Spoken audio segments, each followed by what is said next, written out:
Chapter 161 Two Successors of the God King. Inside Yi Lingling's room, the spirit of the mother tree of all spirits was enormous, enveloping the entire room. Yi Lingling sat quietly under the tree, enveloped in a soft golden light. The mother tree of all spirits sensed Lu Chen's presence and moved the vines blocking Yi Lingling's path.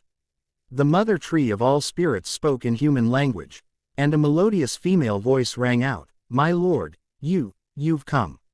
You've advanced to a 100,000-year-old soul spirit." Lu Chen stared at the pseudo-100,000-year soul ring radiating green-gold light on Yi Lingling's body and fell into deep thought. It seems a god has come looking for Yi Lingling. Just one step away, the mother tree of all spirits shook its head and slowly said, "Just now." An extremely pure life force surged in, and under its influence, I awakened my intelligence. Just then, Yi Lingling's eyebrows twitched slightly, and she slowly opened her eyes. A glimmer of green-gold light still lingering in them.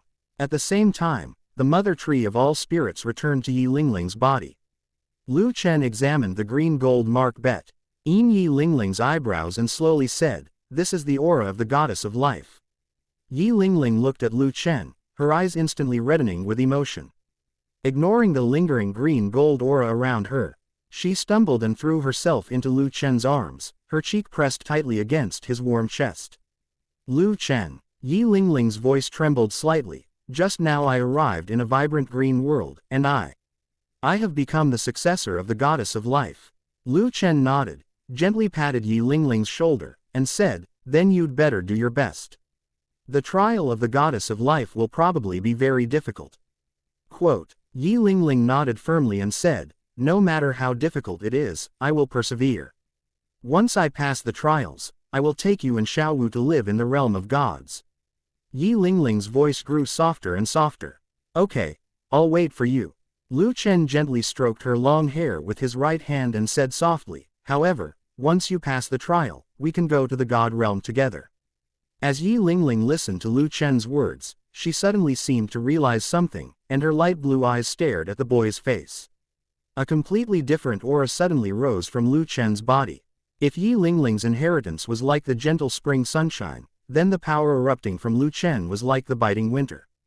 His crimson gold soul power surged forth instantly, condensing into a majestic phantom several meters tall behind him. It was a deity clad in dark red armor, covered with ferocious patterns. The Asura demon sword in his hand exuded a chilling killing intent. Although it was just a phantom, it caused the entire room to tremble violently. Lu Chen raised his hand and gently pressed it against his brow, and a crimson gold Asura sword mark slowly appeared. In fact, in the far north, I had already become the successor of the Asura God King. I originally planned to tell you when the time was right, but now that you've become the successor of the goddess of life, there's no point in hiding it anymore." After Lu Chen finished speaking, the crimson gold light gradually subsided, and the Asura phantom also faded away, but heart palpitating pressure did not completely dissipate. Lu Chen looked down at the dumbfounded girl in his arms, a faint smile playing on his lips. "Even in the god realm, you can still be the one I protect, that has never changed." Yi Lingling stared at him blankly, her eyes reddening again. She nodded vigorously, burying her face even deeper. Lu Chen looked at Yi Lingling in his arms and said softly, "Let's go out. Otherwise Xiaowu and the others will worry." Yi Lingling raised her head, the green gold mark between her brows glowing faintly. "Then how should I explain this to Xiaowu and the others? She cannot control the life force within her body right now, so she cannot hide this mark." Lu Chen gently rubbed Yi Lingling's head and said softly, "Just tell them directly. There are no secrets between us." The two walked out of the room side by side. Xiaowu was the first to rush over, her fluffy bunny ear hair ornaments still trembling slightly. "Lingling." "Lu Chen. The atmosphere in the room just now was so scary, are you all right?" Douluo noticed the green gold mark between Yi Lingling's eyebrows and the red gold mark between Lu Chen's eyebrows. His cloudy eyes suddenly lit up, and he immediately said in a deep voice, "Lu Chen, what are the marks between your eyebrows and Yi Lingling's?" Lu Chen smiled faintly and immediately replied, "It's just a divine inheritance mark." "Oh, so it was just. God." Douluo abruptly stopped speaking, His pupils contracted sharply, his eyes widened as if they were about to bulge out of their sockets, and he pointed at the marks between the two men's eyebrows. His voice trembled. God, divine inheritance. You too, you actually received divine inheritance. How is that possible? As a titled Douluo, he had naturally heard legends of gods. But he had never imagined he would actually see a successor in person. Such beings were already extremely rare in the history of the Douluo continent, and now two of them had appeared at once. Grandpa, what are deities? Dugu Yan asked, her face full of curiosity. Dugu Bo took a deep breath, trying to calm his excited emotions, and patiently explained, Yan, God. Are beings that are above all living beings, and are the supreme power that controls the laws of heaven and earth. Legend has it that only those who reach level 99, the limit Douluo level, and then undergo trials of life and death, can break through to level 100, achieve godhood, and gain eternal life. Is it difficult for a soul master to become a deity? It's more than just difficult. Dugu Bo's voice carried a hint of emotion, let alone two successors appearing at the same time, even just one would be enough to shock the entire continent. Dugu Bo looked at Lu Che and realized that he had never really seen Lu Chen clearly. At first glance, I thought he was just a kid with great talent in martial spirit. When they met again, he used his superb alchemy and medical skills to solve the flaws in the Jade Phosphorus Serpent martial soul. The terrifying spirit ring configurations, powerful bloodline spirit rings, the appearance of mysterious powerhouses, then the emergence of spirits. And now the establishment of the Spirit Pagoda. This young man seemed to hold the script of the entire world in his hands, everything was under his control.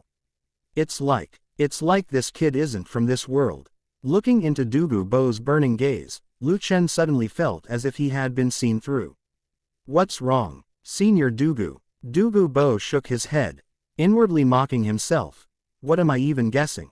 Even a god might not be able to pull off those scenarios. Anyway, he and his granddaughter have already achieved their happy ending. The stronger Lu Chen becomes, the happier I should be. Thinking of this, Dugu Bo said to Lu Chen and Yi Lingling, your identities as inheritors of the gods must never be known to others. Before a genius has fully matured, he is nothing more than an ant in the eyes of some old monsters. Yi Lingling nodded. She knew that although Dugu Bo's words seemed to be spoken to two people, they were actually meant for her. Seeing Yi Lingling's serious expression, Lu Chen couldn't help but pinch her cheek and said with a smile, don't worry, since you are the successor of the goddess of life, the goddess will definitely not abandon you. And, you might not be protected by the goddess of life alone.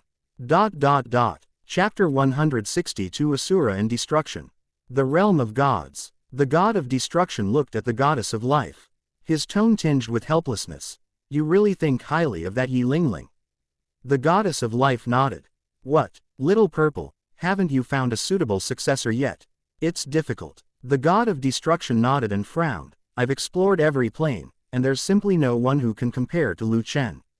The thought that his successor was inferior to the second generation Shura made him feel suffocated. How could the mighty god of destruction be inferior to others?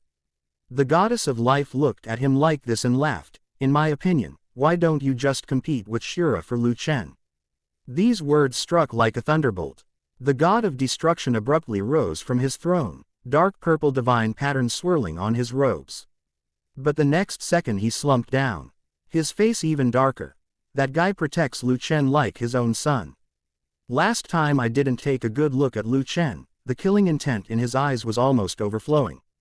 The goddess of life covered her mouth and chuckled. A turquoise light of life emanated from her fingertips, swirling in the air before gently landing on the sleeve of the god of destruction. But the way you stood up just now clearly showed that you were moved. Are you really going to just stand by and watch such a promising talent inherit only the power of the Asura god? As soon as she finished speaking, a sharp, Cr. Imson gold divine power surged from outside the hall. Immediately afterward, a figure clad in Asura armor strode in, the blood-red patterns on the armor gleaming coldly. His gaze swept over the two people in the hall, finally fixing on the god of destruction, his tone carrying an interrogative chill. I just heard outside the hall that someone was trying to steal my successor. Just as the god Destruction was about to defend himself. The goddess of life spoke slowly, her voice carrying a hint of seriousness. With Lu Chen's talent, it would be a waste for him to only inherit the position of the Asura god. Besides, she paused, a hint of seriousness flashing in her eyes. He still has the Golden Dragon King's divine core hidden inside him. Relying solely on the power of the Asura, he may not be able to withstand the last few seals. HMPH. Then what do you suggest? The Asura god king snorted coldly, but the sharpness in his tone had weakened somewhat. The goddess of life smiled slightly. Tossing aside a plan she had already devised, why not let him inherit the positions of both the Asura and Destruction God Kings simultaneously? That way, perhaps we can cultivate a second generation God King who surpasses both of us. Right. The god of destruction's eyes suddenly lit up, and dark purple divine light flowed around his body. Asura, if Lu Chen can inherit both our divine power, his future achievements will be limitless. Perhaps he can really reach that level. Shura glanced at life, and a sly glint of triumph flashed in both of their eyes. The gods of life glanced apologetically at destruction, thinking to herself, "Little Purple, I'm doing this for your own good. Given your proud and arrogant nature, this is the only option I can use." At this moment, on Douluo Star, at the Heaven Do Royal Academy, Lu Chen led Dugu Bo and Dugu Yan toward a poisonous pool in Sunset Forest. At this moment, he had no idea that he was about to become the successor of the two god kings. Inside the carriage, Lu Chen said, "According to Senior ZG, there is a poisonous pool in the southern part of Sunset Forest, and in the pool lives a severely injured 50,000-year-old black water poisonous dragon. If all goes well, it can serve as Yan Zi's first soul spirit." Upon hearing this, Dugu Yan's face showed excitement. She had been eyeing Ji Lingling's mother tree of all spirits and Zuqing's hellish demon dragon for a long time. In order to obtain her first soul spirit, she cultivated day and night while Lu Chen was away. Of course, after Lu Chen returned, he did not neglect his cultivation. Upon reaching the edge of Sunset Forest, Lu Chen and his companions disembarked from the carriage and rushed toward the location provided by ZG. Three figures swiftly swept through the bushes. Lu Chen spoke up, reminding him, "Old Poison Master, you must be extra careful. I've sent Senior ZG to protect Lingling. Go easy on her later. Don't kill that black water poison dragon." Dugu Bo nodded. He always put his granddaughter's affairs first, so naturally nothing would go wrong. Around noon, the three arrived at a valley enveloped in a pale green mist. The pale green poisonous gas, carried by the damp, cold wind, hit his face. The poisonous gas, unique to the Blackwater poison dragon, was extinguished before it could penetrate Lu Chen's internal organs. This is not a problem for Dugu Bo and Dugu Yan. Lu Chen raised his hand to signal the two people behind him to stop. Then, with a thought, his mental energy spread out like a fine net, penetrating the valley shrouded in poisonous miasma and quickly locking onto the pool of water at the bottom of the valley that glowed with dark green fluorescence. "Let's go. That guy's still at the bottom of the pool." Quote. After Lu Chen finished speaking, he led Dugu Yan and Dugu Bo towards the bottom of the valley. The pool water glowed with an eerie dark green fluorescence, and a huge shadow was vaguely writhing beneath the surface. Each movement caused ripples on the surface of the pool, and the poisonous gas it brought condensed into tiny green droplets in the air. Corroded the withered grass and created small pits when they landed. Lu Chen stood by the pool, a flash of crimson gold light appeared on his body, and Daming appeared on his shoulder. "My lord." Daming bowed slightly to Lu Chen and respectfully asked, "What are your orders?" "Daming, there's a 50,000-year-old Blackwater poisonous flood dragon down there. Use electricity to bring it out." Lu Chen paused, then added, "Be careful not to electrocute it." Upon hearing this, Daming's golden eyes suddenly lit up, and it leapt into the air above the pool. A bluish gold light shone forth, and crackling lightning power spread along its scales. "Understood." It roared, and its tail slammed into the water. 5-arm-thick beams of cyan gold lightning instantly condensed and slashed down like swords into the dark green pool. Boom! The moment the lightning struck the water, a spray of water several meters high erupted from the surface of the pool. A bluish-gold electric current spread through the water at a visible speed, instantly churning the once calm water. A frantic roar suddenly came from underwater. The enormous shadow writhed wildly at the bottom of the pool, creating whirlpools that swirled the surrounding poisonous miasma into funnel shapes, even causing the rocks on the shore to tremble slightly. Roar! A roar that shook the valley resounded, and the pool water suddenly parted to the sides. And a black water venomous dragon with a body length of nearly 10 meters soared into the sky. Its body was covered with dark green scales, which were covered with deep purple venomous patterns. A viscous, dark green liquid seeped from its belly. 2 curved fangs protruded from the corners of its mouth, and the dripping venom fell to the ground, instantly corroding the withered grass and creating deep pits that emitted white smoke. A diamond-shaped black venom sac on his forehead throbbed slightly, emitting a suffocatingly potent venomous aura. Looking at the black water venomous dragon, Douluo Yan asked excitedly, "Lu Chen, is it really going to become my soul spirit?" Both in terms of strength and attributes, this blackwater poisonous flood dragon is extremely compatible with her. Lu Chen nodded and said to Douluo beside him, "Old poison master, make your move. Subdue it first." Chapter 163 Mysterious Poison Wave Explosion. Upon hearing Lu Chen's words, Douluo's body suddenly erupted with emerald green dragon flames. With a swift movement, he appeared instantly in front of the blackwater poison dragon. The emerald green dragon flames condensed into a massive, sky-covering hand, reaching out to grab the blackwater poison dragon's head. Hiss! The Zon Dujiao let out a shrill roar, its massive body twisting wildly as it tried to break free from the restraints of Daming and Douluo, causing the pool water beneath it to instantly boil. But how could it escape when it was so badly injured? The more it struggled, the tighter the restraints on its body became. Rise! Douluo let out a deep shout, and his soul power surged violently. Suddenly, the water in the pool flowed backwards towards the sky, and with a whoosh sound, the nearly 10-meter-long Schwanpoisonous dragon was forcibly pulled out of the poisonous pool. Watching this scene, Lu Chen murmured, "The old poisoner's strength has improved quite a bit. It seems he's not far from breaking through." Quote, bang! Douluo flipped his arm and slammed the Zon Dujiao into the empty ground with his right hand like a heavy hammer. The blackwater poisonous dragon sensed the pressure on its body ease, and slammed its tail into the ground, intending to use the recoil to escape into the depths of the forest. The Great Ming Dynasty. As soon as Lu Chen finished speaking, a beam of cyan gold lightning descended from the sky and struck the top of the Zon Dujiao's head with pinpoint accuracy. The crackling blue-gold lightning instantly enveloped the blackwater poison dragon's body. Ha! The blackwater poisonous flood dragon let out a miserable cry, its massive body convulsing violently amidst the cyan gold lightning. Dark purple poisonous blood gushed out from the gaps in its scales, dripping onto the ground and instantly corroding the hard rock into small, smoking pits. Boom! The blackwater poisonous flood dragon's body crashed heavily onto the ground, unable to rise again. Looking at the pitiful state of the blackwater poisonous flood dragon, Douluo Yan slowly said, "Lu Chen, did Daming electrocute this guy?" "He's not dead." Lu Chen shook his head and continued, "But that's about it. It's hard to get a blackwater poison dragon, a kind of soul beast, to calm down and negotiate after you teach it a lesson." Lu Chen slowly approached the blackwater poison dragon and released a wisp of the golden dragon king's aura. Quote, question mark, question mark, question mark, quote.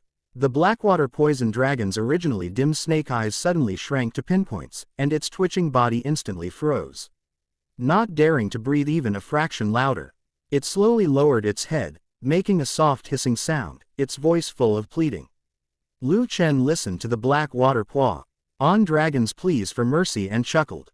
Looking at Lu Chen, Douluo Yan leaned closer and asked curiously, "Lu Chen, what did he say?" "It says it has surrendered." Lu Chen gently rubbed Daming's head with his fingertips and slowly said, "Daming, it's up to you now. Tell it the advantages and disadvantages of having a soul." Daming nodded and flew down in front of the blackwater poison dragon. The blackwater poisonous flood dragon's eyes were filled with fear. The little thing in front of it, no bigger than an index finger, was surrounded by lightning that could destroy everything. Moment. Daming returned to Lu Chen's shoulder and said respectfully, "My lord, he is willing to become the mistress's spirit." Lu Chen nodded and slowly said to the Blackwater poisonous flood dragon, "In that case, you just need to relax for the rest of the process. Yanzi, stand beside me." Lu Chen took Dugu Yan's hand and pulled her to his side. "Yanzi, get ready, I'm about to begin." The Blackwater poisonous flood dragon seemed to understand Lu Chen's words. It lowered its head and gently rubbed against Dugu Yan's hand. The previous ferocity in its dark purple pupils was gone, replaced by docility. As Lu Chen chanted, the ancient incantation echoed above the poisonous pool. Lu Chen's eyes lit up with a crimson gold light, and at the same time, golden patterns spread out from Lu Chen's feet, wrapping around the scales of the Blackwater poison dragon as if they were alive. A pentagram magic circle appeared beneath the feet of the two people and the beast, and the golden light forced back the dark mist in the poisonous pool. Lu Chen's chant suddenly soared, and the golden patterns on the Zan Dujiao's body instantly ignited with golden flames, enveloping its massive body in a dazzling fireball. Dugu Bo watched this scene from the side, his eyes filled with shock.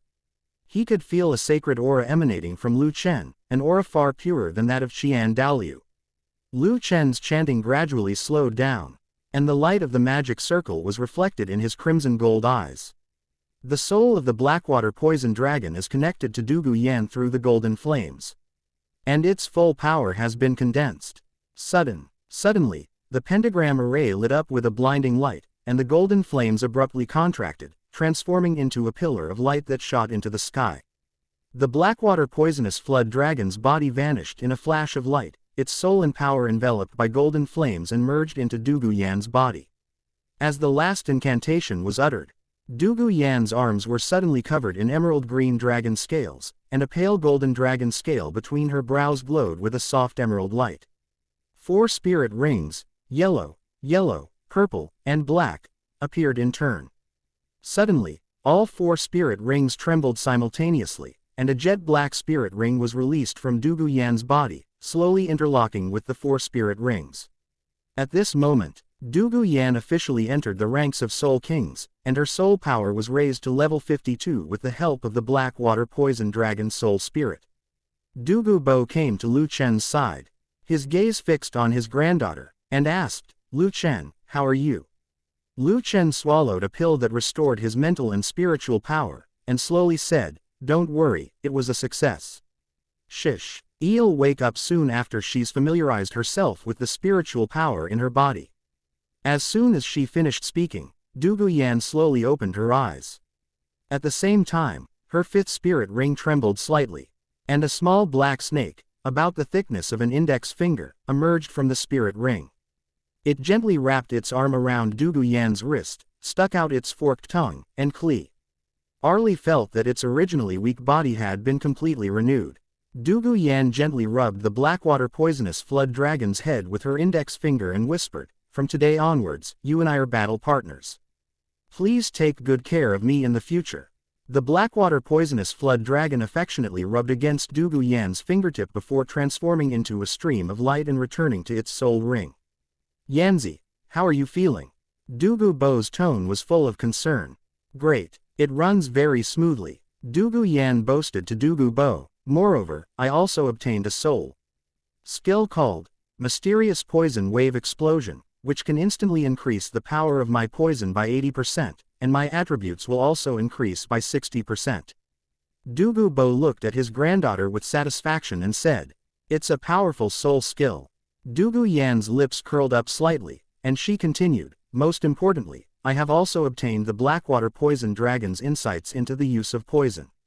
I'm afraid that in less than 2 years, I will be able to condense a poison pill." As Dugu Yan finished speaking, Dugu Bo placed his right hand on her wrist. Under Dugu Bo's precise control, a wisp of soul power slowly flowed into her body, probing the changes in the toxins within. Chapter 164 Luer Long, Yu Shaogang. Go clean the toilets. After a moment, Dugu Bo released Dugu Yan's wrist with a look of emotion. He looked at his granddaughter with eyes full of joy.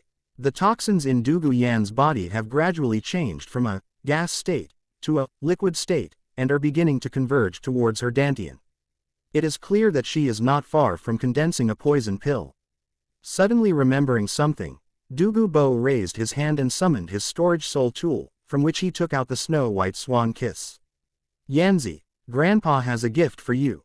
The snow swan's beak is entirely white, like solidified snow, with each blade of grass having a moist, glossy effect. Its curved and extended shape is similar in height to the swan's slender neck. The leaves are crystal clear and snow-white. Each blade of grass seems to be dripping with water, long and curved, looking like the neck of a swan. Its spiritual power did not weaken at all. On the contrary, it became even stronger, which clearly showed that Douluo cared a lot about this immortal herb. Yan accepted the snow-white swan's kiss and asked curiously, "What is this?" "It's so beautiful," Douluo introduced with a happy expression. "This immortal herb is called a snowy swan kiss. It is not poisonous in itself, but after contact, it can cause any toxin or virus to multiply by hundreds or thousands of times. It is a non-toxic over poison existence. For soul masters possessing a poison martial soul, it is an invaluable treasure for tempering their martial soul." Lu Chen rolled his eyes in annoyance as he listened to Douluo's words. Douluo is using his own words now. "Thank you, Lu Chen." Yu Yan tiptoed and gently kissed Lu Chen's cheek. Douluo was stunned on the spot, and his tone instantly became aggrieved, like a child whose candy had been snatched away. "Yan. It was clearly Grandpa who gave it to you. I took this immortal herb out of my soul tool myself, so why are you thanking him?" Yan tightened her grip on the snow-white swan kiss, and said softly with a smile, "Grandpa, I've heard Lu Chen talk about this immortal herb before." Looking at Douluo's expression, Lu Chen coughed helplessly. "Senior Douluo, let's hurry up and leave Sunset Forest." After Yan coaxed him softly for a couple of minutes, the elderly man living alone regained his spirits and led Lu Chen and Yan on a swift journey toward the outskirts of Sunset Forest. With their cultivation levels, the three of them returned to Tiando City by evening to purchase daily necessities. As they passed by Lanba Academy, Lu Chen suddenly remembered something and said to Yan, "Yanzi, you should go back with Senior Douluo first. I still have some things to do. You're not going to go find another woman, are you?" Yan immediately narrowed her eyes, her tone full of vigilance. Upon hearing this, Douluo's gaze towards Lu Chen instantly sharpened. Lu Chen felt a little guilty under Yan's gaze. Just as he was about to confess, Yan stood on tiptoe and bit Lu Chen's neck with her red lips. Douluo turned his back as if it were nothing out of the ordinary, without even blinking. Hiss. Lu Chen took a deep breath, feeling the warm touch against the panel. Yu Yan's canine teeth rubbed together gently, the force not strong, more like venting her anger. He helplessly raised his hand and gently pressed it on the top of the girl's head. "Why are you so jealous?" Yan relented, poked the light red teeth mark left on his neck with her fingertip, and hummed softly like a kitten asserting its dominance before turning and leaving with Douluo. Lu Chen chuckled as he watched the two figures disappear into the distance, then turned and walked toward the gate of Blue Tyrant Academy. The two security guards standing in front of the gate bowed deeply upon seeing Lu Chen and said, "Teacher Lu, I am no longer a teacher at Blue Tyrant Academy, and I have never taught any classes there, so there is no need to call me teacher." Lu Chen waved his hand, used his soul power to help the two up, and said, "If you'd like, you can just call me Lu Chen." The gatekeeper looked at Lu Chen with deep emotion in his eyes. As low-level soul masters, EY had never been respected like this by a powerful figure before. Lu Chen looked at the two of them and asked, "Where is your Dean Lu now?" The two men exchanged a glance, and one of them leaned close to his ear and whispered, "Lord Lu. You don't know, but ever since you left, Dean Lu's temper has become increasingly volatile. Although he hasn't made things difficult for us, the plants in the academy have suffered terribly. Thousands of trees have already been replaced." The other person quickly tugged at him and said respectfully, "Lord Lu, Dean Lu should still be in his office." Lu Chen nodded, took out 10 gold soul coins and handed them over. "Go and get some rest after get off work."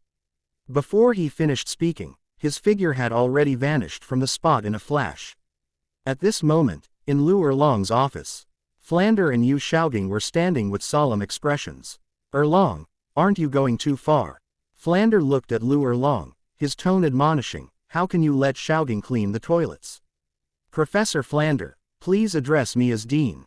Lu Erlong didn't even raise his head, and said coldly, "As for the position assigned to Yu Shaogang, it was decided by vote of all the teachers. And I have no right to change it. Besides, I don't think there's anything wrong with it. Second, Dean Lu, don't you care about the friendship we formed as the Golden Triangle back then?" Flander stared at Lu Erlong, his eyes filled with regret. He never expected that the three of them, who were once so close, would now go their separate ways without him even realizing it. Upon hearing this, Lu Erlong chuckled and slowly asked, "In the year since Yu Shaogang came to the academy, has he taught a single class?" Flander didn't know how to refute for a moment. He had no choice but to change the subject, saying, "He's a master, after all. If you make him clean toilets, what will people think of him? Look at him. Why don't you think about how outsiders view Blue Tyrant Academy? Blue Tyrant Academy relies on strength, not on the empty title of master." Lu Erlong finally looked up, his eyes flashing with anger. "I've let him freeload at the academy for a year because of you." Flander listened to Lu Erlong's words with a sense of helplessness, for he was well aware of what Lu Erlong was talking about. He had brought up this issue with Yu Shaogang more than once.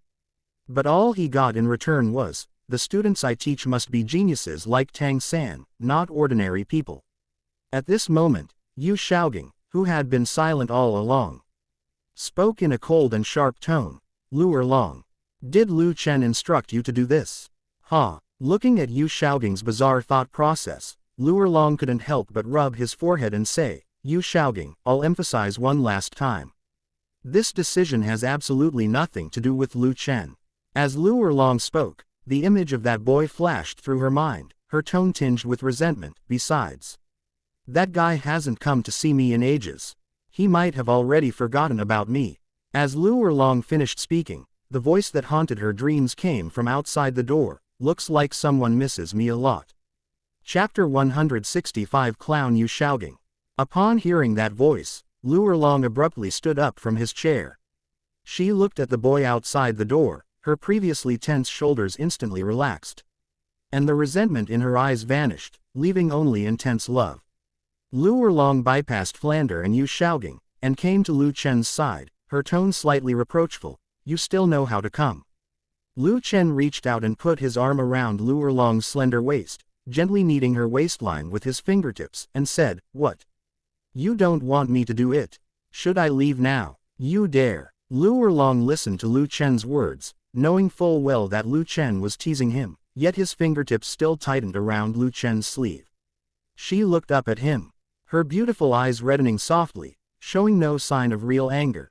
"You rascal tilde, you know how many days I've been waiting for you, and you still tease me with these kinds of words." As soon as she finished speaking, she unconsciously snuggled closer to Lu Chen, gently pounding his chest with her other hand, the force as light as a feather.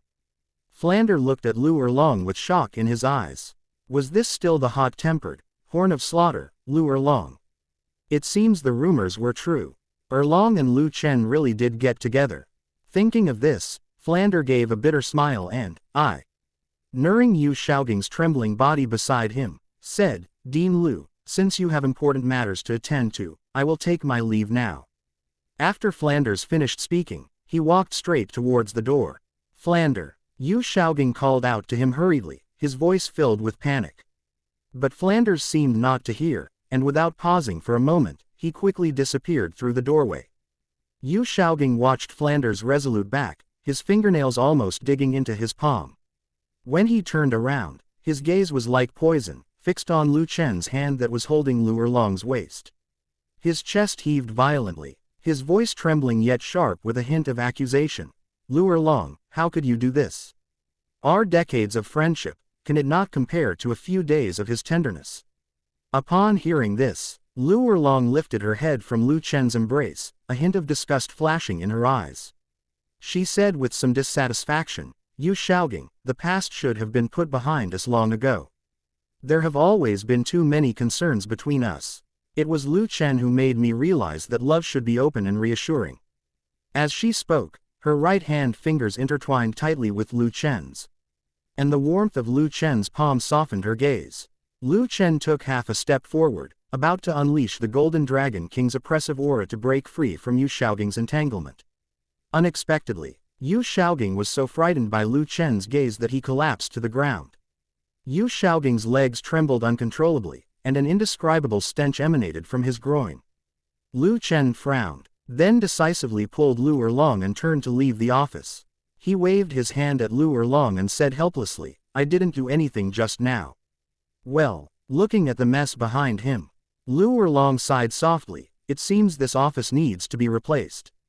As Yu Shaoging listened to the two men's words, he felt as if all his strength had been drained away, and he collapsed on the cold floor. Unable to move for a long time, he was jolted awake by the stench emanating from his groin, but he didn't even have the strength to raise his hand to cover his nose. A chill ran down his spine to the top of his head. His gaze was fixed on the direction Lu Erlong had left in. "Decades of friendship can't compare to a few days of tenderness," he murmured, repeating the same sentence. Suddenly, he clenched his fist so tightly that his nails dug deep into the flesh of his palm, and blood dripped from between his fingers onto the floor. "Why?" he suddenly roared, a beast-like whimper rumbling from his throat. "What is Lu Chen? He's just some nobody who popped up out of nowhere. Erlong, are you blind?" He struggled to get up, but his legs were still shaking uncontrollably. And he fell heavily back to the ground as soon as he managed to prop himself up. The office was eerily quiet, save for his heavy breathing and the occasional sounds of students playing outside the window. Those voices pierced his ears like needles, reminding him of his current embarrassment and ridiculousness. "A bunch of bastards." He suddenly reached out and grabbed the table leg, then used all his strength to flip it over. Crash! The wooden desk overturned and fell to the ground, scattering lesson plans, chalk, and inkwells all over the floor. But he didn't care at all. Instead, he pounced on the scattered lesson plans like a madman and tore them apart. Amid the sound of tearing paper, he kept muttering, "I did nothing wrong. How could I be wrong? It's you, Lu Erlong. Who have forgotten your roots? Lu Chen, Lu Erlong." He gritted his teeth and pronounced those two names slowly and deliberately. "You just wait. Yu Shaoging, will never let this go. I'll make you know that giving up on me was the biggest mistake of your lives." He staggered towards the door, saying, "I'll be back." Yu Shaoging wiped the dust and tears from his face, his eyes filled with resentment. "I will take back everything that belongs to me." Lu Chen and Lu Erlong didn't take Yu Shaoging seriously at all, and the two walked side by side on the stone path of the academy. The students around them caught a glimpse of the two being intimate and wisely walked around them, none of them daring to go up and disturb them. Looking at Lu Chen's profile, Lu Erlong asked curiously with bright eyes, "How many days are you staying this time?" Lu Chen held up one finger. "A month." Lu Erlong's eyes lit up, his tone full of surprise. Lu Chen smiled slightly and shook his head. "That was a week." A hint of disappointment flashed across her eyes, but she still nodded obediently. "That's right, the Soul Master competition is about to begin, you have to go and prepare." Seeing this, Lu Chen calmly uttered two words, "One day." Upon hearing this, Lu Erlong flung her hands away from Lu Chen's arms, her cheeks puffed out in anger. "Ha! There really isn't a single good man in the world." Seeing her like this, Lu Chen's lips curled up slightly. "Then, I'll leave now." As Lu Chen spoke, he pretended to turn around and leave. "Don't." Lu Erlong. Ji pounced on Lu Chen from behind almost immediately, hugging him tightly around the waist, and said in a conciliatory tone, "One day is fine." Lu Erlong tightened her arms around Lu Chen's back, pressing her cheek against his back. She gave a muffled snort. "What do you mean, leave? You said one day and it's one day. You dare to step out of the academy gates and see what happens." Lu Chen stopped, turned around, pulled her into his arms, gently patted her back, and smiled. "Are you not angry anymore?" "I wasn't angry in the first place." Lu Erlong pouted, her usually forthright personal ity now appeared somewhat like a little bird nestled in Lu Chen's arms. Lu Chen pinched Lu Erlong's chin and teased, "Then it's a deal, You can't take your anger out on the tree after I leave." Upon hearing this, Lu Erlong's cheeks instantly flushed crimson. "No. No way." Her gaze unconsciously drifted to his lips, and her breathing quietly quickened. Lu Chen watched Lu Erlong's every move, his Adam's apple bobbing slightly. Chapter 166 Lu Erlong, "Okay. I really have no more strength." Lu Erlong looked at Lu Chen, her heart racing, and said, "Why don't we go back to our room?" "This place." Lu Chen smiled faintly, leaned down slightly, and directly blocked the second half of Lu Erlong's sentence. Lu Erlong's eyelashes trembled, but she did not back down, she even tiptoed. The next second, her body went limp, her hands, which had been gripping the hem of her clothes, loosened and instead wrapped around his waist, burying her face even closer. Although kissing Lu Hen in the academy made her feel a little ashamed, she still went along with Lu Chen. Lu Chen deepened the kiss only when Lu Erlong's fingertips trembled slightly, gently supporting the back of her neck with his hand. Lu Chen only released Lu Erlong when a soft sob escaped from her lips. Lu Erlong's lips were moist and red, and her eyes were misty as she obediently leaned against him, panting. After a long while, she muttered and punched his chest. "You're always bullying me." The two returned to the bamboo forest together. As soon as Lu Erlong entered the room, he locked the door from the inside. Lu Erlong's beautiful eyes were filled with a pink light. She could no longer contain herself and stepped forward to push Lu Chen toward the bed. "Lu Chen. Do you know how much I miss you?" As she spoke, Lu Erlong took off her clothes, revealing a hot and perfect body that no ordinary girl could achieve. She leaned down slightly and kissed Lu Chen again. Lu Chen felt the warm softness on his lips, and his fingertips gently stroked Lu Erlong's smooth and delicate back. Her kiss was more urgent than it had been at the academy, filled with long-suppressed longing. Lu Erlong's hair fell onto Lu Chen's cheek, carrying a faint bamboo scent that mingled with her unique fragrance, quietly filling the small room. Her body was slightly hot, and when she pressed against Lu Chen, she could clearly feel each other's intense heartbeats, as if they were about to burst out of their chests. Lu Chen raised his hand and gently tucked her stray hairs behind her ear. His fingertips inadvertently touched her reddened earlobe, causing her body to tremble slightly, and his kiss paused. Lu Erlong looked up, the mist in her eyes still lingering, but now tinged with shyness. She bit her lower lip, and the hands that were originally wrapped around Lu Chen's neck tightened even more, as if trying to hide her panic. "What's wrong?" Lu Chen's gentle words fell on her ear, his breath brushing against her earlobe, making her cheeks even hotter. Lu Erlong shook her head without saying anything, but lowered her head again and kissed his lips. This time, she was more proactive than before, as if she wanted to pour all the unspoken longing into this kiss. Following her rhythm, Lu Chen tightened his arms, holding her even closer in his embrace. Feeling the softness and warmth of her body, my palm rested on her waist, slowly moving downwards. In the dimly lit space, clothes slowly slid off the edge of the bed. The surroundings were eerily quiet, with only the increasingly heavy breathing of the two people remaining. In the early morning, the sky was just beginning to lighten. Lu Erlong leaned against Lu Chen and drifted off to sleep. Lu Chen looked at the beauty in his arms, his body shifted slightly, and he was about to adjust his position when he accidentally woke Lu Erlong up. Lu Erlong's beautiful eyes were filled with exhaustion, and her tone carried a hint of pleading as she said, "All right. I really have no more strength." Upon hearing this, Lu Chen pulled Lu Erlong into his arms. "Be good, don't move. Sleep a little longer, it's not fully light yet."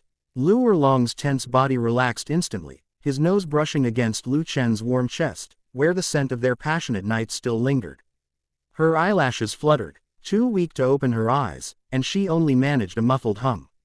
Her arms instinctively wrapped around his waist, like a cat finding a warm nest, burying her face even deeper. It was almost noon when Lu Erlong and Lu Chen finally woke up. Lu Chen stretched and felt refreshed. Lu Erlong put on the clothes by the bed one by one, then slowly walked to Lu Chen and helped him change.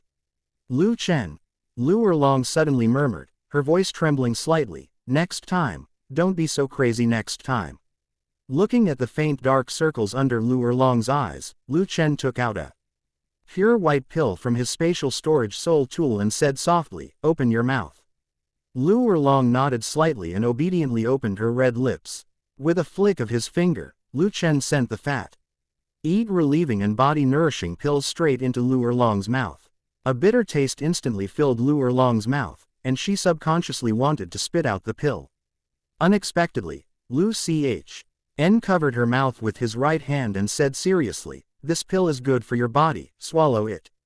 Lu Erlong's lips were covered by Lu Chen's palm, and her nostrils were filled with his familiar scent.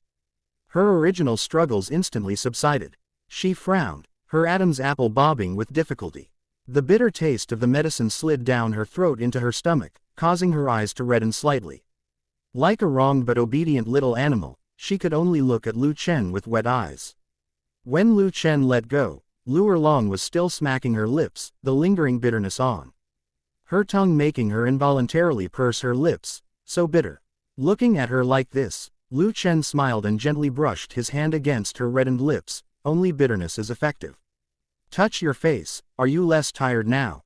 Lu Erlong did as instructed and raised his hand to touch his cheek. The tightness and soreness caused by fatigue had actually dissipated by most of it, and even the dark circles under his eyes had faded a bit. She opened her eyes wide in surprise, and just as she was about to speak, a warm current suddenly spread slowly from her dantian, spreading along her limbs and bones. Even the soreness in her body from last night felt like it had been soaked in warm water, gradually easing up. Seeing this, Lu Chen slowly said, "All right, I should go back now." Lu Erlong immediately reached out and took his hand. "I'll see you out." On the other side, Yu Shaogang looked at Tang San beside him and slowly said, "Little San, start practicing with the clear sky hammer." Upon hearing this, Tang San abruptly raised his head, his eyes filled with astonishment. "Teacher, didn't you say before that the clear sky hammer would have to wait for the Haoshan sect to emerge? There needs to be a significant event, and the Soul Master competition is the best stage for that." Yu Shaogang didn't let him finish speaking. He lowered his voice and added, relying solely on blue-silver grass. "I'm afraid we won't even make it to the finals." "Teacher, Tang San was about to say something, but Yu Shaogang interrupted him with a raised hand. "Don't worry. I have a way to solve the drawbacks of twin martial souls." Tang San's eyes lit up instantly, and he clenched his fists. "Yes. Teacher, I will definitely not let you down." After Tang San left, Yu Shaogang looked at the chirping sparrows outside the window and gritted his teeth, saying, "Lu Chen, the clear sky hammer is hailed as the #1 weapon soul on the continent. With the clear sky sect's help, let's see how you stop us." Chapter 167 Emperor Shai's Request. The All-Continent Elite Tournament of Advanced Soul Master Academies is entering its final week. The various academies located far from Tiando City had already begun to gather in the city. "Sister, do you think Lu Chen is in Heaven Do City right now?" Wearing the Tianshui Academy uniform, Shuiyu looked at the magnificent academy gate in front of her and couldn't help but turn her head to ask a question. After a year apart, Shui Binger's temperament had become even more aloof and elegant. Her long, wavy, blue-purple hair flowed down like water, and her clear, sapphire-like eyes seemed to shimmer with light. Her exquisite makeup made her skin look as white as snow, and her pink lips, like peach blossoms in March, were gently pursed. Shui Binger gently brushed her fingertips across the collar of her school uniform, making slight adjustments to the originally neat academy uniform. Two of the pearl buttons on the collar were loosened, revealing a small patch of fair and delicate collarbone. The school uniform top was made of close-fitting silk fabric, cleverly cinching the waistline and perfectly outlining the slender curves of her waist. Her bottom was a knee-length pleated skirt, half an inch shorter than a regular school uniform, revealing the slender lines of her calves as she walked. Paired with light blue over-the-knee stockings, it added a touch of unique charm. Hearing Shui Yue's words, she turned her head, her blue curly hair slipping down her shoulder with the movement. "She should be here." Shui Binger's gaze swept over the Tiando Royal Academy not far away, and the image of that domineering young man floated into her mind. "Sister." Shui Yue waved her GHT hand in front of Shui Binger's eyes, and looking at Shui Binger's dazed expression, she said helplessly, "Sister, are you thinking about brother-in-law again?" Upon hearing this, Shui Binger's pretty face flushed red. "Yue, don't talk nonsense. Don't call people brother-in-law. I'm not making this up. For the past year or so, you've always been spacing out after training, and so met times you even call out, Lu Chen, in your sleep." Shui Yue's eyes darted around, and she said playfully, "Lu Chen is so handsome and so powerful, it's hard for any young girl not to be tempted. Since you don't want him, then I will." Quote. Upon hearing this, Shui Binger gently tapped Shui Yue's head with her index finger. "Don't be so disrespectful. The people of Tianshui City are very open-minded, and the practice of sisters serving one husband is very common in Douluo continent, so she didn't have much resistance to Shui Yue's words. As the two sisters were talking, they heard footsteps behind them. Binger. The two turned around at the same time and saw Xiaowu and Zhu Zuqing walking side by side. Xiaowu quickly stepped forward, took Shui Binger's hand, and asked with a smile, "When did you arrive in Tiando City?" "I just arrived last night." Shui Binger squeezed her hand back, her gaze sweeping over the two of them, and asked curiously, "Where's Lu Chen? Wasn't he with you?" Xiaowu shook her head and slowly said, "Lu Chen was summoned by Emperor Shui Yi for tea, so Zhu Zuqing and I had to come back first." A hint of disappointment appeared in Shui Binger's eyes as she murmured softly, "He isn't here." Seeing this, Xiaowu took Shui Binger's arm and said, "Lu Chen probably won't be back until tonight. Why don't you wait for him with us? Isn't this a bad idea?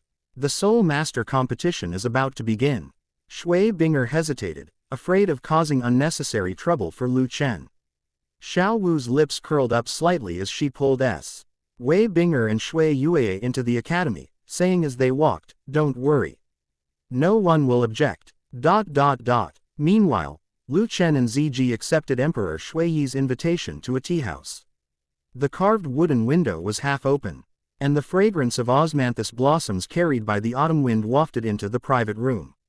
The heavenly soul crystal tea on the table was still steaming. At this moment, Emperor Shui was dressed in a dark patterned dragon robe, shedding his majesty from the court, and his eyes showed a more peaceful expression. Beside her, Qian Runshui, disguised as Shui Qing, was personally pouring tea for Lu Chen and Ziji across from her. Ning Fengji sat beside Emperor Shui, gently stroking the jade ring on his finger. When his gaze fell on Lu Chen, it was filled with undisguised admiration. "Young friend Lu Chen, please try this tea." Emperor Shui pushed the teacup in front of Lu Chen, his voice gentle yet containing the composure of an emperor. "This is evenly soul crystal tea specially supplied to the royal family. Normally, even princes rarely get to taste it." Lu Chen picked up the teacup, took a small sip, and the aroma of the tea spread on his tongue, refreshing and sweet. As he put down his teacup, he calmly looked at Emperor Shui. "Your Majesty invited me here, surely not just for tea. You're a straightforward person, aren't you? Then I won't beat around the bush." Emperor Shui smiled upon hearing this and tapped the table lightly with his fingertips. "In 7 days, it will be the all-continent elite tournament of advanced Soul Master academies. This year's situation is much more complicated than in previous years." Ning Fengji, who was standing to the side, spoke up at the right moment, his tone somewhat solemn. "It is said that the Golden Generation sent by the Spirit Hall this time includes 3 students at the Soul King level. Moreover, the prize for this competition is 3 soul bones. Such a grand scale CL early indicates that it's not just about winning the competition." Lu Chen paused for a moment, then nodded slightly. He was well aware of the Spirit Hall's ambitions. That tournament was merely a street age for them to showcase their strength and intimidate all sides. "Is your Majesty worried that the Spirit Hall will cause trouble during the tournament?" Lu Chen asked casually. Emperor Shui nodded, his tone becoming more serious. "In recent years, the Heaven Do Empire's performance in the Soul Master competition has been getting worse and worse, while the Spirit Hall and the Star Luo Empire have shown their strength. I know you possess extraordinary strength, and Fengji has even called you the strongest of the younger generation. Given time, you will surely stand at the pinnacle of the continent." At this point, Emperor Shui leaned forward, his gaze earnest. "I would like to ask you for a favor. If the Spirit Hall attacks after my death, I hope the Tower Master can protect the people. Lu Chen was slightly taken aback. He had originally thought that Emperor Shui would want to join forces with the Spirit Pagoda to fight against the Spirit Hall, but he did not expect it to be this request. After a moment of silence, he slowly spoke, I will do my best. As long as the Spirit Hall doesn't provoke him, he won't stop the Spirit Hall from unifying the continent. If that crazy woman Bibi Dong acts recklessly, he will definitely not be lenient.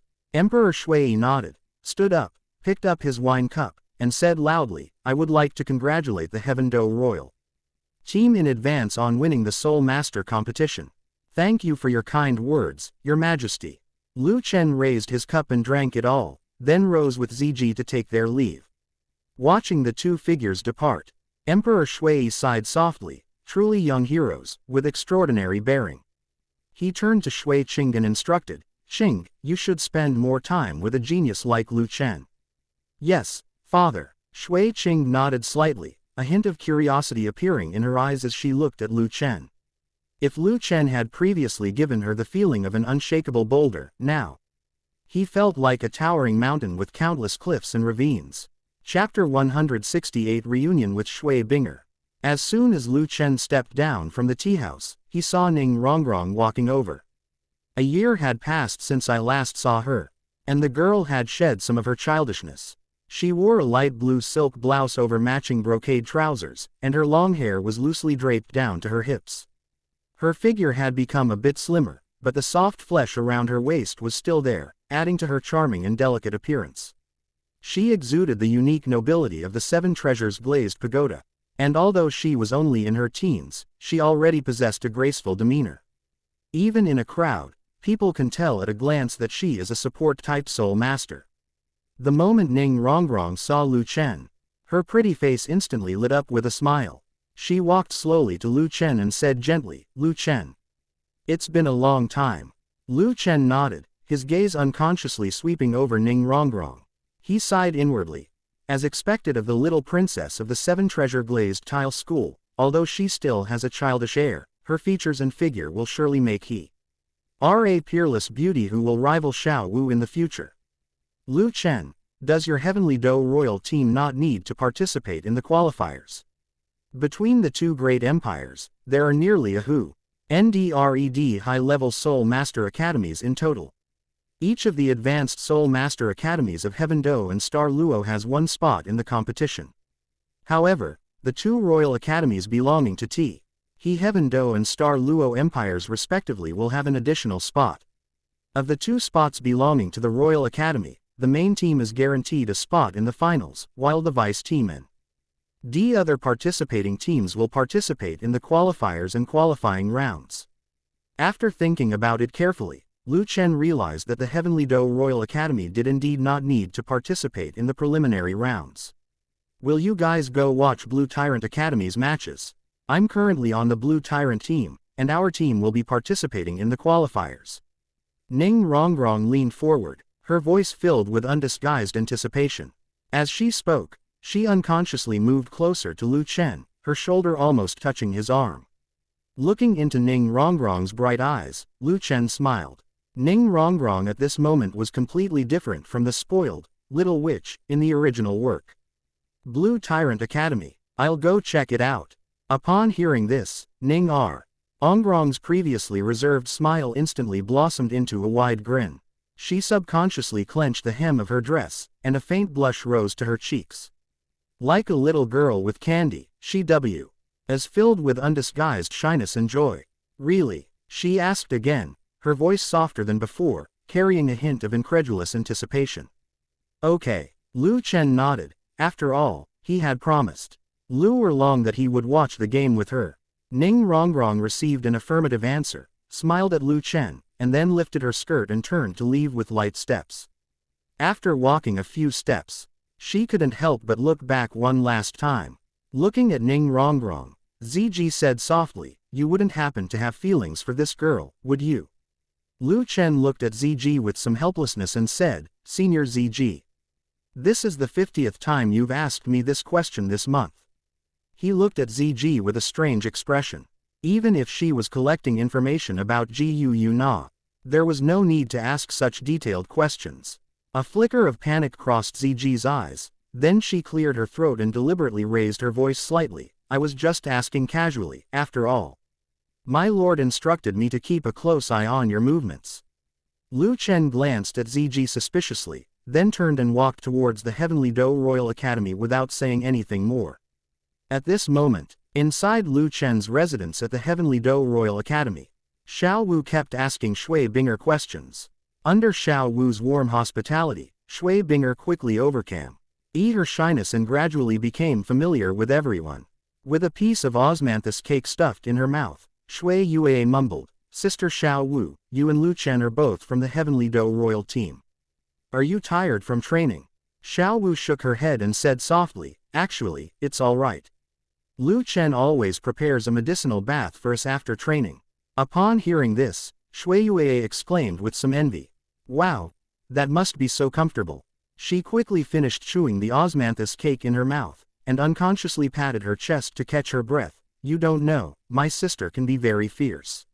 Upon hearing this, Shui Binger gently tapped the back of Shui Yue's head with her fingertips and scolded, who told you to always try to slack off during training?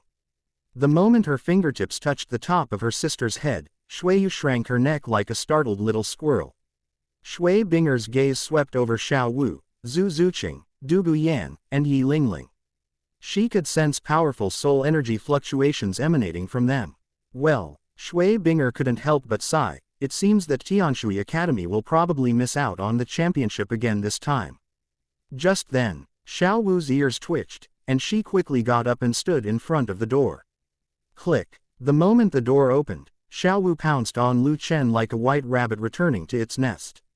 Lu Chen cradled Xiao Wu's smooth thighs in his hands and said indulgently, It's only been a short time since we left, and you're already so clingy. Xiao Wu snuggled closer to him, her arms wrapped even tighter. Her fluffy hair brushing against Lu Chen's chin. It's been almost 2 hours since you left. Zhu Zuqing and the other two were already used to Lu Chen and Xiao Wu's intimate behavior. Xiao Wu and Lu Chen had lived together since childhood, and their relationship had long surpassed that of ordinary boyfriend and girlfriend. Shui Binger looked at the two of them being so intimate, and a hint of loneliness flashed in her eyes. Lu Chen patted Xiao Wu on the back and said softly, I'll play with you again tonight. Xiao Wu gave a soft hum and got off Lu Chen. Lu Chen turned around and walked up to Shui Binger, saying softly, Binger, it's been a long time. Shui Binger looked up at him, and her heart skipped a beat. After a year apart, Lu Chen had become even more handsome and dashing, his eyes shining brightly as if filled with golden stars. For a moment, Shui Binger was lost in thought. Shui Binger's days didn't last long before Yi was gently pulled back to her senses by her younger sister beside her. Shui Yu shook her sleeve and tilted her head curiously. Sister, are you all right? These words made Shui Binger's ears instantly turn slightly red. She coughed lightly and looked away, only to meet Lu Chen's gentle gaze. I just feel that Tianshui Academy is probably going to be a runner-up in this year's Soul Master competition again. Lu Chen seemed unaware of her momentary lapse in concentration, and simply smiled and said, I know the strength of Tianshui Academy, Binger, you don't need to underestimate yourself. Last year you made it to the finals. And with you leading the team this year, you'll only shine even brighter. Lu Chen wasn't just being polite. In my past life, Tianshui Academy was a dark horse in the Soul Master competition. If it hadn't encountered Shrek Academy, where Tang San was, it might have gone even further. As for the current Blue Tyrant Academy encountering the Heavenly Water Academy, they would probably be utterly defeated. Tang San's blue-silver grass, having lost its ice and fire immunity, is merely a little more resilient than a rope. As for the blue-silver grass's subsequent transformation into the blue-silver emperor, don't be ridiculous, his mother is still in the magic bag right now, who's going to evolve her? Perhaps at first, absorbing a soul ring with life attributes might have given him a chance to awaken his bloodline, but now, in Lu Chen's eyes, he's nothing but a useless person. Chapter 169 Triple Kill Hell. Moreover, among the younger generation of Ice Attribute Soul Masters, your talent is the strongest. Shui Binger felt a surge of warmth in her heart at Lu Chen's straightforward praise, and the pink tips of her ears deepened even further. She looked down at her clasped fingers, which curled slightly. "Thank you for your kind words." Lu Chen patted Shui Binger's head and encouraged her, "After the preliminary rounds are over, I'll give you a gift that should help your martial soul evolve into a true ice phoenix." Shui Binger's martial soul is called Frost Phoenix.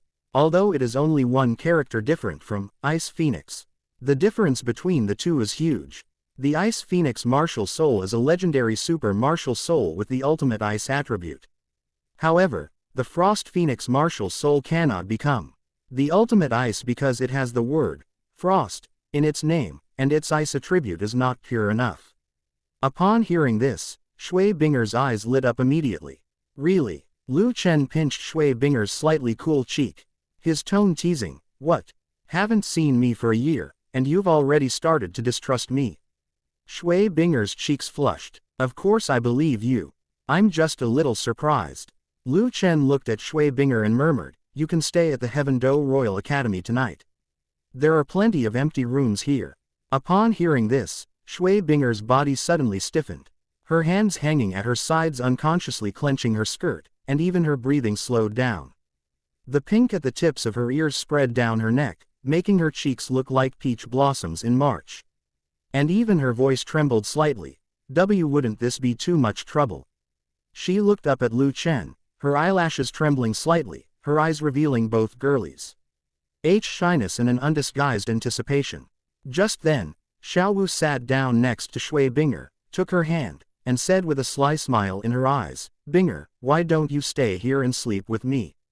Upon hearing this, Lu Chen pulled Xiao Wu into his arms and gave her a light tap on the head, saying in an annoyed tone, "Don't you dare corrupt Binger." Xiao Wu stuck out her tongue, trying to break free from Lu Chen's embrace. But Lu Chen held her tightly. "Okay, I swear, I will never corrupt Binger." Lu Chen's tone was firm and left no room for argument. "Binger and Yue are staying in an empty room." Xiao Wu, that mischievous rabbit, if he hadn't discovered her in time, Lingling and Zuqing would have been led astray by her. This girl only behaves like an innocent little white rabbit in front of him. Seeing her sister's expression, Shui Yue knew exactly what she was thinking. She grabbed Shui Binger's arms and shook them, saying, "Sister, let's stay here tonight. During this time of the competition, we can ask Lu Chen for some advice." Hearing Shui Yue's words, Shui Binger's fingers, which were gripping the hem of her skirt, gradually loosened, and her tense back slowly relaxed a little. All right." Seeing that Shui Binger agreed, Yi Lingling stood up and said, "Miss Shui, come with me. I'll take you to your room." Night falls. Shui Binger stood by the window, her gaze falling on Lu Chen, who was practicing swordsmanship in the courtyard, her eyes filled with tenderness. Shui Yu could tell from her sister's expression that she was daydreaming again. And she couldn't help but complain in a low voice, "She's even more of a fangirl than me, but she's always criticizing me." Shui Binger stiffened upon hearing this, her ear tips still. Elle flushed with a faint blush as she turned her head. "You brat, what nonsense are you spouting?" She reached out to pinch Shui Yue's face, but her younger sister nimbly dodged her. "That's exactly right." Shui Yue had already nimbly hidden by the door frame, and even gestured towards the window with her chin. "You've been staring at Lu Chen for half an hour, and you didn't even notice me come in. Open black lens bracket. Congratulations, host. You have swung your sword 10,000 times. Reward: a map showing the route to the Sun and Moon Empire, close black lens bracket." As soon as he finished speaking, a crimson gold sword light shot into the sky, piercing the night like the rising sun at dawn. Shui Binger and Shui Yue stopped arguing. Both of them were attracted by the killing intent in the sword light. The killing intent as not only cold but also filled with raging anger. The anger was so real that it directly invaded their hearts. The two men frowned instantly, and an unnamed anger welled up from the bottom of their hearts. "Say less." Shui Binger's voice suddenly turned cold. Shui Yue was taken aback by her appearance, but the anger also rose up her spine, making her originally teasing intentions instantly explode. She stomped her foot, put her hands on her hips, and raised her voice a few decibels. "Did I say anything wrong?" You usually control my cultivation and my life, but are you saying I can't even speak? What nonsense are you spouting?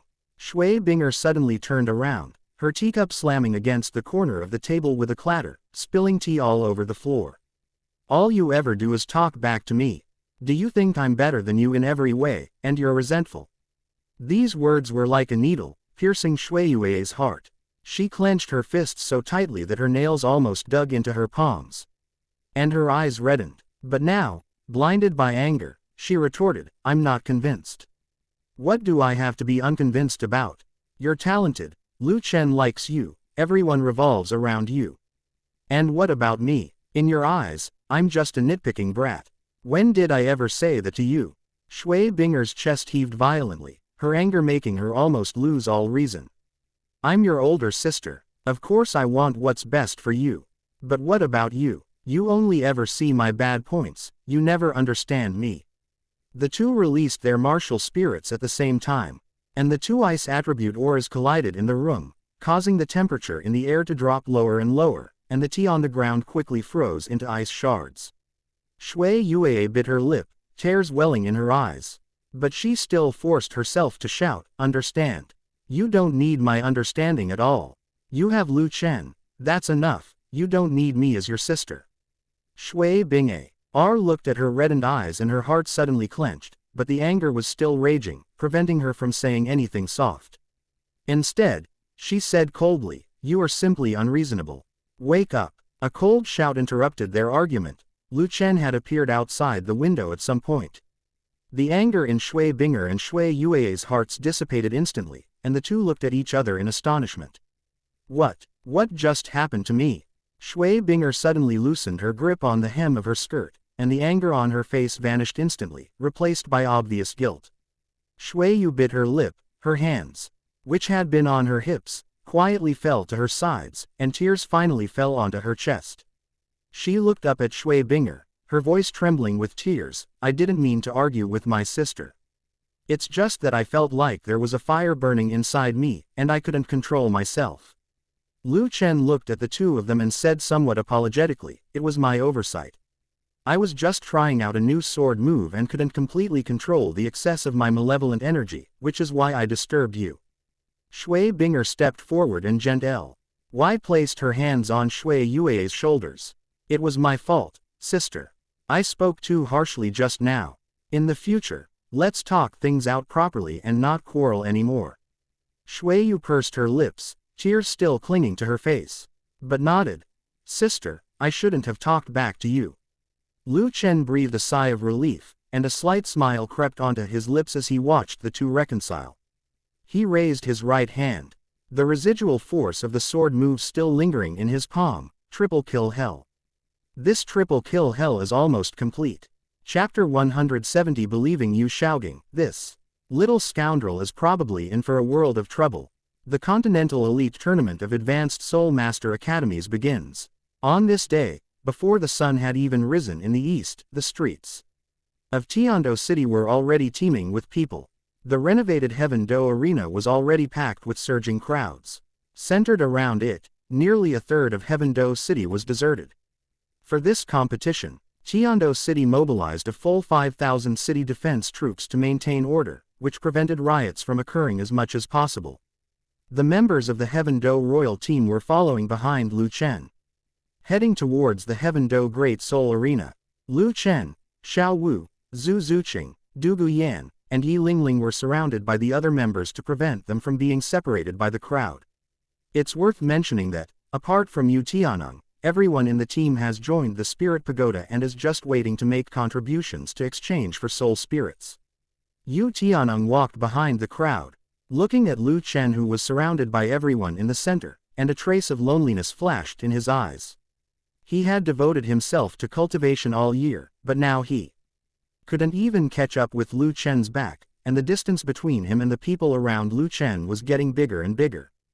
During this time, he thought of joining the Spirit Pagoda countless times. But whenever he thought of his grandfather, he could only suppress the thought in his heart. The Tiando Royal Team quickly arrived at the rest area provided specifically for the participating academies inside the arena. The spacious rest area has over 1,000 seats, divided into sections, to provide rest and waiting areas for students from various Soul Master academies. As soon as Lu Chen stepped into the rest area, a fiery red figure walked over.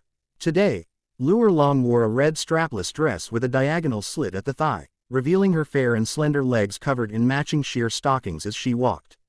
The strapless bodice is embroidered with dark gold flame patterns along the edges, perfectly covering her full curves and highlighting her slender waist and voluptuous figure. Her fiery red hair wasn't draped over her waist as usual, but instead tied into a high ponytail, with a few curls hanging down her neck, adding a touch of dashing style. She rushed to Lu Chen, and before he could say a word of greeting, she had already wrapped her arms tightly around his waist and pressed most of her body against him. Lu Erlong buried her face in Lu Chen's shoulder, gently brushing her nose against his clothes, and said softly, "Lu Chen, why are you so late? I've been waiting for you for almost half an hour." As she spoke, she gently swayed her body and rubbed against Lu Chen's arm. Lu Chen. The voices of Xiao Wu, Zhu Zuqing, Du Guyan, and Yi Lingling rang out simultaneously, full of questioning. Lu Chen's temples throbbed, and he suddenly felt a headache coming on. But he still forced a smile and explained, "This is Lu Erlong, the Dean of Blue Tyrant Academy." As he spoke, he gently pushed away the beautiful woman in his arms.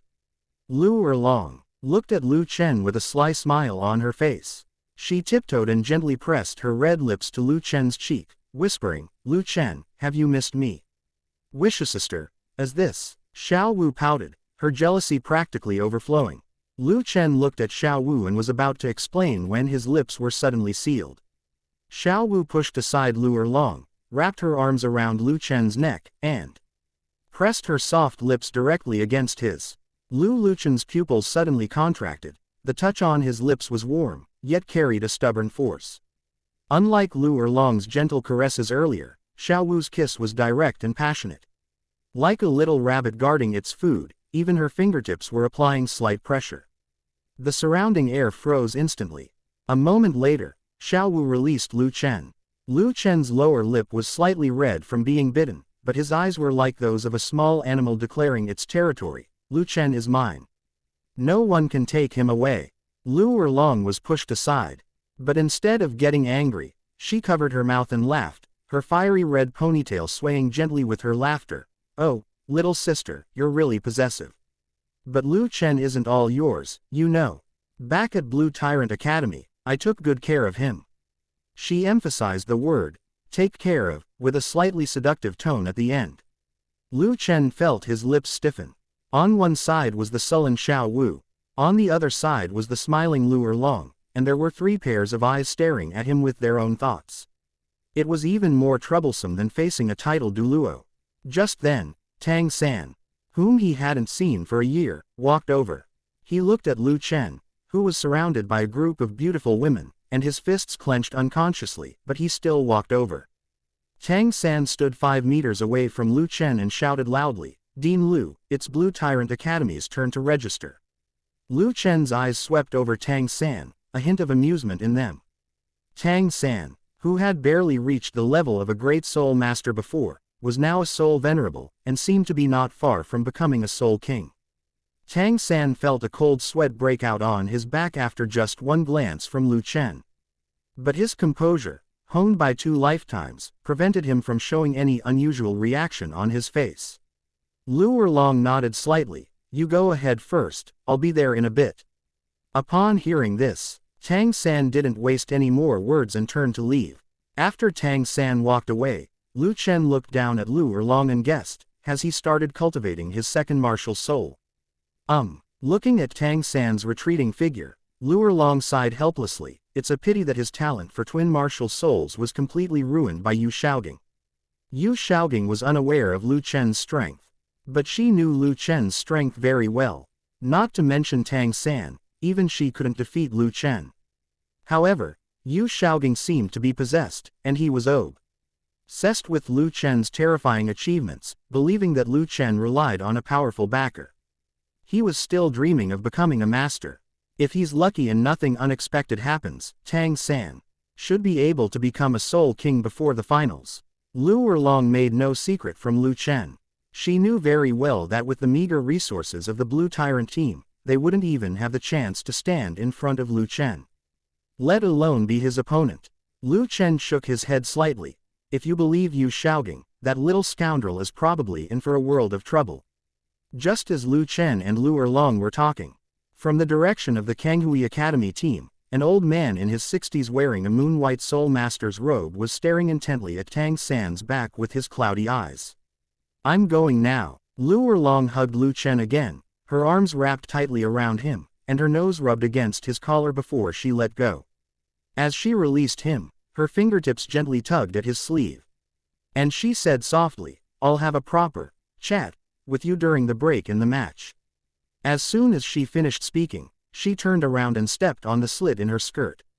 Her fiery red figure was particularly eye-catching in the crowd. As she left, she turned back and raised an eyebrow at Xiao Wu. Enraged, Xiao Wu immediately hugged Lu Chen's arm even tighter, pressing her cheek against his sleeve like a little animal guarding its den. HMPH, always trying to pull tricks.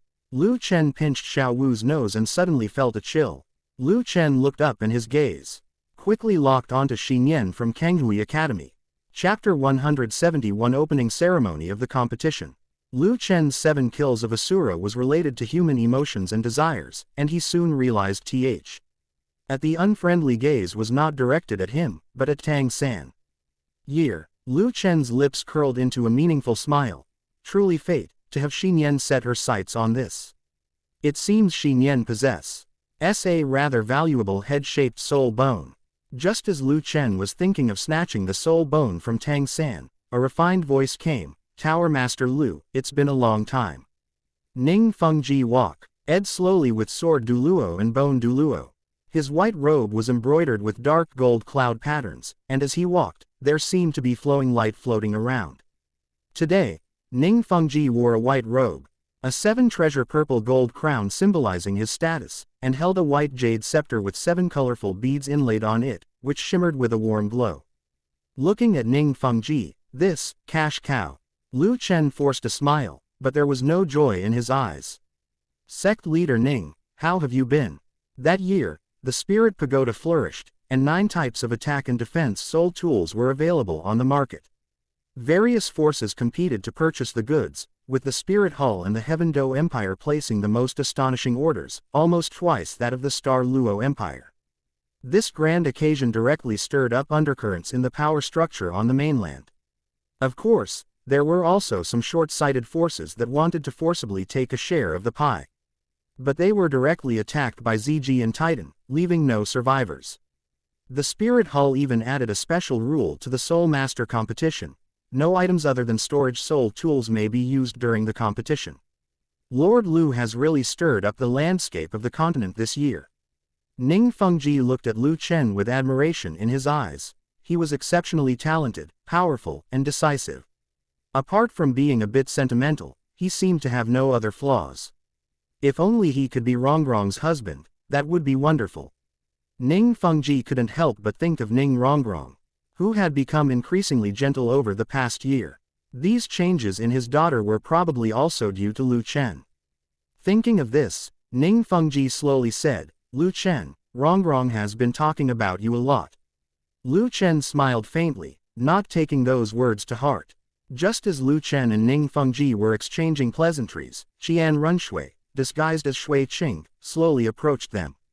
Teacher. Shui Qing first bowed slightly to Ning Fengji, then looked at Lu Chen and greeted him, Tower Master Lu, it's been a long time. Lu Chen looked at Shui Qing and nodded slightly. Your Highness the Crown Prince's demeanor is becoming increasingly extraordinary, and you are already showing signs of becoming an emperor.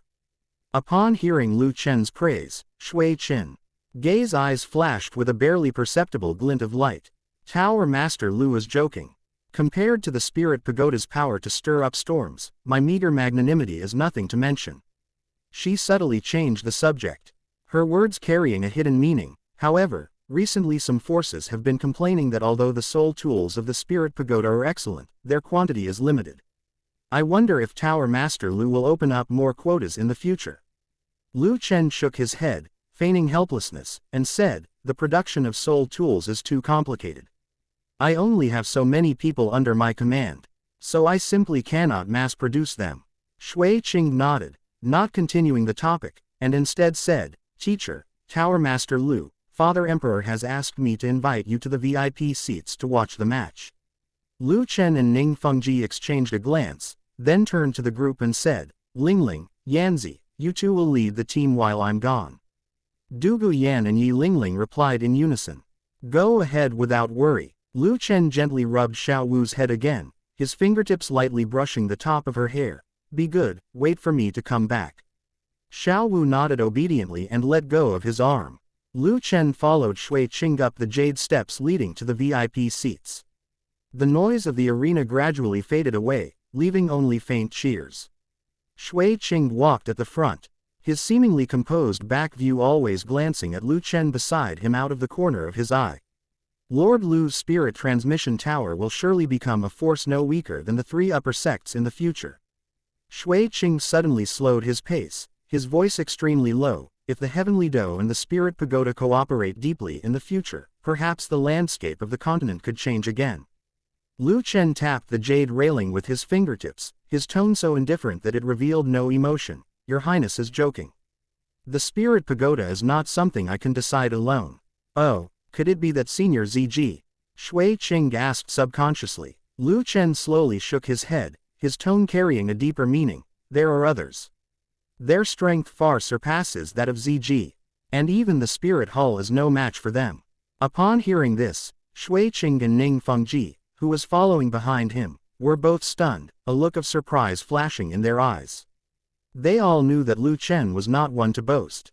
As they spoke, they had already reached the top floor of the VIP seating area. The top floor of the VIP area was actually a semi-open air pavilion with white marble railings adorned with gilded patterns. In the center was a long table made of rosewood, behind which were several rows of seats. The person sitting in the center was one other than the Snow Knight Emperor whom we had met before.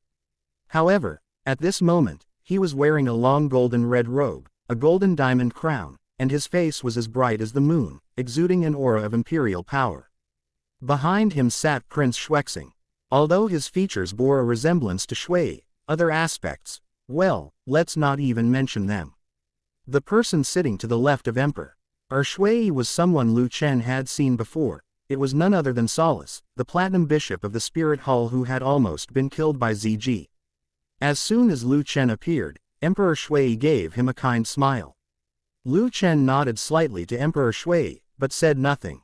At this moment, there were only 3 empty seats left to the right of Emperor Shui, which were obviously reserved for Lu Chen, Shui Qing, and Ning Fengji. Ning Fengji slowly sat down in the seat to the right of the Emperor, then smiled at Lu Chen and said, Lord Lu, this way please. Lu Chen and Shui Qing took their seats in the remaining 2 seats. Seeing this, Prince Schwexing slowly said, the opening ceremony of the All-Continent Elite Tournament of Advanced Soul Master Academies may begin. As soon as the words were spoken, an MC stepped out from the side of the VIP platform. He stood in front of the crowd and announced in a loud voice, now, please welcome His Majesty the Emperor of the Heaven Lido Empire to declare the opening of this competition. Thunderous applause erupted from the stands. Amidst applause, Emperor Shui slowly rose to his feet. The hem of his golden red dragon robe swept across the chair as he walked to the amplified soul tool and gently raised his right hand. He waved lightly to the audience and the participating soul masters below, and the applause quickly stopped, leaving the huge square in complete silence. Emperor Shui's deep and resonant voice echoed throughout the entire arena through the amplified soul-guided device. I, Shui Yi, Emperor of the Heaven Do Empire, on behalf of the Heaven Do Empire and the organizers of this competition, hereby declare the Continental Elite Tournament of Advanced Soul Master Academies now open. Chapter 172 Xinyan. Who was inevitable to die no matter what. For the glory of the Empire, show your brilliance. As Lu Chen listened to Emperor Shui's impassioned speech, he felt as if he had returned to the principal's meeting in his previous life, and a sense of drowsiness from the depths of his soul overwhelmed him. Just as Lu Chen was pondering what to eat later, the MC announced loudly to the audience, next, please welcome Mr. Lu Chen, the Tower Master of the Spirit Pagoda, to give a speech for this competition. Puff! Lu Chen almost spat out the tea he hadn't swallowed, and suddenly jumped up from his chair. Drawing everyone's attention, he glanced down at Ning Fengji and Shui Qing beside him. The former held a teacup and covered his lips, while the latter had a smile in the corner of his eye. The understanding in their eyes could not be hidden. Was he the only one in the entire audience who didn't know he was supposed to give a speech beforehand? Lord Lu, the Master of Ceremonies urged again in a gentle voice, with a hint of cautious probing. All eyes in the audience were focused on Lu Chen. Most of them only learned today that Lu Chen was the Master of the Spirit Pagoda. Is this the Master of the Spirit Pagoda? He looks so young. Could he be a major competition athlete? Why does he look so familiar? Have I seen him in some soul battle before? As Lu Chen listened to the sparse discussions below the stage, he took a deep breath, and a scarlet 100,000-year soul ring suddenly appeared on his body. A terrifying aura, seemingly emanating from the ancient wilderness, suddenly erupted. Everyone seemed to see a layer of pale red blood light suddenly spreading from his body, making even the air feel heavy. At this moment, Lu Chen stood on the high platform like a humanoid soul beast. Although he was standing there without moving, people dared not breathe. The entire soul arena fell into an eerie silence. The audience stared at the red ring, their eyes filled with shock. Several ordinary people in the front row who had no soul power even slumped into their seats, their faces pale. Everyone. Lu Chen seemed to have golden light flashing in his throat as he uttered each word with the power of his blood and chi. I hope everyone can achieve the results they expect. That short sentence resonated like a resounding bell in everyone's ears, even causing the stone pillars of the arena to tremble slightly. Lu Chen retracted his spirit ring, bowed slightly, and sat back down in his chair. It took Emperor Shui a full 5 miles. Newts to recover from the oppressive feeling, his voice still a little strained. The competition continues. The MC's announcement rang out again, clearly resounding throughout the venue. In the first round of the qualifiers, Kanghui Academy will face off against Zixing Academy. In the first round of the qualifiers, Auckland Academy will face Flamebring Academy. In the first round of the preliminary rounds, Cheondo Royal Academy will face off against Lanba Academy. Just like in the original story, Blue Tyrant Team's opponent was still that, worlds apart, second team. If Lu Chen's team was Heaven, then this second team was the real Earth. The members were all pampered royal playboys with mediocre soul power and terrible combat experience. Looking at the Blue Tyrant team, they have 2 soul masters, Dai Mubai and Tang San, along with the level 39 power attack type soul master Tai Long, the level 35 power attack type soul master Huang Yuan, and the level 35 agility attack type soul master Jing Ling, among others. This configuration alone is enough to give the second team a run for their money. Tang San still did not reveal his clear sky hammer in this competition, but instead participated in the soul battle with his blue silver grass, which has 4 soul rings, 2 yellow, 1 purple, and 1 black. His 4th soul ring would normally be enough to shock everyone, but with Lu Chen's 100,000-year soul ring in front of him, his 4th soul ring, which was just over 10,000 years old, didn't even make a ripple. The outcome of this battle was never in doubt. Blue Tyrant Academy won. In the audience, Yu Shaogang looked at the indifference shown to Tang San by those around him, and the resentment in his eyes almost materialized. Lu Chen. It's him again. He actually deceived the world with this illusion. Suddenly, the middle-aged man beside him spoke up. Although that Tang San is quite strong, he is still far inferior to Tower Master Lu. Upon hearing this, Yu Shaogang felt a surge of anger well up inside him, his fingernails almost digging into the flesh of his palm. He suddenly turned his head and glared at the audience member next to him who was speaking. The sinister look in his eyes made the other person instinctively shrink back. Foolish. Yu Shaogang gritted his teeth and angrily rebuked, Lu Chen's so-called 100,000-year soul ring is probably some kind of unorthodox trick. A true strong person is judged by their potential and the rationality of their soul ring combination. Xiao San's blue silver grass has innate full soul power. Although his fourth soul ring is only 10,000 years old, it perfectly matches his martial soul attribute. This is the orthodox path of a soul master. The middle-aged man frowned, as he looked at Yu Shaoging's erratic behavior and said, "Where did this lunatic come from? Who let their lunatic out?" After the middle-aged man finished speaking, he ignored the furious Yu Shaoga. And walked directly to the other side. Only a fool would argue with a lunatic. Be careful, lunatics bite people. Lunatics don't have to take responsibility for biting people. Clearly, Xiao San is the real genius. Clearly, my theory could make Xiao San the top soul master in Douluo continent, but Lu Chen just had to interfere and steal all the attention with a fake 100,000-year soul ring. As the surrounding audience listened to Yu Shaoging's words, they couldn't help but distance themselves from this lunatic. At this moment, Lu Chen did not notice Yu Shaoging's pathetic appearance. He looked at the victorious Blue Tyrant Academy team below the stage, lost in thought. Ning Fengji noticed that Lu Chen's gaze was fixed on the Blue Tyrant team and asked, "What? Does Tower Master Lu think highly of Blue Tyrant Academy?" Quote, Lu Chen shook his head. With Tang San and Dai Mubai alone, Blue Tyrant Academy is no match for them. Ning Fengji nodded. Although his beloved daughter was on the Blue Tyrant Academy team, he thought the Blue Tyrant team had little chance of making it to the finals. Looking at Ning Fengji's expression, Lu Chen thought to himself, it seems that Tang San's secret of having the clear sky hammer as his second spirit hasn't been exposed.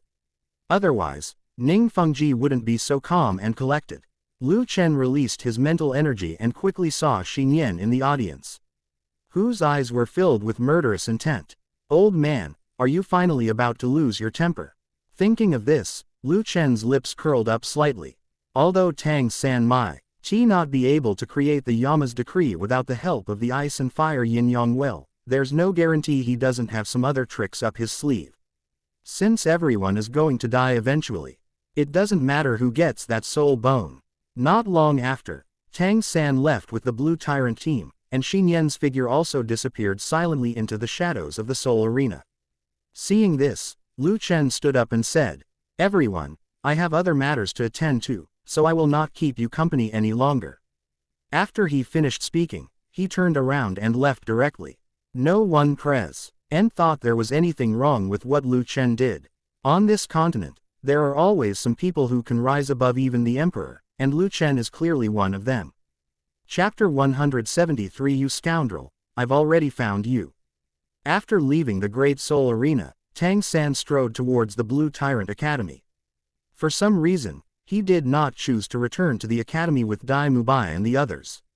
Lu Chen had been secretly observing Xing Yan. Ever since he activated the 9th seal of the Golden Dragon King, he had been able to perfectly control everything about his body. His aura was so powerful that not only Xing Yan, but even a titled Douluo might not be able to detect him following them in secret. As for Tang San, he hadn't even discovered Xing Yan, let alone Lu Chen. As Xing Yan followed behind Tang San, something suddenly flashed across his body, followed by a subtle wisp of soul power that quietly wrapped around Tang San. Tang San was completely unaware of all of this. Lu Chen looked at Xing Yan with a hint of curiosity in his eyes. This was Xing Yan's martial soul remnant dream. The remnant dream martial soul is quite unique, it's a special martial soul with a tangible yet intangible form. It can generate various illusions, causing people to lose their way within them. If the user is powerful enough, they can even cause an opponent lost in the illusion to self-harm and die. Lu Chen watched Xing Yan use his soul skill from the shadows, a hint of regret in his eyes. What a pity for this martial soul, it followed the wrong user. Lu Chen observed quietly as Tang San's steps gradually deviated from the right path, eventually leading him into a secluded forest. When Xing Yan saw Tang San walking into the trap, his spirit rings lit up. A light gray mist surged from his body, instantly enveloping Tang San. Tang San felt a sudden dizziness, his feet stopped uncontrollably in place, and the environment in front of him suddenly distorted. The withered yellow leaves transformed into a flurry of Tang clan hidden weapons, their sharp whistling sounds piercing the air and causing eardrum pain. From the shadows of the trees not far away, Figures dressed in the robes of Tang clan elders slowly emerged. The man's face was covered by a mask with blue faces and fangs, but his voice was like ice coated with poison. "You wicked creature. You fled from the Tang clan and even dared to practice the Tang clan's hidden weapons. Today I will take your dog's life." Tang San's pupils contracted sharply, and he subconsciously reached for the 24 bridges under the moon at his waist, only to touch nothingness with his fingertips. He tried to use the mysterious heaven technique to resist, but suddenly found that all the soul power in his body had disappeared. Xi Nian hid behind a tree, a sinister smile curling at the corner of his mouth. He gently twisted his left hand, and his third soul ring suddenly lit up. Suddenly, the Tang clan elder in the illusion raised his hand, and dozens of rain of pear blossom needles shot towards Tang San's chest, the tips of the needles glowing with a ghostly blue, highly poisonous light. Tang San's throat tightened, and the fear of being hunted by the Tang clan in his previous life surged back like a tide, and he almost turned to run away. But those dozens of hidden weapons seemed to have eyes, piercing straight through his limbs. Puff puff puff. The sound of hidden weapons piercing flesh was clearly audible, and Tang San trembled uncontrollably as he watched the Tang clan elder approach. But in Lu Chen's eyes, the scene was completely different. Tang San was personally taking out dozens of hidden weapons and throwing them with a peculiar technique, forcefully embedding them into his limbs. Upon seeing this, Xi Nian's sixth spirit ring lit up, and the surrounding gray mist trembled. In the blink of an eye, Xi Nian appeared directly in front of Tang San, king over the identity of Tang sect elder. Lu Chen watched this scene from the shadows, a hint of amusement in his eyes. At this point, Tang San might turn the tables and kill him. As expected, Xi Nian slowly walked up to Tang San, took out a dagger, and stabbed it directly into Tang San's body.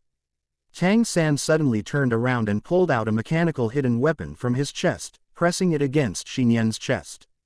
This item is called Zug Divine Crossbow. It is 1 foot long and is made of refined iron. Its crossbow bolts are 8 inches long, without fletching. The last 4 inches are cylindrical, while the first 4 inches are cone-shaped. The first 3 inches have 12 tiny blood grooves, and the tips are extremely sharp, gleaming with a faint cold light. This type of concealed weapon has an extremely high rate of fire. Within 50 meters, it is capable of piercing metal and stone.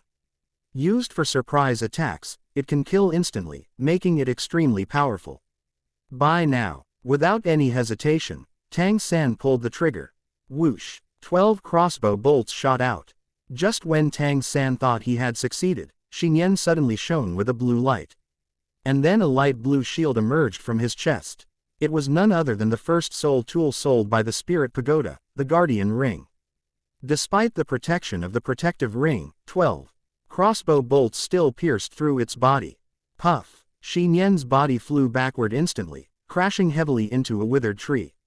He clutched the bloody hole in his chest from which purplish-black blood was gushing out. Making strange hoarse noises in his throat, his eyes filled with disbelief and venom. "It's poisonous." The poison spread through his bloodstream much faster than he had imagined. In an instant, his limbs began to go numb, his soul power dissipated like a flood, and even maintaining his standing became difficult.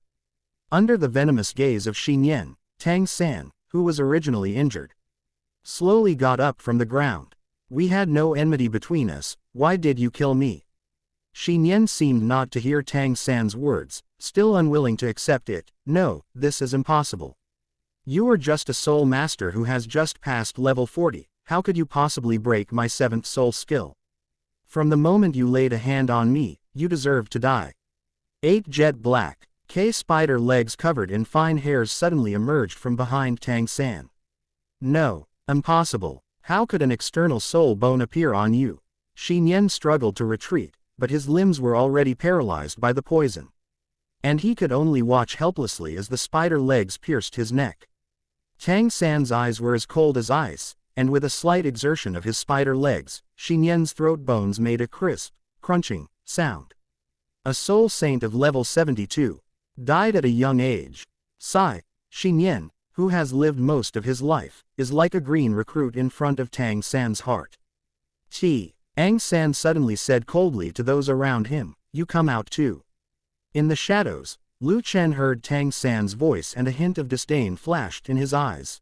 Don't even mention you, even if your father came. He wouldn't be able to find me. A moment later, seeing that there was no movement around him, Tang San collapsed to the ground, panting heavily. Xi Nian's body had long been corroded. Nto a pool of black water by the deadly poison on Zug's crossbow. Only a translucent bone, radiating iridescent light, lay quietly in the black water. Tang San cautiously approached the black water, and when he saw the object clearly, his pupils involuntarily contracted. Soul bone. Before Tang San could even reach out to grab it, a short sword carrying a chilling killing intent came straight at him. Damn it, there's someone else. In a moment of panic, Tang San twisted his body and barely dodged the sword. Before he could react, Lu Chen, wearing the dust concealment mask, kicked him from behind and sent him flying. Lu Chen grabbed the soul bone with his right hand, and then released the 7-kill sword intent from the short sword in his hand, slashing out a 7-kill sword chi towards Tang San. Just then, a huge Hoshin hammer fell from the sky, blocking the 7-kill sword chi. You arrived so quickly. You got lucky. Before Lu Chen could finish speaking, he vanished from his spot in an instant. Chapter 174 Tang Xiao makes his move. Soul bone acquired. Tang San thought he was about to die again. The chilling aura of the 7-kill sword chi still lingered on the tip of his nose. But the expected excruciating pain did not come. He lay on the cold, withered leaves, and out of the corner of his eye, he could see the massive, black hammer firmly embedded in the ground. Father. He propped himself up with his trembling arms and looked up, only to see a tall figure emerge from the shadows of the trees. The man was over 2 meters tall, with a broad back and a muscular build. A very imposing figure, and a chiseled face with short, graying hair. His eyes were bright and piercing, a far cry from Tang Hao's dejected appearance. Uncle. Tang San looked at the newcomer with astonishment in his eyes. Tang Xiao walked up to him, lifted the Hoshin hammer handle with one hand, easily pulled the hammer out of the soil, and said in a deep voice, "This is the 7-killing sword intent." Tang San suddenly remembered something and hurriedly said, "Uncle. The soul bone. That masked man just took the soul bone." He glanced at Tang San and slowly said, "I'll handle the rest. You go back to the academy first." Upon hearing this, Tang San smiled. He had heard his father mention that Tang Xiao's strength far surpassed his father's. With such a powerful figure pursuing him, the masked man would have absolutely no chance of escaping. After Tang Xiao finished speaking, his soul power surged, and with a flicker, he flew in the direction Lu Chen had left. At this moment, Lu Chen's internal energy was surging, and every step he took was like crossing space. Every time Lu Chen's foot landed, the withered leaves beneath his feet instantly turned to dust. Trying to leave, the deep voice, imbued with soul power, exploded in Lu Chen's ears like thunder. Lu Chen suddenly turned to the side, only to see a dark hammer shadow cross his shoulder and smash into the ground. Gravel and broken wood flew everywhere, and the ground cracked open, creating a trench half a meter deep. He looked up and saw that Tang Xiao had already landed 10 steps away. He grabbed at the air with his right hand, and the Hoshin hammer hung at his side. "You were able to dodge my hammer. Your strength is better than I thought." Snort. Lu Chen snorted coldly and suddenly rushed forward, his short sword gleaming coldly as he thrust it straight at Tang Xiao's heart. Tang Xiao reacted extremely quickly, holding the Hoshin hammer horizontally in front of him. With a crisp clang, the tip of the short sword struck the hammer, causing Lu Chen's wrist to go numb. Feeling the sharp 7-kill sword intent emanating from Lu Chen, Tang Xiao questioned, "Who are you? You are definitely not Chen Xin. What is your relationship with the 7 treasure glazed tile school?" Lu Chen ignored Tang Xiao, his short sword slicing diagonally across the hammer and grazing Tang Xiao's hair. Tang Xiao immediately swung his hammer in retaliation, the Hoshin hammer crashing down on Lu Chen's face with a whooshing sound. Lu Chen twisted his body and kicked the side of the hammer. A tremendous force struck, and Lu Chen and Tang Xiao were both forced to take several steps backward. "What incredible strength!" Tang Xiao exclaimed, his eyes filled with shock. Lu Chen didn't speak, but thrust his sword forward again. Just as the short sword was about to collide with the clear sky hammer, he suddenly shouted, "Explode!" Lu Chen infused his soul power into the short sword, and before Tang Xiao could react, the sword suddenly exploded with dazzling golden light. Countless tiny blades, from the hilt to the tip, instantly disintegrated and swept towards Tang Xiao's face and chest. Tang Xiao's pupils shrank suddenly. In his haste, he was unable to fully retract the Haoshan hammer. He could only abruptly lower his shoulder and hold the giant hammer horizontally in front of him. At the same time, Lu Chen used the force of the recoil to flee into the distance. With a series of crisp bangs, the sword blade struck the hammer, sending sparks flying. Using the recoil, Lu Chen's figure shot away into the distance like an arrow. By the time Tang Xiao cleared away the shards of the sword, Lu Chen had already vanished from sight. Damn it! Tang Xiao looked at the spot where Lu Chen had just been, his eyes filled with apprehension. Although he couldn't discern the masked man's true cultivation level, he did sense that Lu Chen's soul power fluctuations were far lower than his own. Such soul power grants such combat strength. If we cannot kill him, he will likely become a major threat to the Clear Sky sect. Tang Xiao carefully surveyed the surroundings again, and only returned to Blue Tyrant Academy after confirming that the masked man had completely disappeared. When Tang Xiao returned to Blue Tyrant Academy, Tang San immediately came to him. He didn't ask about the soul bone right away, but instead asked, "Uncle, where is my father?" Tang Xiao sat down in the chair and slowly said, "Brother Hao is recuperating at the Haoshan sect, so he asked me to protect you." "Is father all right?" Tang San asked hurriedly. Tang Xiao shook his head and said heavily, "I'm afraid my soul power will never surpass level 93 in my entire life." Upon hearing this, Tang San's expression instantly turned ugly. Level 93 might be unattainable for ordinary people, but one must know that the father in front of him was once on par with Tang Xiao. Tang Xiao noticed Tang San's emotional change, stood up, patted Tang San's shoulder, and encouraged him, "Tang San, you have to work hard. Your talent surpasses that of Brother Hao, and you will definitely grow into a titled Douluo who surpasses me in the future." Tang San took a deep breath, nodded emphatically, and suppressed his emotions.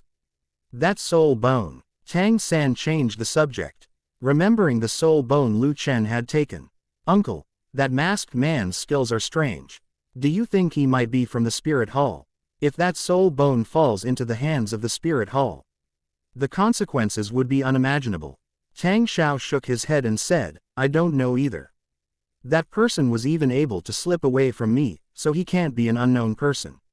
But, besides, Chen Xin of the 7 Treasure Glazed Tile School, who else in the world can use the 7-kill sword intent?"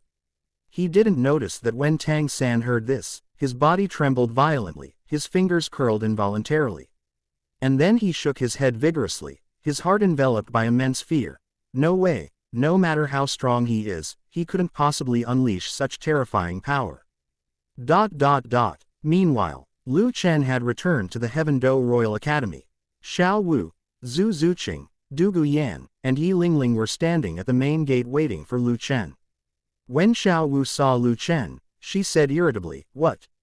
Does that Dean Erlong want to let you come back?" Looking at Xiao Wu's chubby cheeks, Lu Chen couldn't help but chuckle and gently flicked the tip of her nose. The smell of jealousy is wafting all the way to the door. Xiao Wu felt a tickle on her nose and instinctively turned her head to bite his finger, but Lu Chen pulled it back before she could. "Xiao Wu, I'm starting to doubt whether you're really a soft-boned rabbit." Lu Chen grabbed Xiao Wu's head and gave it a good ruffle, then said, "Let's go home. I'll show you something good." Zhu Zuqing, Du Guyan, and Yi Lingling exchanged glances. Could it be? Back at the villa, Lu Chen took out the soul bone from Xinyan. Xiao Wu leaned closer to take a look and immediately pouted, "Another soul bone. I thought it was a snack you brought back." Lu Chen pinched her cheek helplessly, his tone full of doting. "In the entire Tiando city, you're probably the only one who isn't interested in soul bones." Chapter 175 Huo Wushwang. A rare and precious temperament. Du Guyan took 2 steps forward, her fingertips hovering half an inch above the soul bone, sensing the faint spiritual fluctuations. She frowned slightly and asked, "This soul bone should belong to the gem category, most suitable for support-type soul masters and illusion-type soul masters. Where did you get it?" Lu Chen smiled faintly and said, from Xinyan. Lu Chen didn't say much, and the women didn't ask any more questions. This soul bone is called the illusionary wisdom skull, and the ability it provides is called illusionary space. It can increase the mental strength of allies by 20% and establish a mental network, allowing them to communicate with each other and not get lost in the illusion. As for enemies, it will have a hallucinogenic effect, causing them to lose their sense of direction and weakening their mental strength through the continuous hallucinatory effects. After listening to Lu Chen's explanation, Xiao Wu looked at the soul bone and said, "Since it's suitable for support-type soul masters, let's give it to Lingling." As soon as she finished speaking, everyone's eyes fell on Yi Lingling, who had been standing quietly the whole time. Just as Yi Lingling was about to refuse, the life seal between her brows suddenly lit up, and a soft light washed over her drooping eyelashes. She looked at the soul bone and slowly said, "The god of life told me that this soul bone is not a perfect match for me, and she has prepared a better one for me." Upon hearing this, Zhu Zuqing and Du Guyan both pursed their lips. Their eyes filled with envy as they looked at Yi Lingling. They also wanted to become the successors of the gods. "In that case, I'll keep this soul bone for now." Lu Chen nodded, thinking to himself, "Since the goddess of life has said so, I should keep this soul bone for now. Maybe it will be useful in the future."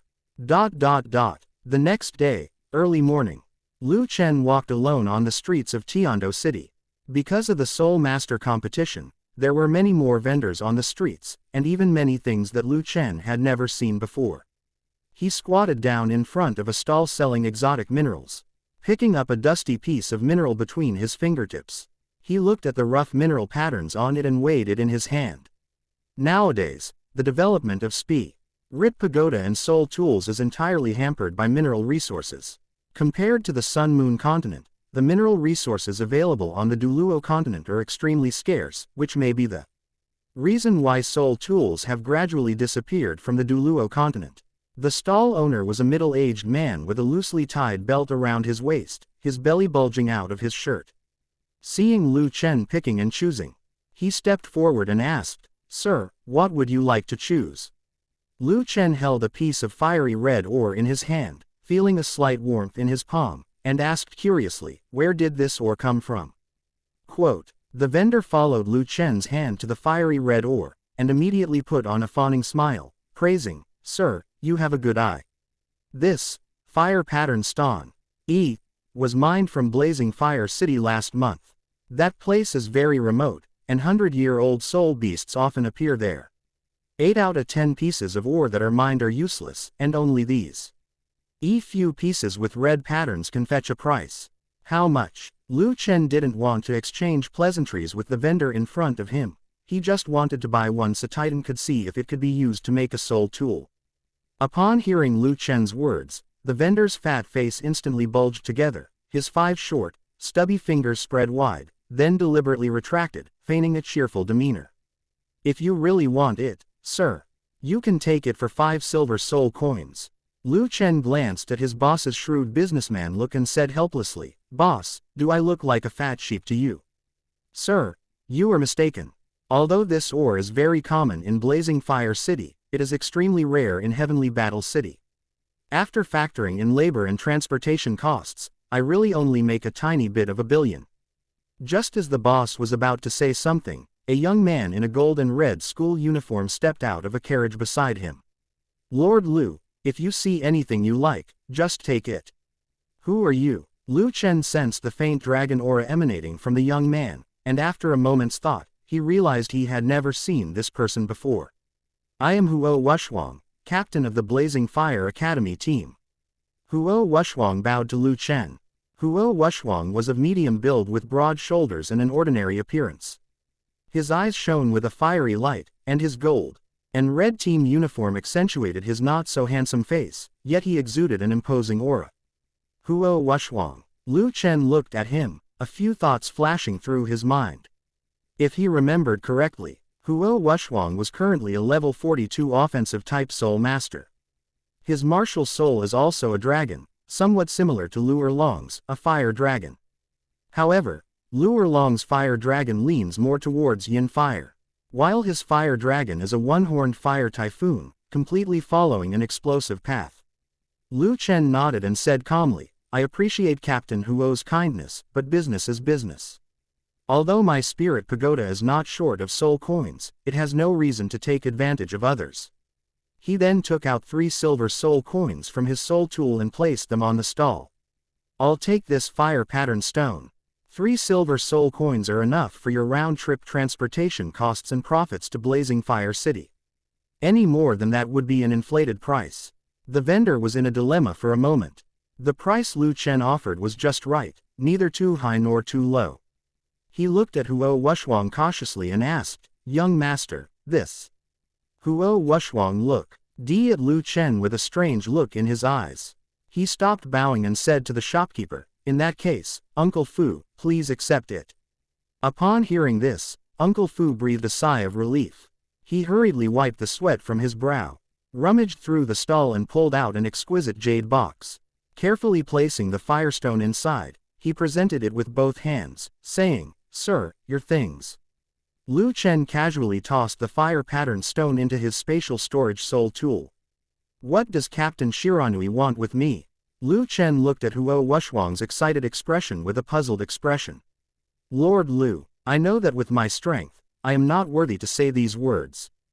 Huo Wushwang looked at Lu Chen with admiration. I hope to have a soul fighting match with you. Upon hearing this, Lu Chen raised an eyebrow.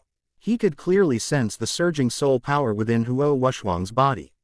But the gap between him and himself was like a chasm. If one agrees to the soul battle, one might easily dampen this precious spirit, but if one refuses outright, one would be betraying this burning passion.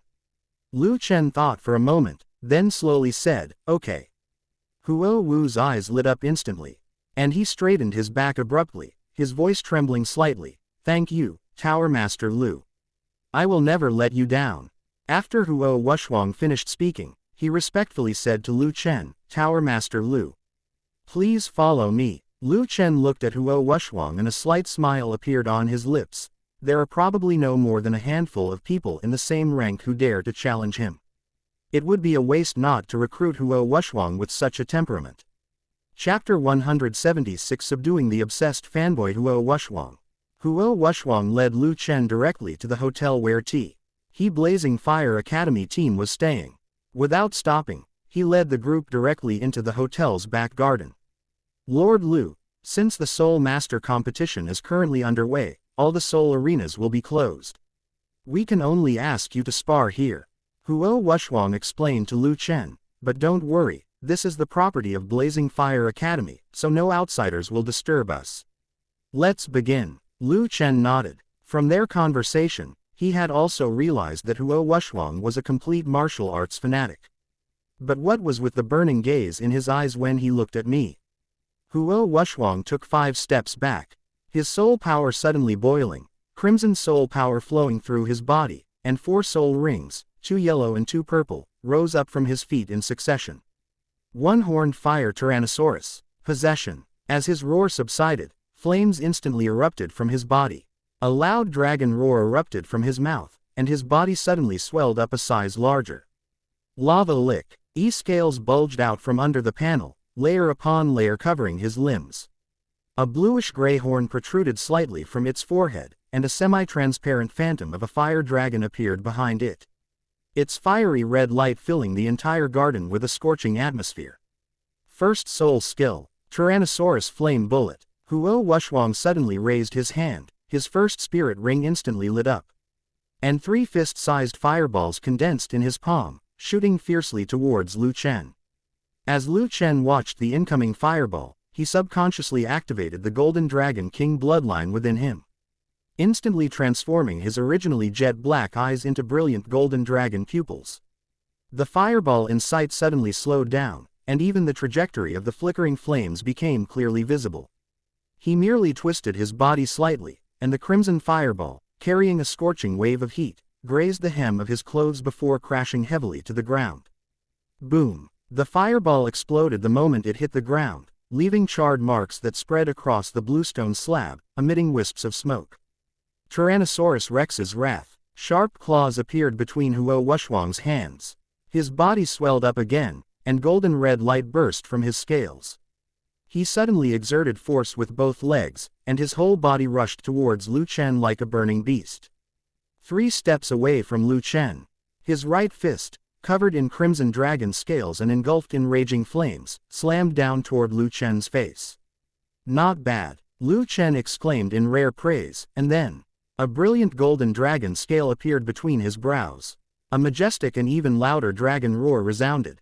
Huo Wushwang's figure suddenly stopped, and the flames on his body trembled violently.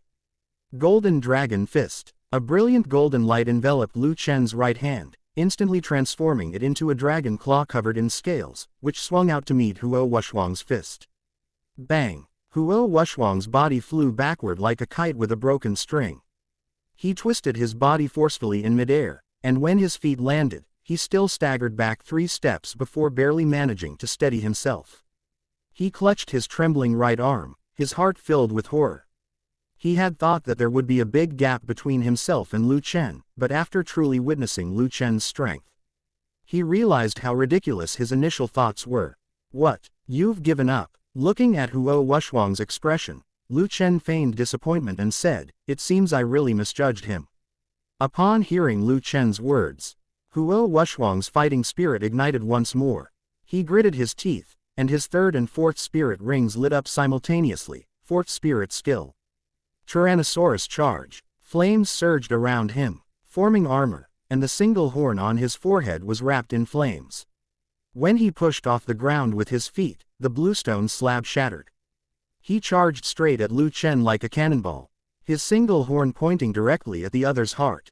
This is his strongest combination technique, combining offense and defense, which even soul masters of the same level wouldn't dare to take head-on. Seeing this, Lu Chen's eyes showed a hint of appreciation. He stomped his right foot hard on the ground, and the bluestone slab under his feet shattered. Say, Huo Wushwang about to crash into him, he made a grabbing motion with his right hand.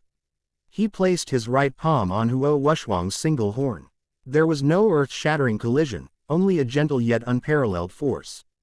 Huo Wushwang felt as if he had crashed into an unshakable mountain. His all-out charge made it difficult to advance an inch. His soul power was shaken and surged, and the flames of his dragon flame armor shook violently. A moment later, the flames on Huo Wushwang's body gradually dimmed, and his soul power was almost exhausted. I lost. Huo Wushwang smiled bitterly as he dissipated his martial spirit, the flames gradually dying down. He looked at Lu Chen, his eyes filled with admiration. Only today do I realize what a true powerhouse is. I will remember this battle for the rest of my life. Lu Chen looked at Huo Wushwang and slowly said, "Do you want to join the Spirit Pagoda? Follow me, and you can fully unleash the power of the one-horned fire Tyrannosaurus." As he spoke, a wisp of brilliant golden light condensed in his palm, and his domineering dragon aura instantly filled the entire hotel. Huo Wushwang's attention was instantly drawn to the aura of the Golden Dragon King. And his blood began to boil. Before Lu Chen could speak again, his eyes were filled with admiration, and he knelt down on one knee. I, Huo Wushwang, today I swear by one-horned fire Tyrannosaurus martial soul. In this life, I will follow only the lead of Tower Master Lu Chen and be loyal to the Spirit Transmission Tower. If I have any disloyalty, I will accept the backlash of my martial soul and have all my meridians severed. Huo Wushwang's voice was powerful and resolute, each word carrying an unquestionable determination. As the oath was uttered, fiery red light suddenly erupted from his body, and the unicorn fire dragon martial soul within him seemed to awaken, with the bluish-gray unicorn horn on his forehead suddenly bursting forth with crimson light. The translucent phantom of the fire dragon reappeared, and actually took the initiative to rub against the golden light in Lu Chen's palm, emitting a gentle hum. This is Huo Wu's. Huang was completely stunned. His martial spirit was actually trying to please Lu Chen. A hint of satisfaction flashed in Lu Chen's eyes. Although his martial soul was an inanimate object, the mark of the dragon race etched deep in his bloodline would not disappear. The brilliant golden light from Lu Chen's fingertips gently fell, landing precisely on Huo Wushwang's horn. The power of the Golden Dragon King seeped in like a gentle stream, without any domineering force, but rather with a warm and nourishing power. This is the power of the Golden Dragon King that Lu Chen has fully mastered, see.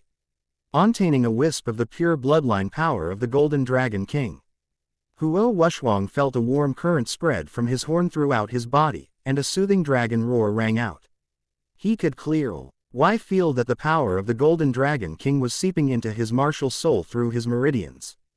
The crimson gold horn on its forehead shone even brighter, and the original bluish-gray patterns were completely covered, turning into a radiant crimson pattern, as if magma was flowing inside the horn.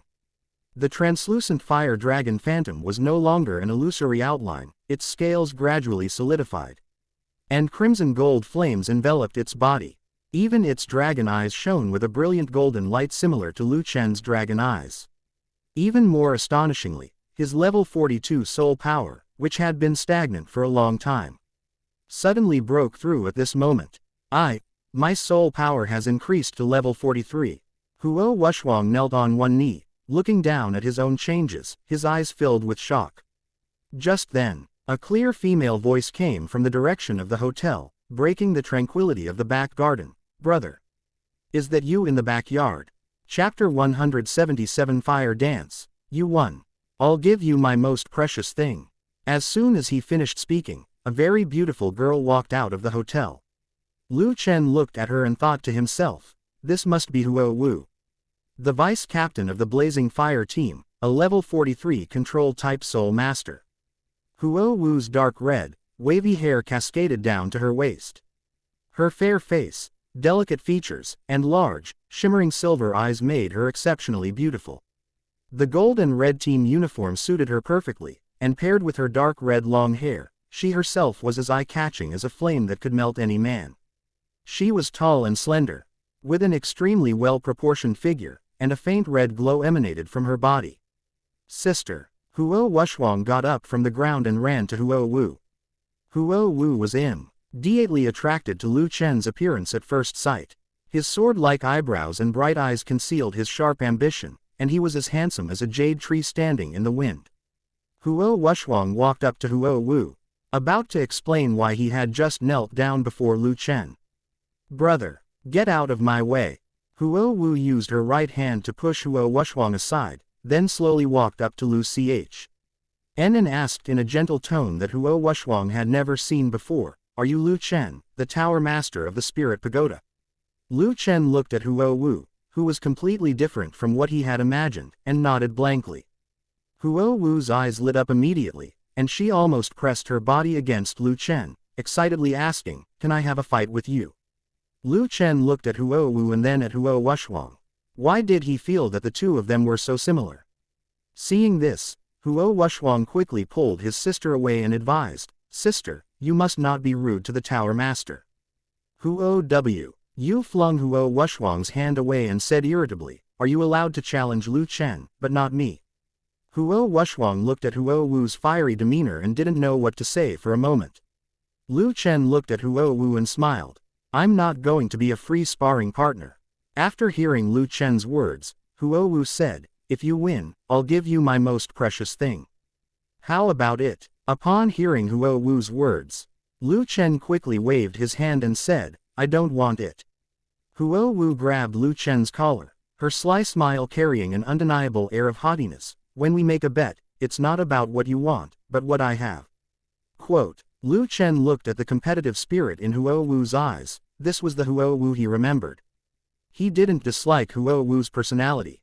Huo Wu has lived in a pampered environment since childhood. Although she is a girl, she is the object of everyone's care, both at home and at the academy.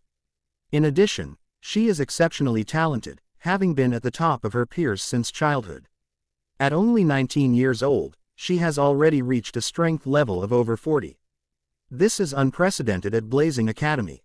Her pride is justified. With her looks, strength, and family background, she has every reason to be proud. Huo Wushwang looked at her younger sister and could only cup her hands in a gesture of respect to Lu Chen, hoping that he would go easy on her. Lu Chen nodded to Huo Wushwang, then said to Huo Wu, stop when you've reached the point of no return. A red light shone from Huo Wu's body. She swayed, and a faint orange-red shadow gradually appeared behind her. Exactly the same as her figure. The blurry fire shadow was full of an illusory feeling. This is her martial spirit, the fire shadow, a shadow with herself as its core. 4 spirit rings, 2 yellow and 2 purple, rose from beneath his feet, the fluctuations in spirit power causing the air to heat up. Lu Chen looked at Huo Wu and said calmly, "Let's begin." As soon as she finished speaking, Huo Wu's first spirit ring lit up instantly, and flames erupted from her body. A wave of scorching heat rushed towards us. Lu Chen looked at the fire shadow behind Huo Wu with a hint of curiosity in his eyes. Fire shadow, as the name suggests, is a shadow with fire attributes. It is an extremely special martial soul that can bring out the fire element to the greatest extent. Second soul skill, Flame Cage. Huo Wu crossed her hands, and orange-red flames shot up from the ground, instantly weaving into a diamond-shaped cage that trapped Lu Chen. Lu Chen's blood and chi trembled, and the originally blazing fire cage was instantly extinguished. He took a step forward, his right hand aimed straight at Huo Wu. Huo Wu's third spirit ring lit up. The dazzling purple light merged with the golden-red aura emanating from her body, and a striking ring of flames instantly erupted, spreading to Lu Chen's side. Lu Chen felt a strong, scorching elastic force come over him, causing his body to pause slightly. This is Huo Wu's third soul skill, Fire Resistance Ring. This skill has no offensive power. Its most notable feature is that it can knock back all enemies within the range of the fire resistance ring to a certain distance. That little bit of force can't stop me.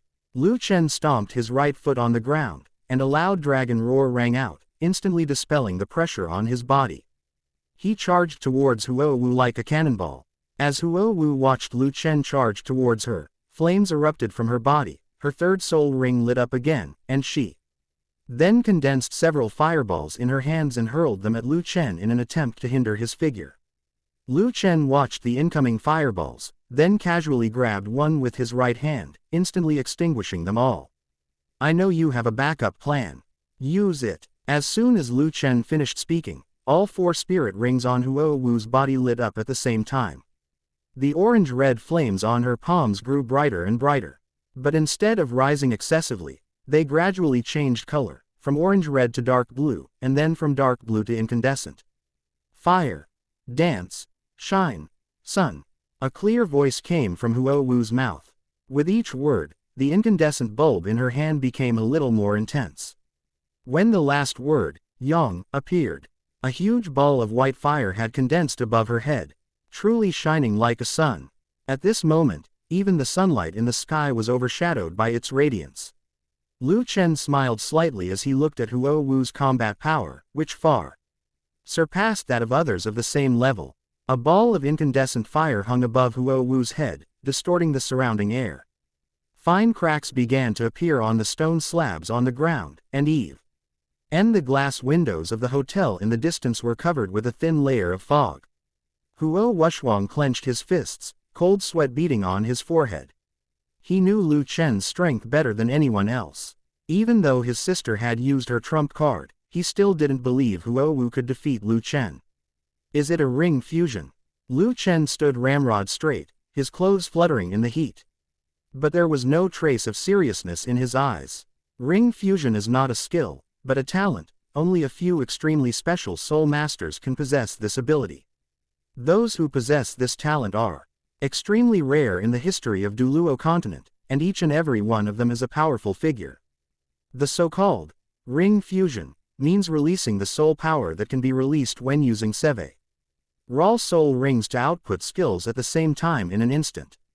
It can also be described as releasing a large amount of soul power in an instant to use a soul skill. The biggest advantage of ring fusion is its explosive power. In Lu Chen's opinion, ring fusion is stronger than ring explosion. Chapter 178. I have a feeling I was thinking about something strange just now. Lu Chen slowly raised his hand. A faint golden light emanating from his palm, within which dragon scale patterns could be faintly seen flowing. A very good move. As soon as she finished speaking, Huo Wu pushed her palms forward.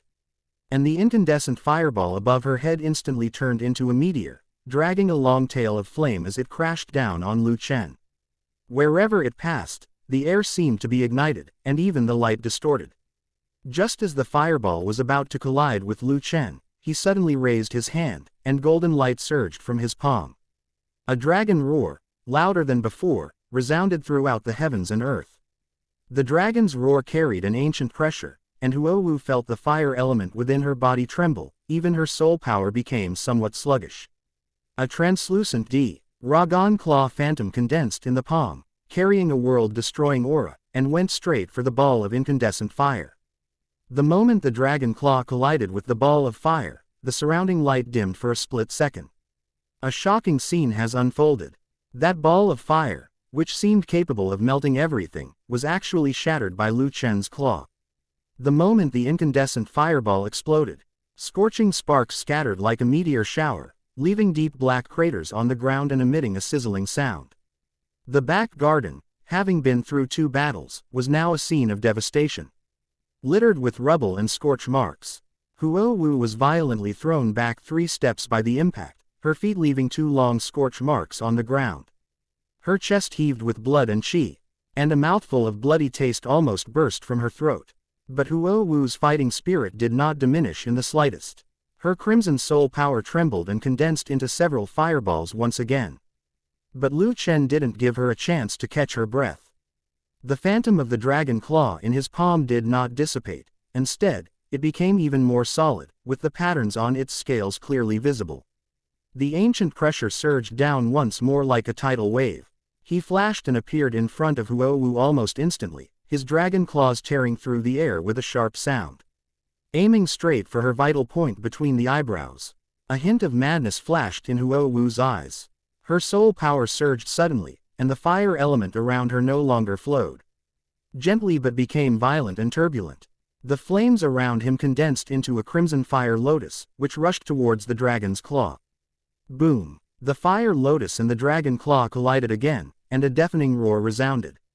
Why bother? Why are you doing this? Lu Chen sighed softly, and the golden dragon scales between his brows lit up.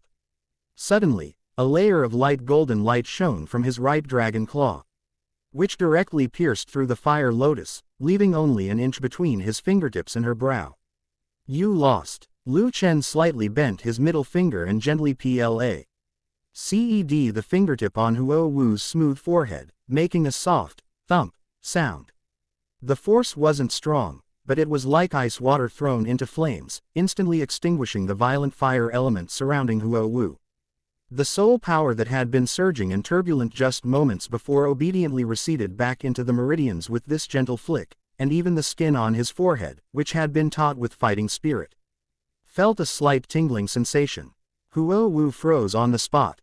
Her clenched fist loosened, and the fighting spirit in her eyes hadn't had time to fade before it was covered by a layer of astonishment. Instead of the expected excruciating pain, she was met with a playful flick that made her cheeks flush instantly. You're playing me. Huowu took a half step back, raised her hand to cover her forehead, her tone full of embarrassment and anger. Seeing this, the illusory dragon claw in Lu Chen's palm slowly dissipated, and the golden dragon scale between his brows faded away. Why are you being played? He pointed to Huowu's still slightly feverish forehead. If you keep hitting her, your meridians might not be able to take it. Huowu only then fell. The burning sensation in her meridians. The anger on her face vanished instantly, replaced by shame. Thank you so much, I misunderstood you. As Huowu spoke, she took out a warm, smooth white jade pendant from her bosom. The jade pendant was about the size of a palm, with smooth, rounded edges and a warm, lustrous surface that shimmered faintly in the sunlight. The front of the jade pendant is carved with a curled red flame pattern, the pattern deeply embedded in the jade, as if flowing fire is moving along the pattern. This is the Flame Heart Pendant, a treasure passed down through generations of my Huo family. It can help fire attribute soul masters comprehend the fire element. It is a supreme treasure of the fire path. Huowu held the white jade pendant's silk cord betway in her fingers and handed the pendant to Lu Chen, saying, "A bet is a bet, this is yours." She didn't care whether Lu Chen wanted it or not, and threw the flame heart pendant into Lu Chen's hand, as if she was afraid that she would regret it the next second. Lu Chen looked at the jade pendant in his palm and secretly breathed a sigh of relief.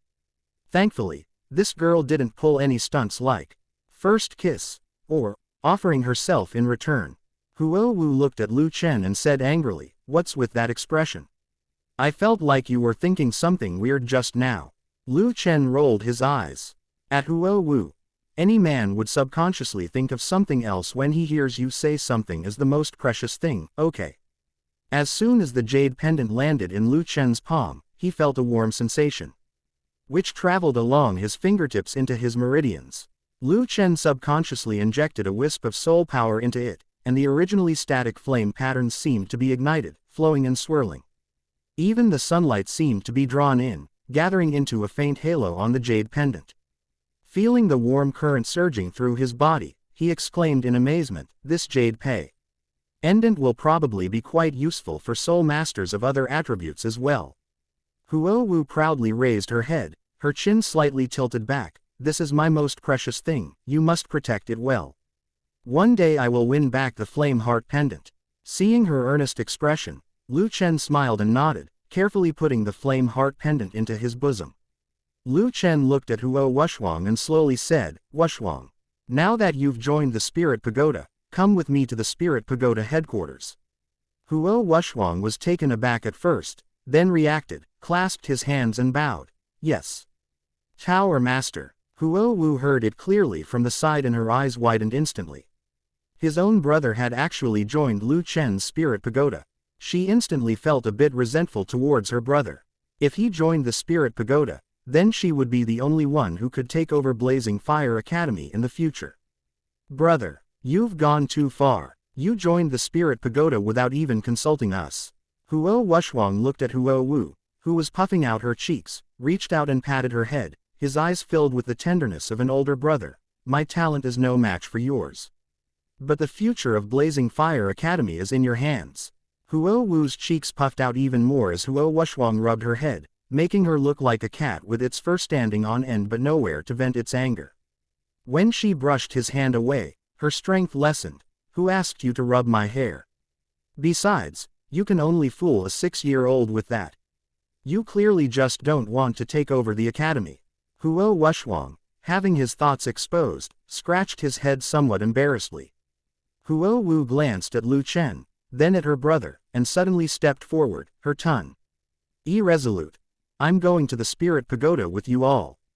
Chapter 179 Bridget guards the Spirit Pagoda.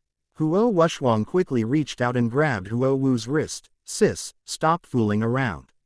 Huo Wu broke free from his hand and walked straight up to Lu Chen, her voice resounding, "I want to join the Spirit Pagoda too." Upon hearing this, Lu Chen raised an eyebrow, his gaze sweeping over Huo Wu's tense profile, and smiled. "Welcome to the Spirit Pagoda. When geniuses come knocking on your door, how can you refuse?" If Huo Wu is properly nurtured, she will definitely become a powerful figure in the future. "Sister." Huo Wushwang looked at the willful Huo Wu, but ultimately didn't say the rest of his sentence. Without the slightest hesitation, Huo Wu suddenly unleashed orange-red flames from her fingertips. And the phantom of her martial soul, Fire Shadow, flashed behind her. "I, Huo Wu, swear by my martial soul that I will henceforth be loyal to the Spirit Pagoda. If I ever betray it, may my martial soul be shattered and my soul power be completely dissipated. In that case, let's go." Lu Chen handed the 2 tokens symbolizing the identity of the Spirit Pagoda to Huo Wu and Huo Wushwang respectively. Lu Chen led Huo Wu and Huo Wushwang to the headquarters of the Yuanli clan, the Jin Chuanling Tower.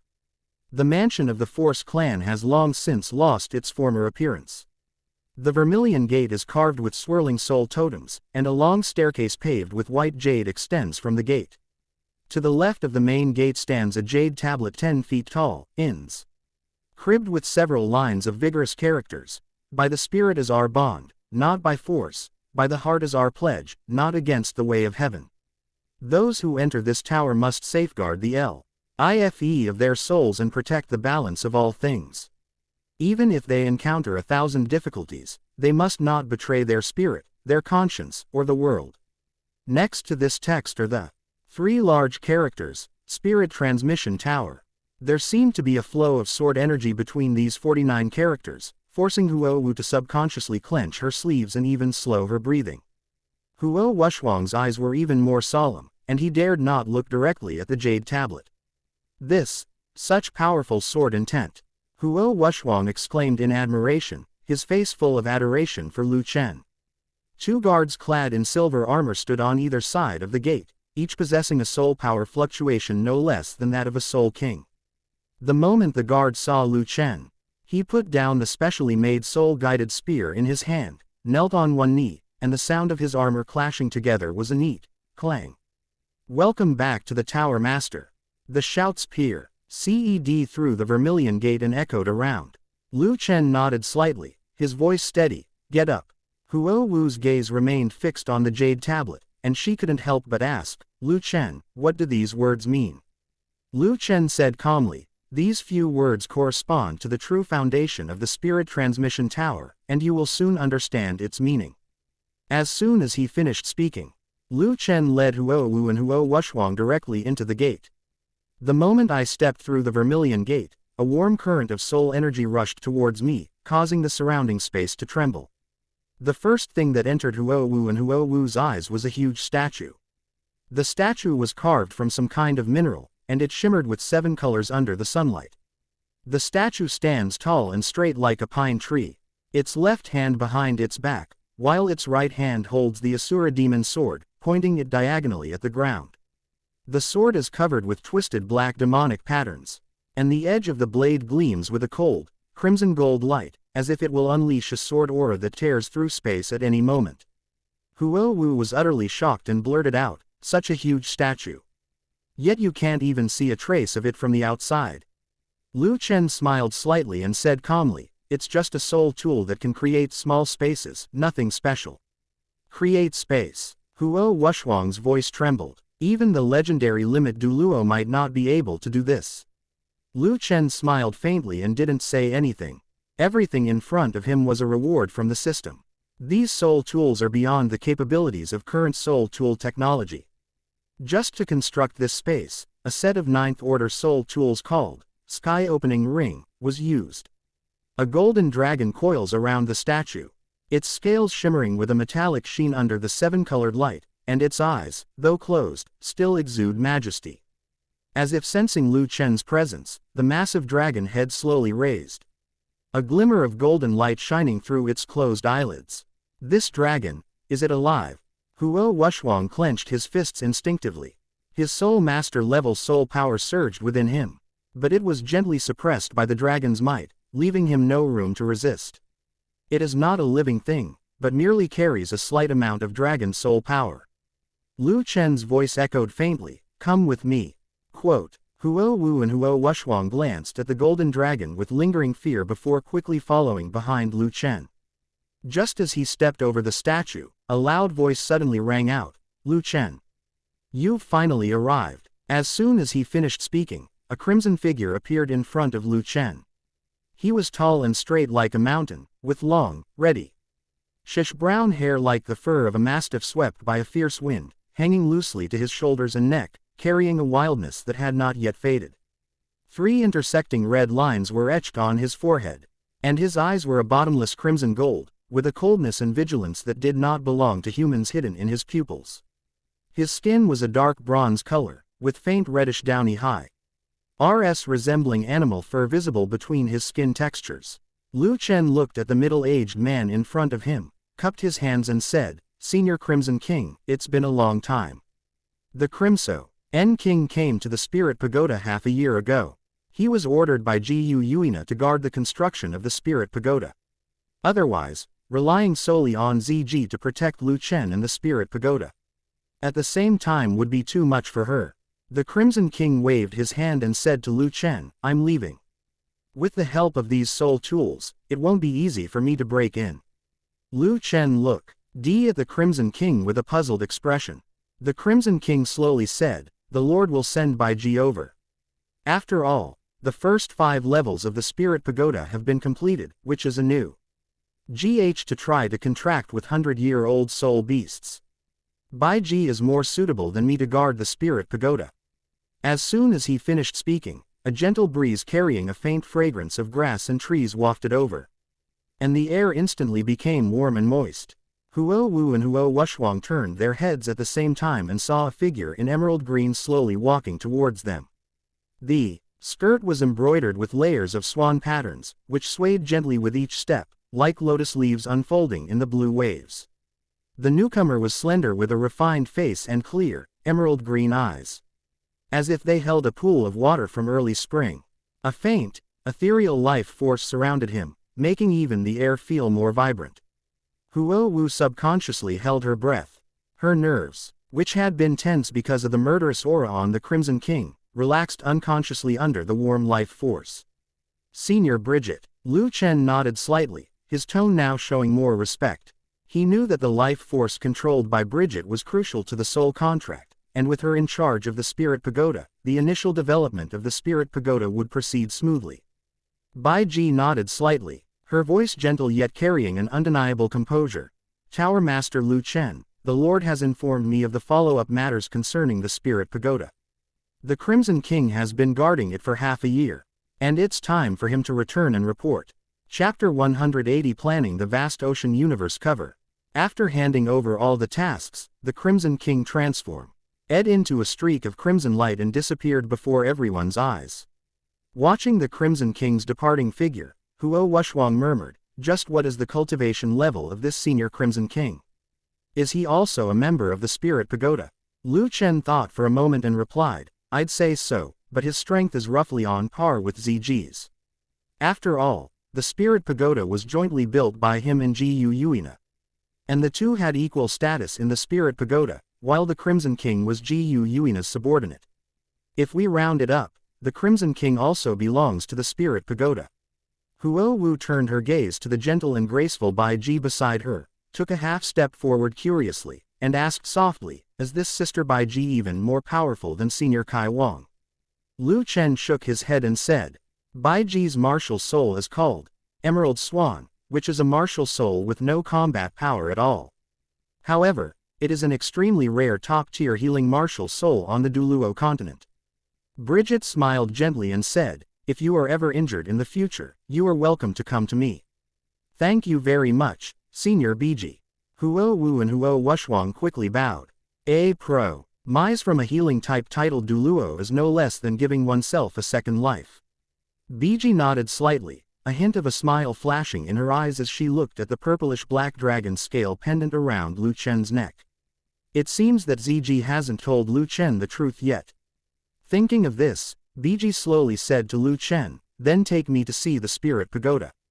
Good. Lu Chen led Bai Ji, Huo Wu, and Huo Wushwang to a huge tower. The silver-white tower stands straight, its top piercing the clouds. The intricate soul-guiding patterns inlaid on the outer layer swirl like a river of stars, gleaming with a warm yet sharp luster in the sunlight. However, the tower was only built up to the 5th floor before construction stopped abruptly, with the unfinished soul guidance array base exposed at the top. Many busy figures were gathered around the tower.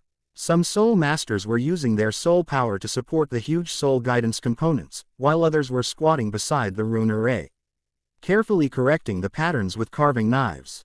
"This is the Spirit Pagoda." Huo Wu couldn't help but take a half step forward, her fingertips almost touching the tower. She cool. D feel that the tower seemed to contain a unique power. Bridget was also drawn to the tower, which was only 1/20th complete in its construction. "Is this the Spirit Transfer Tower you mentioned that can assist contracted souls?" Lu Chen nodded. "I will teach Senior Bai Ji the method of contracting souls later. With your help, I believe that in a few years, this Spirit Transfer Tower will be on the right track." A look of curiosity appeared in Biji's eyes. What kind of human was Lu Chen, and why did he possess the bloodline of the Golden Dragon King? More importantly, she learned Fro. Mgu Yuina that even the Silver Dragon King at his peak could not create something like a soul. Just as Bridget was pondering, Titan stepped forward, lowered his stance, and knelt on one knee, his verses. "OICE respectful as a bell. This old servant Titan greets His Majesty." Lu Chen waved his hand and asked, "How's the construction of the Spirit Pagoda going?" Titan stood up, looked at Lu Chen's face, and cautiously said, "Reporting to my lord, the mineral Caldasul gathering stone has not been found yet." Hearing Titan's words, Lu Chen said, come with me. With that, Lu Chen turned around and led Titan into the office next door. As soon as he entered, he took out a scroll of animal hide that glowed with blue light from his storage soul tool. It was the open black lens bracket Sun and Moon Empire route map close black lens bracket that the system had previously rewarded him with. This is. Titan stepped closer, and after seeing the map's annotations, his pupils constricted, and he exclaimed in shock, beyond Douluo continent, there's another continent. The ocean is far more dangerous to land-based soul masters than the Stardow Great Forest. In the ocean, a 10,000-year-old soul beast is no less dangerous to Allah. ND-based soul master than a 100,000-year-old soul beast. For thousands of years, no one has ever been able to cross the ocean and discover this hidden continent. This continent is called Theosin and Moon Continent. Lu Chen pointed to the map and explained, the situation there is completely opposite to that of Douluo continent. The overall strength of soul masters there is not strong. But they possess extremely advanced soul guidance device technology, and they also have extremely rich mineral resources. Titan's eyes lit up instantly when he heard about soul tool technology and abundant mineral resources. Does the master mean to conquer the Sun and Moon continent? After Titan finished speaking, he immediately knelt on one knee in front of Lu Chen and solemnly said, "This old servant is willing to be the first to charge into battle for his lord." Lu Chen glanced helplessly at Titan. Even if we can defeat the Sun and Moon continent, what about the soul beasts in the sea? They pose a much greater threat than the natives of the Sun and Moon continent. Titan's face fell instantly upon hearing this. At this moment, Baiji pointed to the demon forest and said, "As far as I know, there is a soul beast in this demon forest that surpasses the limit level, the Evil Emperor." Lu Chen nodded. The Evil Emperor, ranked second among the 10 great ferocious beasts, is in his true form the evil-eye tyrant ruler. It is said that in order to compete for the heavenly dream eye silkworm, he once came to the Stardow Great Forest alone and fought a 3-day ND3 night battle with the beast god DTN. However, he was no match for DTN. Although he lost to DTN, he also seriously injured DTN. Soul beasts value their territory highly. If a ferocious beast were to lead a team to the Sun-Moon Empire, it could easily lead to a war between soul beasts. The air in the office grew heavier because of Brigitta's words. Titan clenched his fists and growled in frustration. Are we just going to watch the minerals of the Sun and Moon continent be right in front of us, only to be blocked by the sea? If only there were a soul tool that could conceal one's form and aura.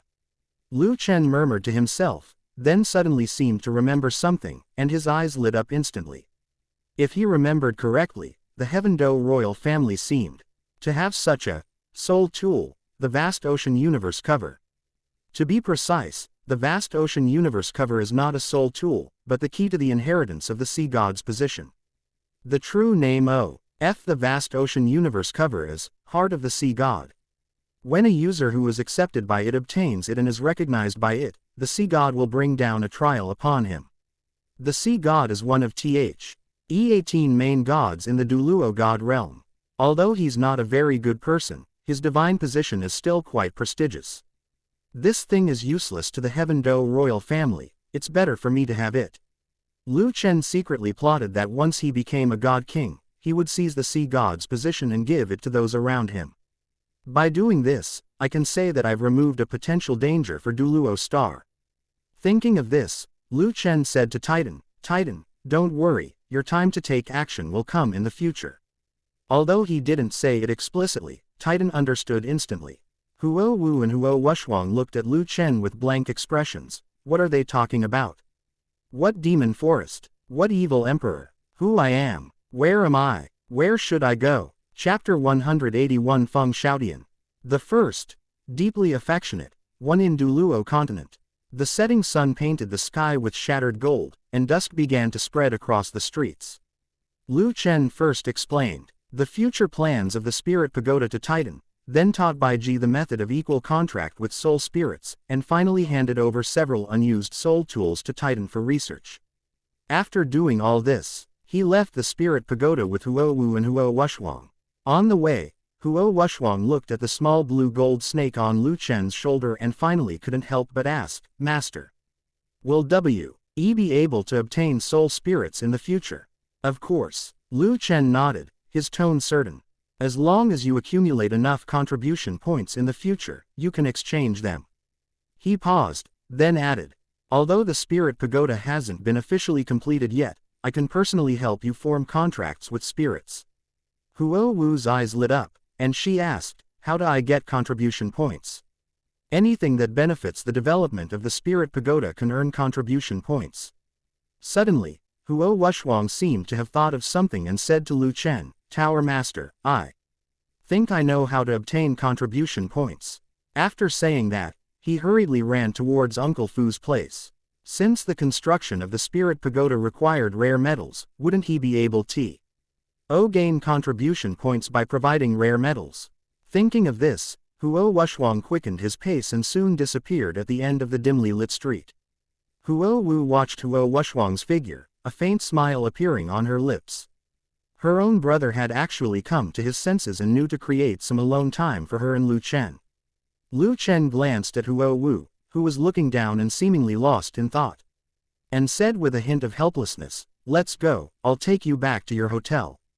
The two walked side by side down the street as the evening breeze began to blow. Suddenly, Huo Wu asked, Lu Chen, how come you're so strong? Talent. Lu Chen spoke calmly, as if he were talking about something ordinary, just like you have the talent of ring fusion. Huo Wu looked at Lu Chenfeng's calm profile and then asked, do you think our Blazing Fire team can achieve a complete victory? Lu Chen paused, then slowly said, no.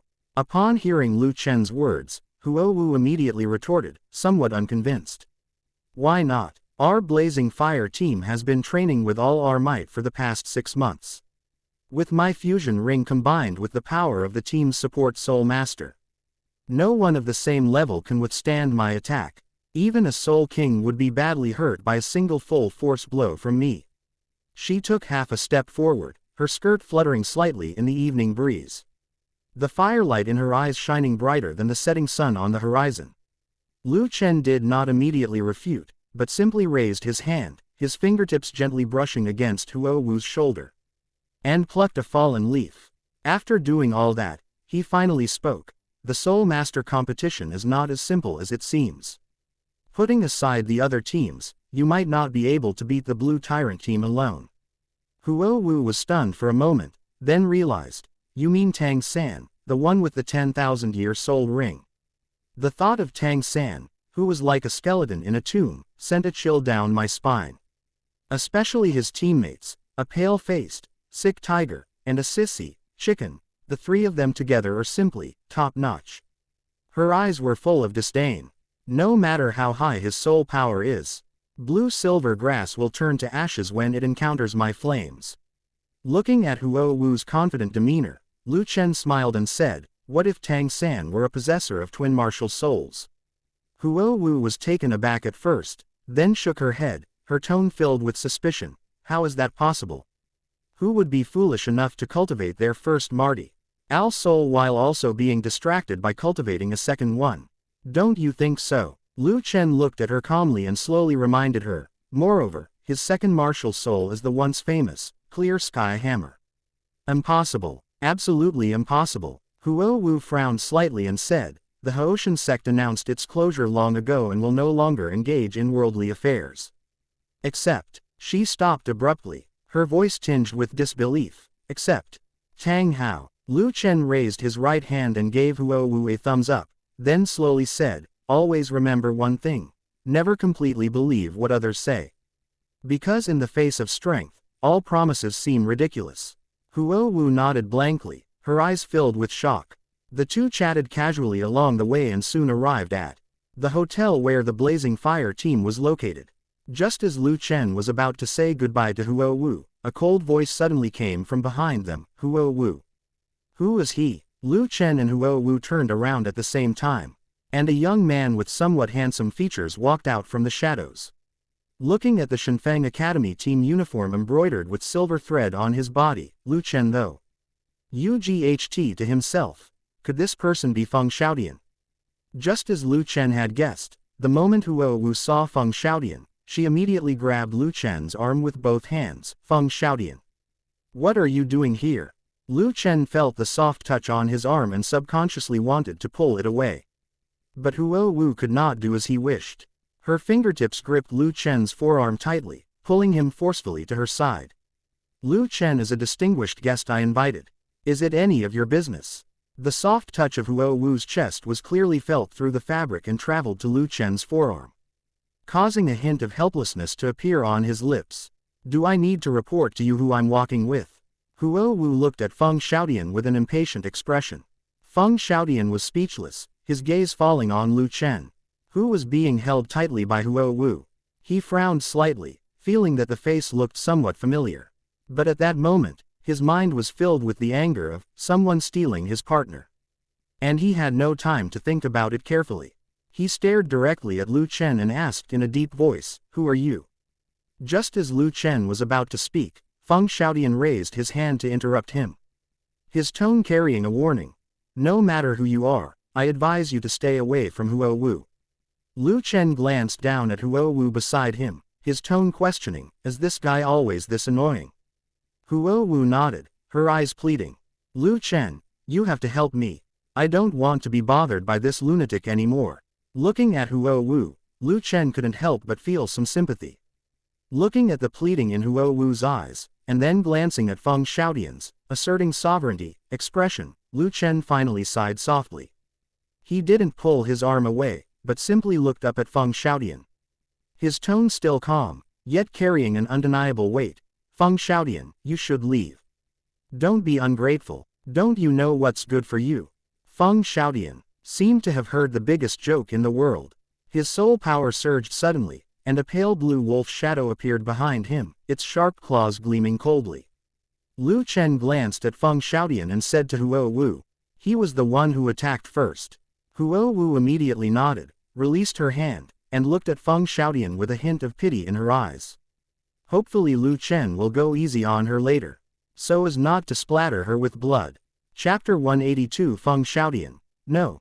Roar. With a dragon's roar, the phantom of the two-headed wolf behind Feng Xiaodian trembled violently. Lu Chen stomped his right foot, and the floor tiles beneath his feet shattered instantly. Just as the pale blue soul power began to gather around Feng Xiaodian, it was suddenly suppressed by a burst of brilliant golden power. Feng Xiaodian seemed to have thought of something, and his expression suddenly became serious. He is Lu Chen, the master of the Spirit Pagoda. Wu. Feng Xiaodian abandoned his previous contempt and let out a sharp, long howl. A faint blue light surged from his body. As the blue light rippled, his body underwent a noticeable change, accompanied by cracking sounds from his bones. His muscles and bones expanded simultaneously, and his physique became significantly larger.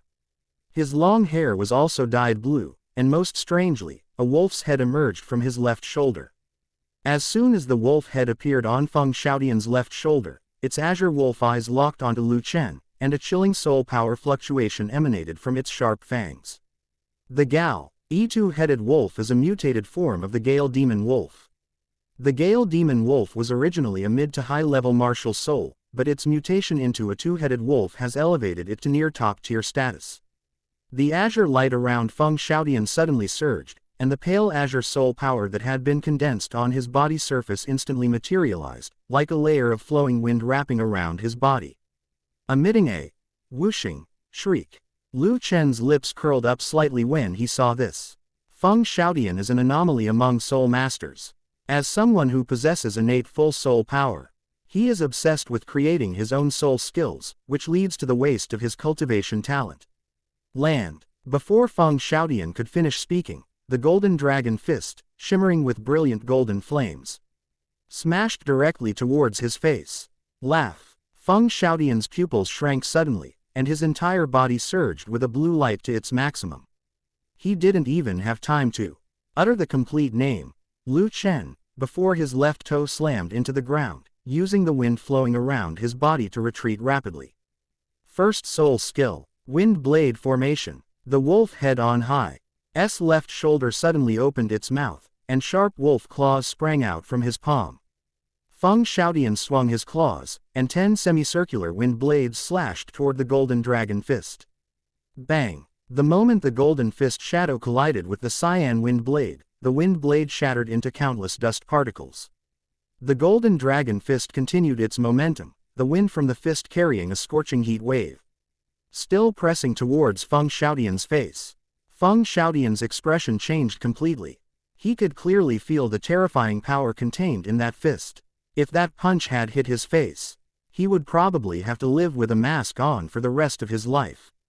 Third soul skill, Gale Wings. A pair of enormous blue wings spread out from behind, each feather covered with fine wind patterns, creating whistling air currents as they flapped. At the same time, a cyan light and shadow gathered behind him, forming the shape of the Gale two-headed wolf. Using the lift from his wings, Feng Xiaotian leapt backward 3 jong, narrowly avoiding the force of the golden dragon fist. The scorching heat swept past his hair, burning several strands of his long, blue hair to ashes. Call. Feng Xiaotian hovered in midair, flapping his wings rapidly to maintain his balance, a cold sweat breaking out on his back. Lu Chen looked at Feng Xiaotian in the air and said calmly, "Hiding in the air won't do you any good. Go." Great Ming. As soon as Lu Chen finished speaking, the small cyan gold snake that had been perched on Lu Chen's shoulder shot towards Feng Xiaotian in the air. "What is that?" Feng Xiaotian flapped his wings and easily avoided Da Ming with the help of the strong airflow. As Da Ming watched Feng Xiaotian brush past him, a human Ike's smile appeared in his golden snake eyes. Azure gold arcs of electricity began to spread across its body.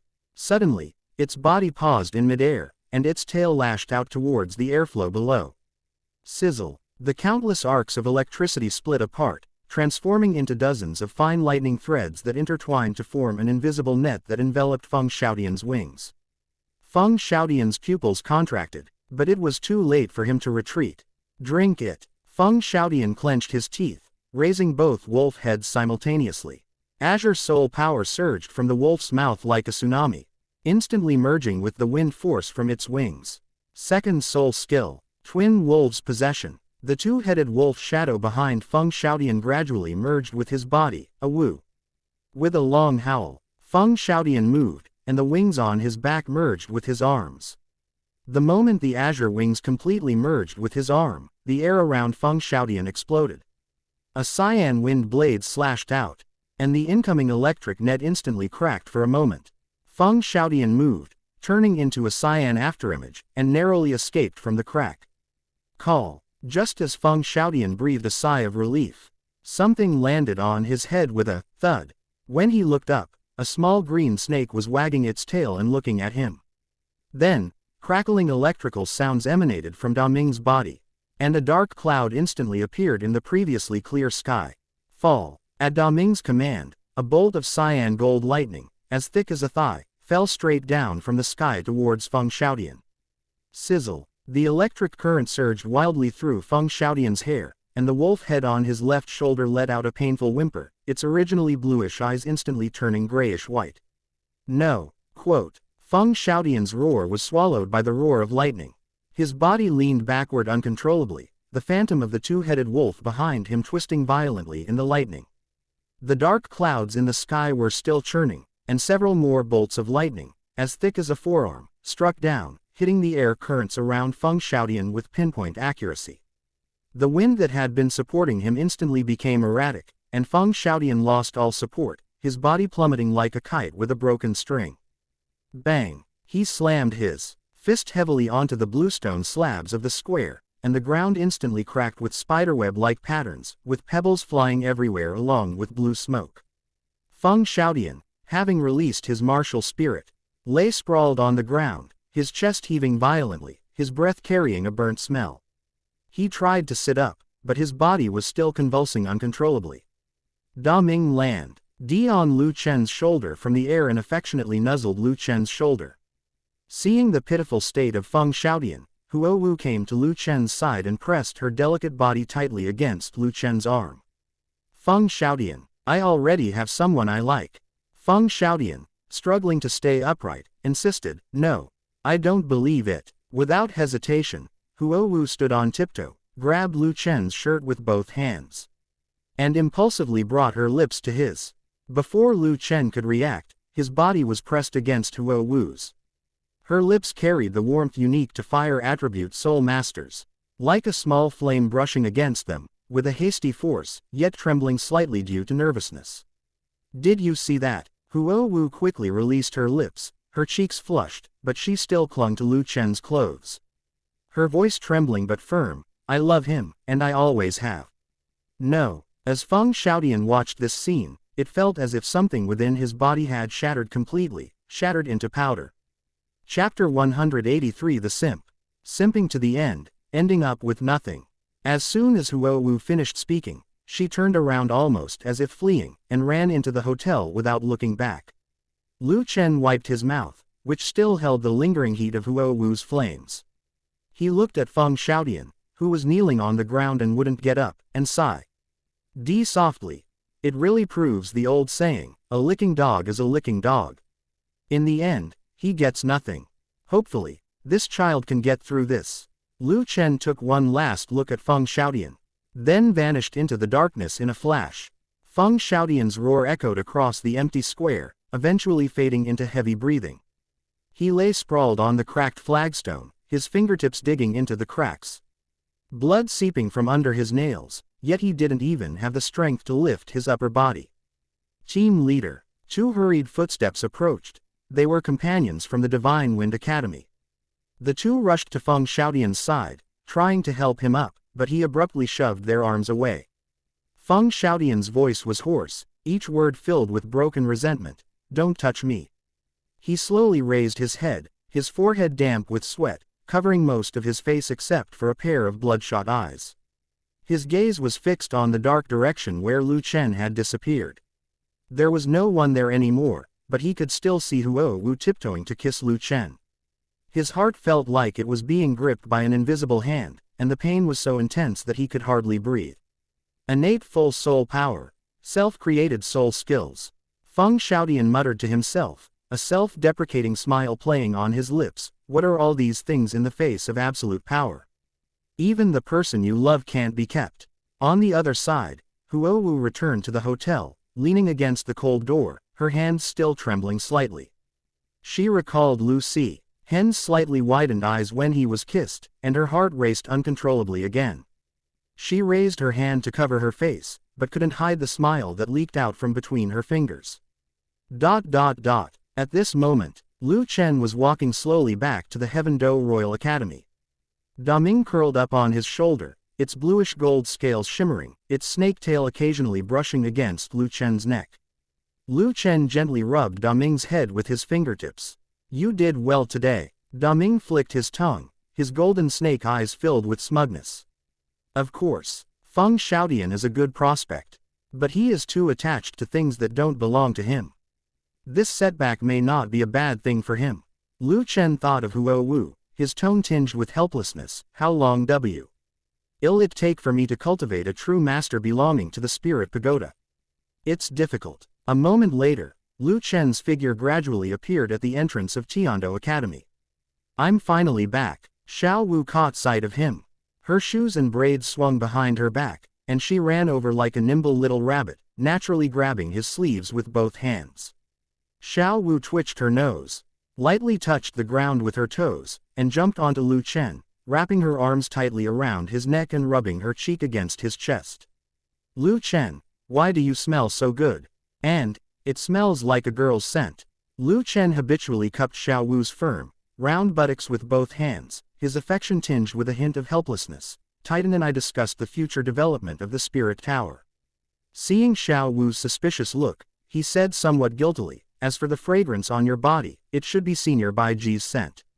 Before Lu Chen could finish speaking, Ao Wu opened her mouth and gently took his chin into her soft lips. She didn't bite hard, but gently rubbed it with her sharp little tiger teeth, like a sulking puppy asserting its dominance. A slight tingling sensation ran down Lu Chen's chin. He chuckled helplessly and reached out to ruffle Xiao Wu's fluffy hair. Why are you still biting people? Xiao Wu puffed out her cheeks, held his chin, and mumbled indistinctly. Who told you to lie? Senior Brigette's scent isn't like that at all, it's clearly a girl's scent. Seeing Xiao Wu's expression, Lu Chen decided to tell her what had just happened, but of course, He kept the fact that he had kissed Huowu a secret. Xiaowu finally let go of Lu Chen's mouth after hearing his words. She looked at Lu Chen suspiciously. Let's go. Hurry back and eat. Ling Ling and the others have prepared a huge feast. A few days later, Lu Chen was invited by Lu Erlong to watch the final match of the Blue Tyrant Academy preliminary round. When he arrived at the Seoul Arena, he saw a striking figure. Lu Erlong's red hair was tied high in a ponytail, with a few stray strands clinging to her neck, making her fair and slender neck even more striking. Instead of her usual loose-fitting Dean's robe, she changed into a tight-fitting, dark red outfit. The neckline was just right, revealing her delicate collarbone and a small patch of honey-colored skin. A wide leather belt cinched her waist, perfectly outlining the stunning curves of her waist and hips. Her straight thighs were wrapped in a layer of sheer black stockings, and every step she took exuded a breathtaking charm. Lu Erlong spotted him immediately and walked briskly towards him, her tone carrying a hint of barely perceptible reproach. Why are you so late? Lu Chen was about to say something, but Lu Erlong's warm hand had already covered his wrist. Without giving him any room to hesitate, she gently pulled him and placed his hand on her waist. Even though it was tightly wrapped in clothes, you could still clearly feel its amazing slenderness, as if you could grasp it with just a little force. Lu Chen looked at the tears welling up in Lu Erlong's eyes and smiled. What's wrong with you today? Lu Erlong tilted her head slightly, her eyes gleaming, and smiled. What? Are you afraid I'll eat you? Seeing Lu Erlong's spoiled and arrogant appearance, before Lu Erlong could react, Lu Chen grabbed her soft, big buttocks hard with his right hand. Hiss. Lu Erlong's body stiffened abruptly, his body under the dark red outfit tensing instantly. His back arching slightly involuntarily, and he leaned forward a little. She suddenly turned her head and glared at Lu Chen, her eyes shining even brighter, and even the tips of her ears were tinged with a ripe cherry red. You bad guy. Lu Erlong's voice trembled slightly, and with her other hand she pinched the soft flesh on Lu Chen's side and twisted it gently. You're getting bolder and bolder. Daring to lay a hand on me here. Despite her harsh words, she didn't let go of Lu Chen's wrist. Instead, she pressed his hand behind her waist, as if to make the touch even more distinct. Several gasps of astonishment came from the surrounding area. The team members from the Kamikaze Academy, who had just found their positions not far away, caught a glimpse of this scene in WR. All so shocked that their mouths dropped open. Upon seeing this scene, Feng Xiaodian instinctively clenched his fists. He gazed at Lu Chen and Lu Erlong's figures pressed together, his eyes swirling with complex emotions, resentment, jealousy, and a hint of bewilderment. Lu Erlong noticed the gazes around her and swept them sharply, her red lips parting slightly but carrying a strong sense of intimidation. What are you looking at? Look again and I'll gouge your eyes out. As soon as the words were spoken, the surroundings fell silent again, and even the air seemed to freeze. Chapter 184 Dai Mubai and Ma Hongjun. On the competition stage, both sides had entered the arena, and the matches on all 5 stages began simultaneously upon the referee's announcement. Seeing that Lu Chen's eyes were fixed on the arena, Lu Erlong said irritably, Hey, the opponent is just Kanghui Academy, there's no need to take it so seriously. As she spoke, Lu Erlong placed her slender right leg on Lu Chen's thigh. Lu Chen glanced at the increasingly audacious Lu Erlong and took out a pale purple gemstone from his pocket. Open black lens bracket hidden barrier close black lens bracket, level 8 soul tool. Once activated, it conceals the movements of those inside. Whether detected by the naked eye or with soul power from the outside, only slight flickering of light and shadow can be seen within the barrier, the specific actions cannot be discerned. Note: this soul tool has no defensive capabilities whatsoever. As Lu Chen injected his soul power, the semi-transparent dark purple light shield slowly unfolded like a thin veil being blown up, gently enveloping the audience area where the two were located. The light shield landed without making a sound, yet it formed an invisible barrier around it. Looking at this scene, Lu Erlong asked curiously, What kind of soul tool is this? Lu Chen said calmly, The hidden Yuan shield can conceal movements and sounds within it. Upon hearing this, Lu Erlong suddenly felt playful and stood up from his chair. With a slight stride of her long, slender legs, Luo Long sat directly in Lu Chen's open lap, her soft body leaning against his chest, her skirt billowing slightly with the movement, revealing a glimpse of her fair skin. She leaned forward and rested her hand on the back of the chair next to Lu Chen, bringing the two of them very close. So there are such good things out there. Luo Long's voice was low and soft, with a hint of deliberate teasing, her fingertips lightly hooking the front of Lu Chen's shirt. With this light shield, you really aren't afraid of being seen by those people below the stage. As she spoke, she tilted her head slightly, her warm breath brushing against Lu Chen's neck. Lu Chen's Adam's apple bobbed slightly, and he subconsciously reached out to wrap his arms around her waist to prevent her from losing her balance and falling. Stop fooling around. Luo Long, however, refused. She snuggled closer to Lu Chen, pressing her cheek against his chest, and could clearly hear his steady heartbeat. It's not easy to be alone with you for a while. You can't just keep staring at other people, can you? Luo Long raised her head, her bright eyes fixed on Lu Chen, a sly smile playing on her lips. She lightly scratched his palm with her fingertips. Look, there are only the two of us inside this light barrier, and you can't even see our shadows outside. Don't you want to do something else? Lu Chen looked at the mischievous Luo Long and slapped her plump buttocks with his right hand. Luo Long's body suddenly stiffened, and then he curled up uncontrollably. Her soft, deliberately provocative voice abruptly stopped. She only wanted to provoke Lu Chen, but she didn't expect Lu Chen to be so bold. Luo Long looked around and breathed a sigh of relief when he found that no one was looking at him. Looking at the panicked Luo Long, Lu Chen said irritably, "Sit still. Kanghui Academy is not as simple as it seems." Luo Long pursed his lips, turned his body and focused his gaze on the Kanghui Academy team. The 7 students from Kanghui Academy appeared very cautious. When the referee announced the release of their martial souls, the 7 quickly gathered together and formed a strange hexagonal formation. Looking at the spirit ring configuration of Kanghui Academy, Luo Long couldn't help but say, "Is Kanghui Academy really out of people? How come there's still one whose spirit ring combination isn't optimal?" Keep watching. Lu Chen pinched the soft flesh of Luo Long's body, his eyes fixed on the Kanghui team.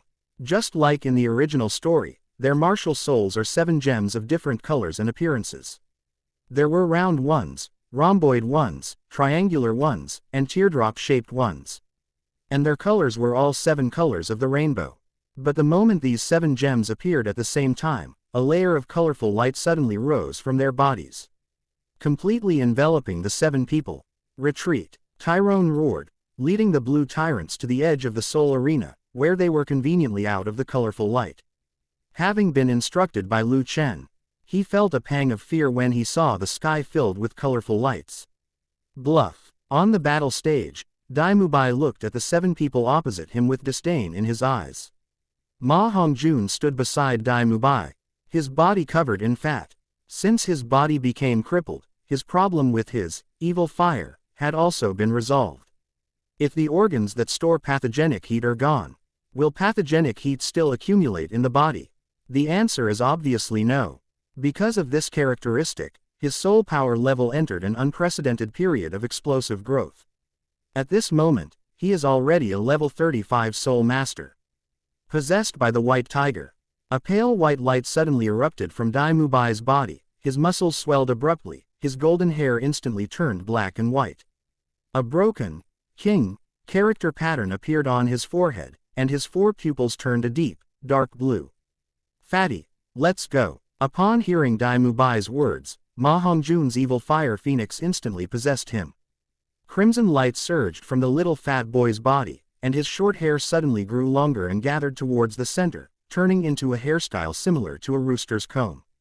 3 spirit rings, 1 yellow and 1 purple, rose simultaneously from beneath his feet. Long feathers extended from his exposed, thick arms, and his hands transformed into claws. Ma Hong Jun let out a roar that was neither human nor inhuman, and charged towards the Kanghui team together with Dai Mubai.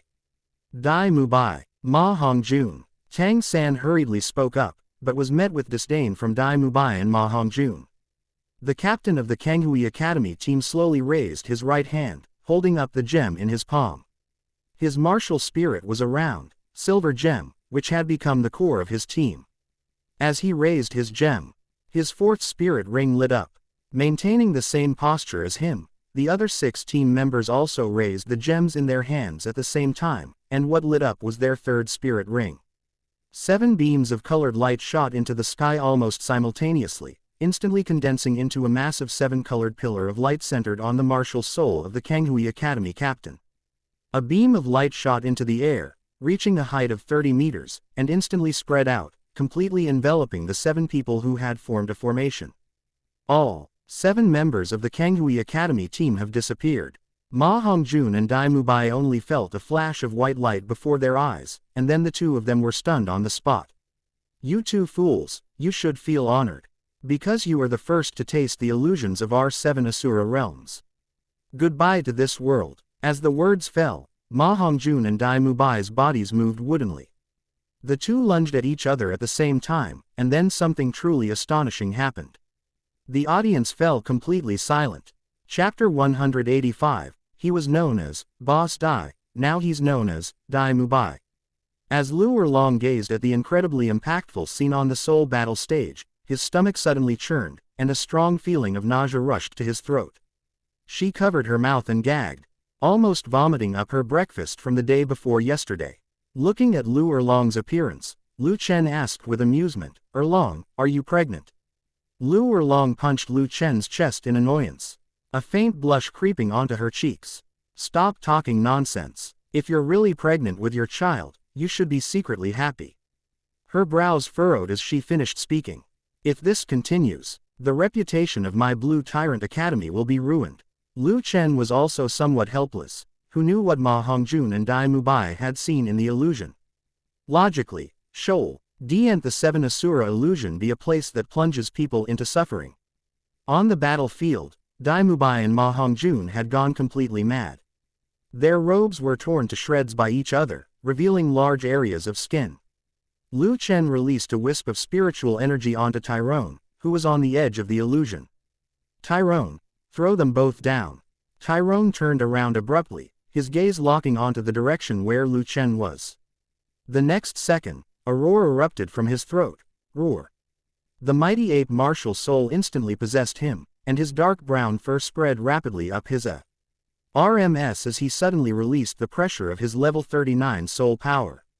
Over the years since joining the Spirit Pagoda, his soul power has undergone tremendous changes with Lu Chen's help. Without Lu Chen's guidance, his soul power would probably only be level 36 by now. Talon's foot slammed heavily onto the arena floor, and cracks spread rapidly like a spider web. He charged toward the 2 locked in combat like an arrow, his thick arms reaching out like iron clamps, grabbing the back of their necks before Dai Mubai and Ma Hongjun could react. The brute force of the level 39 soul power was so overwhelming that there was no way to resist. With a slight exertion of his arm, the 2 of them were lifted up like kites with broken strings, and then thrown hard towards the edge of the soul arena with a thud. The sand was kicked up by the force of their landing. Dai Mubai was the first to come to his senses. He coughed twice while supporting himself on the sand, and when he looked down at his tattered clothes, his face instantly turned liver-colored. Ma Hongjun was so embarrassed he wanted to disappear into the ground, clutching his chest tightly with both hands. Ma Hongjun, his ace contorted with grief and indignation, roared at Dai Mubai, "Boss Dai. What have you done to me?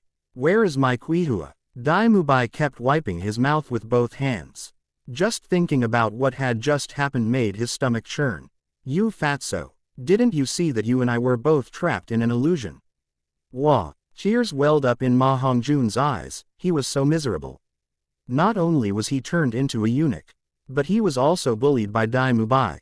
Dai Mubai got up from the ground, his eyes filled with fear as he looked at the strange colored light. At this moment, Talon was also deeply immersed in the illusion. Suddenly, he knelt down with a thud, crying and sobbing, "My lord. Don't abandon me. I promise I'll eat fewer buns from now on, and I'll never be lazy again." Looking at the heartbroken Talon on the soul battle stage, Lu Chen's eyes were filled with helplessness. Couldn't this idiot just take a few rocks and smash Dai Mubai and Ma Hongjun down? So it wasn't TA 7-in-1 martial soul fusion technique after all. Tang San's lips curled up slightly. He had expected Dai Mubai and Ma Hongjun to make their move. He originally wanted to use those two idiots to test their strength. But he didn't expect Taelong to actually make a move. Fortunately, he had already seen through Kanghui Academy's trick, Purple Demon Eye. Tang San's eyes instantly turned purple, and a purple light over a foot long shot out, flashing from 7 directions. Screams rang out almost simultaneously. Even without the help of the immortal herb, it was still quite easy for Tang San to break through this immature illusion. The colorful light subsided, and everything around became clear again. The enormous 7-colored pillar of light simply vanished into thin air. Tang San landed steadily on the ground. As the 7 Asura illusion dissipated, Tyrone shuddered, and his cloudy eyes gradually cleared. When he saw himself kneeling on the soul battle platform, his cheeks flushed crimson. He scrambled to his feet, looking helplessly in Lu Chen's direction. Master, I. Meanwhile, the 7 members of the Kanghui Academy team had already left their previous positions. At this moment, these 7 people, located in 7 different directions on the arena, also fell to the ground. Unlike the Shrek Academy students, their bodies were convulsing violently, amming at the mouth and rolling their eyes upward. Looking at the 7 people on the stage, Lu Chen understood. Tang San had not cultivated the purple demon eye to that level without the help of the autumn water dew. So, the people of Kanghui Academy actually benefited from his help. They were just severely weakened, but not to the point of becoming idiots. Tang San slowly walked down the soul battle platform, where Dai Mubai and Ma Hongjun greeted him. Dai Mubai grabbed Tang San's shoulder with his right hand and said coldly, "Little San, you were clearly able to break the illusion, why didn't you make a move sooner?" Tang San coldly stared at Dai Mubai and Ma Hongjun. Dai Mubai, I already warned you when you rushed up. You just didn't listen. Tang San already knew about Dai Mubai's background from Yu Shaogang. A person who would die on the day his elder brother ascended the throne was not worth getting close to. As for Dai Mubai now, he doesn't even deserve the title of Boss Dai anymore. Just as Ma Hongjun was about to say something, Tang San shoved Dai Mubai aside and headed out of the soul arena. Boss Dai. Ma Hongjun looked at Dai Mubai, whose face was grim, and said, Tang San seems to be really different. How about we go apologize to him? Actually, he didn't do anything wrong. Dai Mubai spat on the ground and sneered, let's go. Without us in the later matches. I want to see what kind of waves Tang San can make all by himself. After saying that, he angrily left with Ma Hongjun. Taelong and Jingling exchanged a glance, their eyes filled with helplessness. Just as the Lord said, the Shrek gang is indeed full of rotten people. Even the perverted Oscar, who always had a big beard, seemed much kinder in comparison. As Lu Chen watched the Blue Tyrant team leave the field, he looked down at Lu Erlong in his arms and whispered, it seems your Blue Tyrant team is about to fall apart. Lu Erlong sighed helplessly. Ever since Flander arrived, he has turned her Blue Tyrant Academy into a complete mess. She looked at Lu Chen's face as if she had thought of something, and suddenly her eyes lit up. Lu Chen, now that this competition is over, you should graduate from the Heaven Do Royal Academy, right? Lu Chen met her gaze and instantly understood her thoughts. He gently pinched the soft flesh of her waist with his right hand and smiled as he refused. Don't even think about it. I'm busy enough with the Spirit Pagoda. I don't have the time to manage the academy. Upon hearing this, Lu Erlong leaned forward slightly. Look, Eve, the Spirit Pagoda needs to cultivate talent, right? You might as well just take over Blue Tyrant Academy. Seeing that Lu Chen remained unmoved, Lu Erlong said softly, consider it my dowry for you. Is it okay? Chapter 186 A tragic moment of unhappiness. 2 weeks later, in the early morning, Lu Chen slowly woke up, surrounded by a familiar warmth. Yi Lingling's arms gently encircled his waist, and the thin gauze dress had somehow slipped down to his waist. The morning light fell on her, making her delicate, fair skin glow with a soft, luminous light. Dugu Yan, standing beside Yi Lingling, frowned, her face still showing signs of fatigue, but she instinctively clung tightly to Yi Lingling. As soon as Lu Chen moved slightly, Dugu Yan instinctively shrank closer to him, her smooth back arching gently. The purple lace dress she wore was already loose, hanging precariously on her shoulders, swaying slightly with her breath. Looking at the two sleeping people, Lu Chen gently placed 2 pills on the bedside table and quietly left the room. As soon as I stepped into the living room, a purple figure was sitting on the sofa. It was none other than ZG, whom I hadn't seen for a long time. Good morning, Senior Murasaki. Lu Chen poured himself a cup of hot water, looked at ZG in her purple dress, and asked, Senior ZG, when did you return? ZG looked up, but her gaze involuntarily lingered on the purple dragon scale pendant on his chest, and a deep longing welled up in her eyes. I've broken through. ZG stared intently at Lu Chen. During the time she had been protecting Lu Chen, she had asked him many times for the pure bloodline power of the Golden Dragon King. It was thanks to the nourishment of this bloodline that she had Weigel. Y touched the threshold of promotion a few months ago, so he immediately set off to return to Dragon Valley for seclusion. This morning, as soon as he emerged from seclusion, he couldn't contain his eagerness and rushed back immediately. Lu Chen nodded slightly, sensing the rich true dragon bloodline within ZG's body, and exclaimed, as expected of you. Right now, only Gu Yuina and DTN can surpass your bloodline potential. As one of the dragon god's avatars, Gu Yuina's bloodline is so strong that only the Golden Dragon King within me can rival her. As the Black Dragon Clan Chief, DTN is a direct descendant of the Dark Dragon King, while ZG is always less accomplished than him. ZG stared intently at Lu Chen, her mind filled with images of her time with him. Those images intertwined, making her throat tighten. The words she wanted to say swirled on her tongue countless times, but the pride in her blood prevented her from uttering a single word. She opened her mouth, then stammered, her eyes darting away, unable to meet Lu Chen's gaze, which seemed to see right through her.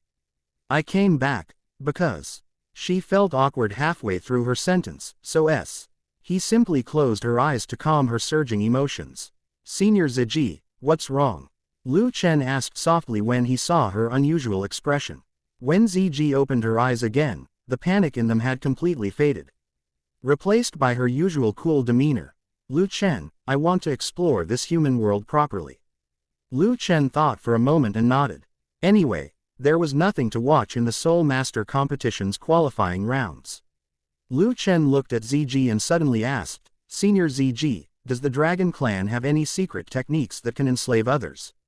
ZG frowned slightly and looked up at him. Why are you asking about this?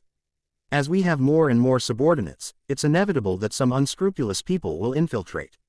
If they disrupt the order of the Spirit Pagoda, it will only cause more trouble. Lu Chen's tone was tinged with helplessness. ZG looked at Lu Chen, and she had a feeling that Lu Chen was hiding something from her. Yes, it is. She gracefully crossed her long, fair legs, her gaze falling on Lu Chen. But what will you offer me in exchange? Upon hearing this, Lu Chen readily replied, what does Senior want? As long as it's within my power, I'll do it without hesitation.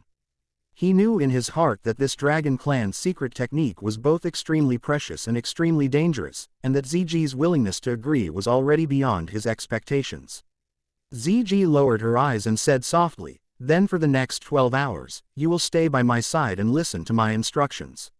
Senior, you can't force me to do things that aren't relevant, Lu Chen added. Of course, ZG replied calmly. A gentleman's word is his bond. What's done is done. As ZG finished speaking, Lu Chen drank the tea in his hand in one gulp. Murasaki was the first to stand up. Let's go. The two walked out of the academy, but Lu Chen did not head towards the bustling main street. Instead, he turned into a small alley lined with breakfast stalls. As soon as you reach the alley entrance, the rising steam carrying the aroma of meat buns wafts towards you. ZG stopped in her tracks, her cool eyes now fixed curiously on the dough that was tumbling in the stall owner's hands. Seeing this, Lu Chen smiled and walked over, bought 2 baskets of crab roe buns, and handed 1 basket to her. Senior Murasaki, please try it. ZG hesitated for a moment, then picked up a small bun with her fingertips and carefully took a small bite. The scalding hot crab roe broth burst on her tongue, its delicious flavor instantly filling her mouth. She unconsciously slowed her movements, chewing slowly and deliberately, the coolness in her eyes fading slightly. The two walked along the alley and suddenly heard arguing coming from ahead. Several soul masters dressed in spirit hall attire were seen surrounding a young girl selling candied hawthorns, with a middle-aged man in his 40s leading the group. He had a dark complexion, was no more than 1.6 meters tall, wore flip-flops, and had a very arrogant expression. "Young lady, who gave you permission to set up a stall here?" The man feigned concern, but his tone was lewd. "This place is so remote. What if we run into bad guys? Luckily, I met Grandpa. I'm not happy." Upon hearing the word, unhappy, Lu Chen thought to himself, could it be such a coincidence? "Little sister, come with us. We're from the spirit hall, and we'll keep you safe." As Beulah spoke, he grabbed the girl's wrist with his claws and tried to drag her into a deserted alley. Seeing this, Lu Chen quickly stepped forward, placed his right hand firmly on Beulah's shoulder, and said calmly, "You're just not happy." Beulah suddenly turned his head, his face full of impatience, and shouted, "Who are you?" Snap! A crisp cracking sound of bone breaking suddenly rang out. Lu Chen applied slight pressure with his palm, and Beulah instantly grimaced in pain, letting out a pig-like scream. Upon seeing this, his two companions immediately swung their fists at Lu Chen. Lu Chen released his grip, then threw two punches with his backhand. With two muffled thuds, the two men fell straight to the ground, their fates unknown.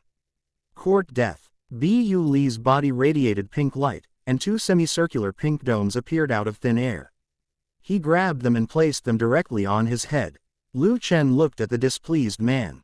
In his previous life, this guy would definitely be considered a sleazy man. How disgusting. The speaker was Murasaki. Before he could finish speaking, a purplish black flame grazed past Lu Chen's ear and landed precisely on the pink hood above Beulah's head. The moment the flames touched the pink dome, they shot up half a meter high as if they had found perfect fuel. The pink double cover quickly turned black amidst a sizzling sound, and the pink halo faded at a visible speed. Chapter 187 The Unhappy End of the Burning Flame, the Golden Dragon Statue of the Spirit Suppressor.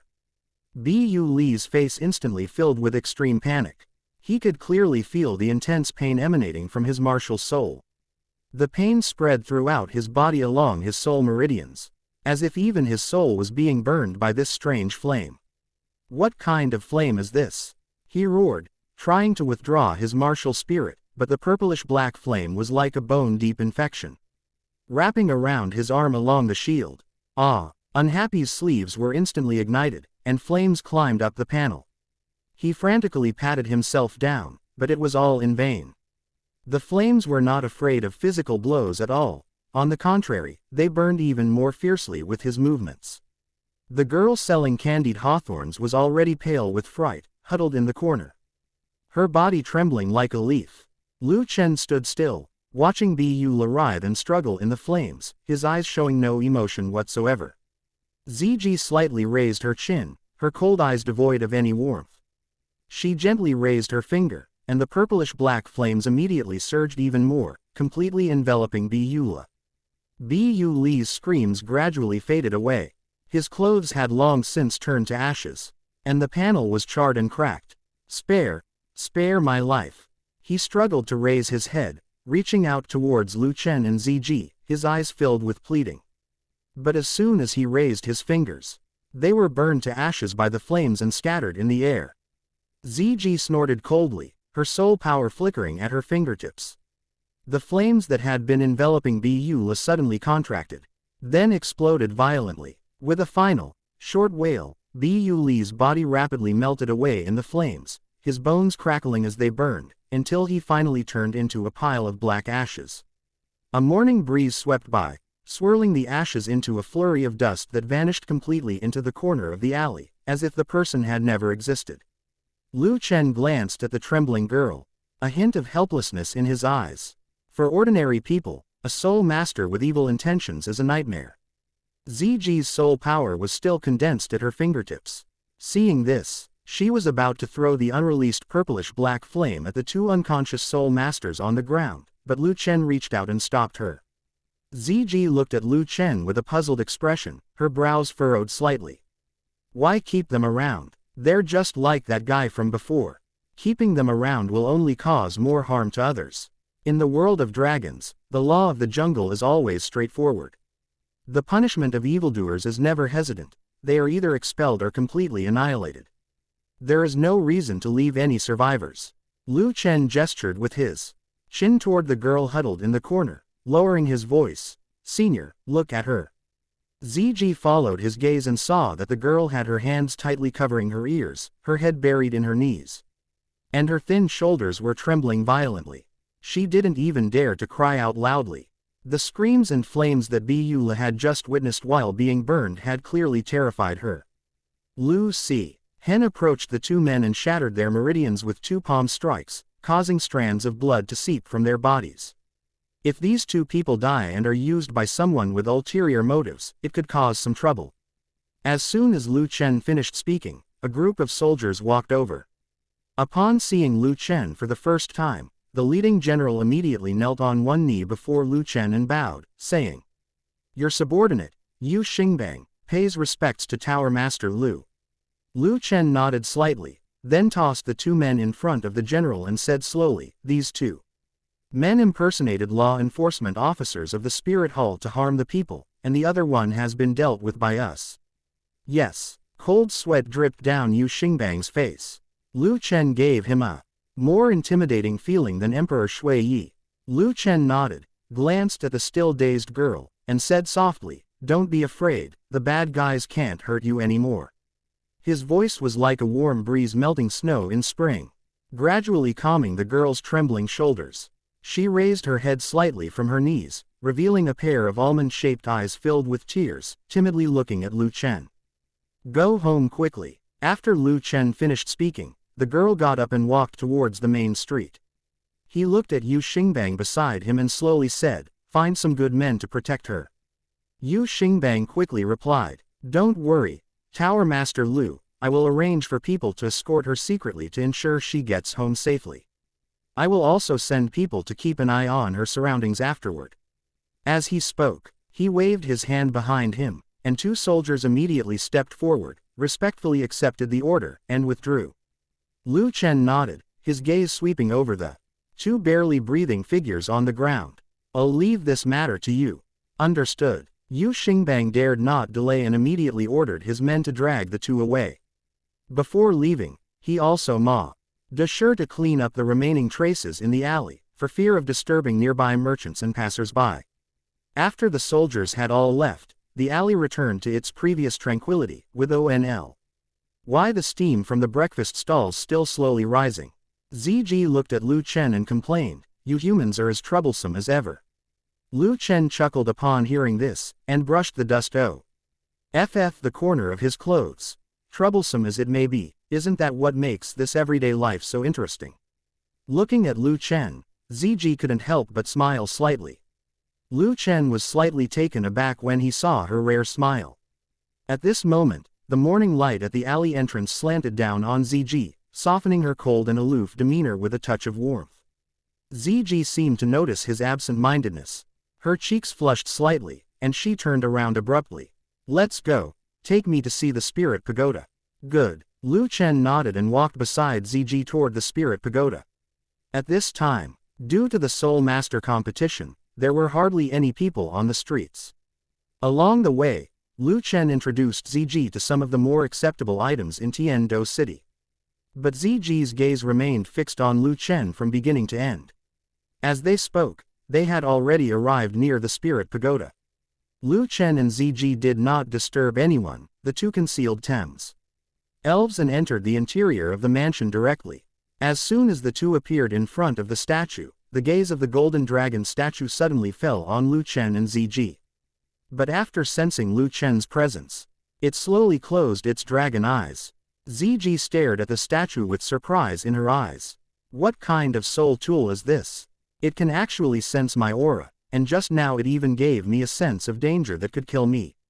Quote. Lu Chen smiled faintly upon hearing this. This statue is not a soul tool, but a genuine artifact rewarded by the system. Open black lens bracket suppressing spirit golden dragon statue close black lens bracket, divine artifact upgradable. Open black lens bracket bound host close black lens bracket. Lu Chen cannot be unbound.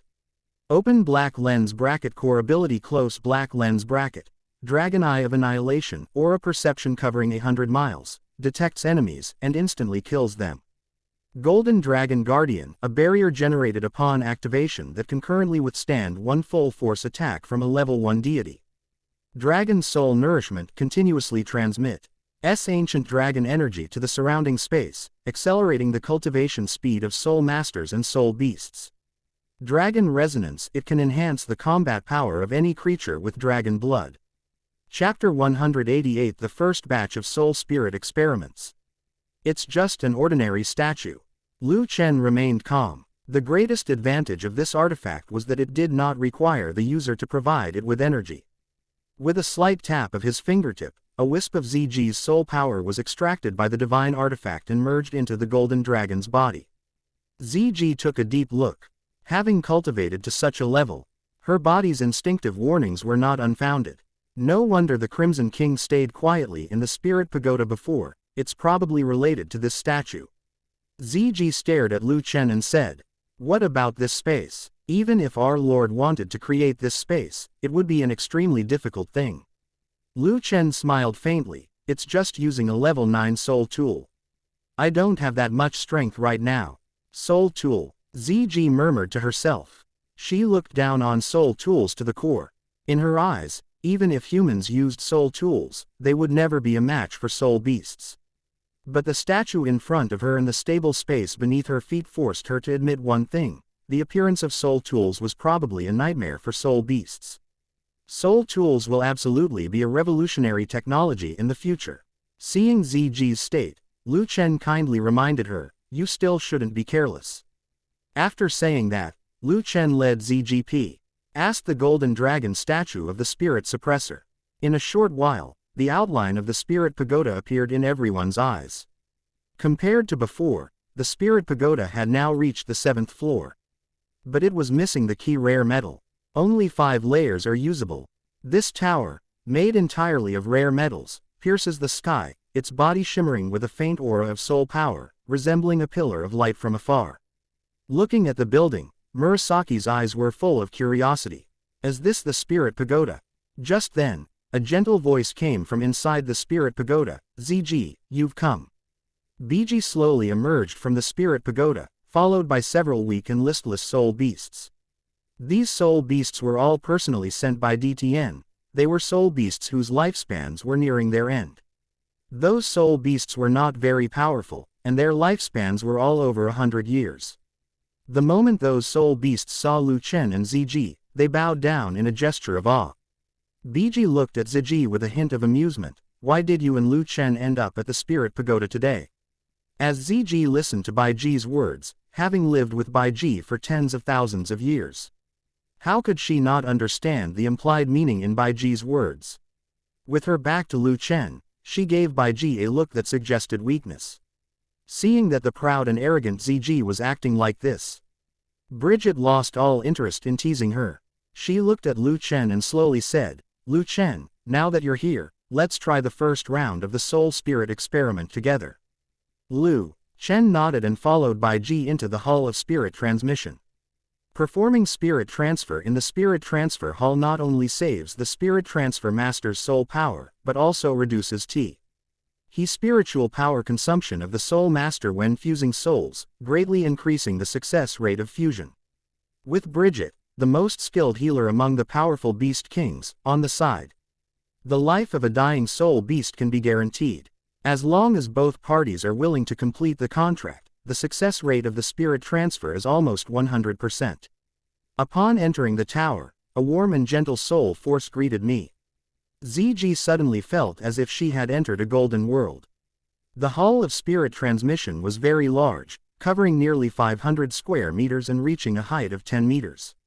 On the hexagonal wall, there are some simple golden magic patterns. The most magnificent part is the ground, where magical patterns are pieced together from different metals and gemstones. These metals and gemstones share a common characteristic: they are rich in light and life elements. Every piece of metal and gemstone is an extremely precious treasure when placed outside. At this time, 5 children around 10 years old had gathered inside the Hall of Spirit Transmission. They are all children of members of the Spirit Pagoda, and all of them have taken the martial soul oath. The moment the 5 children saw Lu Chen, they immediately knelt on one knee before him, saying, "Greetings, Tower Master Lu. Greetings, Senior ZG." Although this was their first time meeting Lu Chen, the legend of this young Tower Master had already spread throughout the Spirit Pagoda.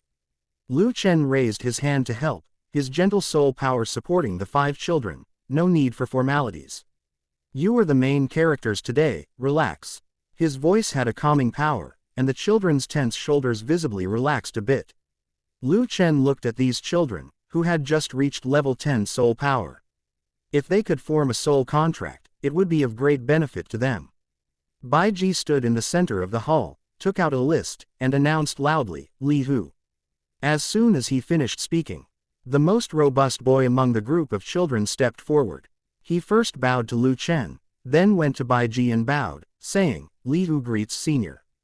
Bridget nodded slightly and waved to Black Tiger beside her. The century-old Black Tiger slowly approached Li Hu and quietly squatted down in front of him. Li Hu looked at the Black Tiger, which was at least 2 meters tall, but his expression did not change at all. He kept encouraging himself.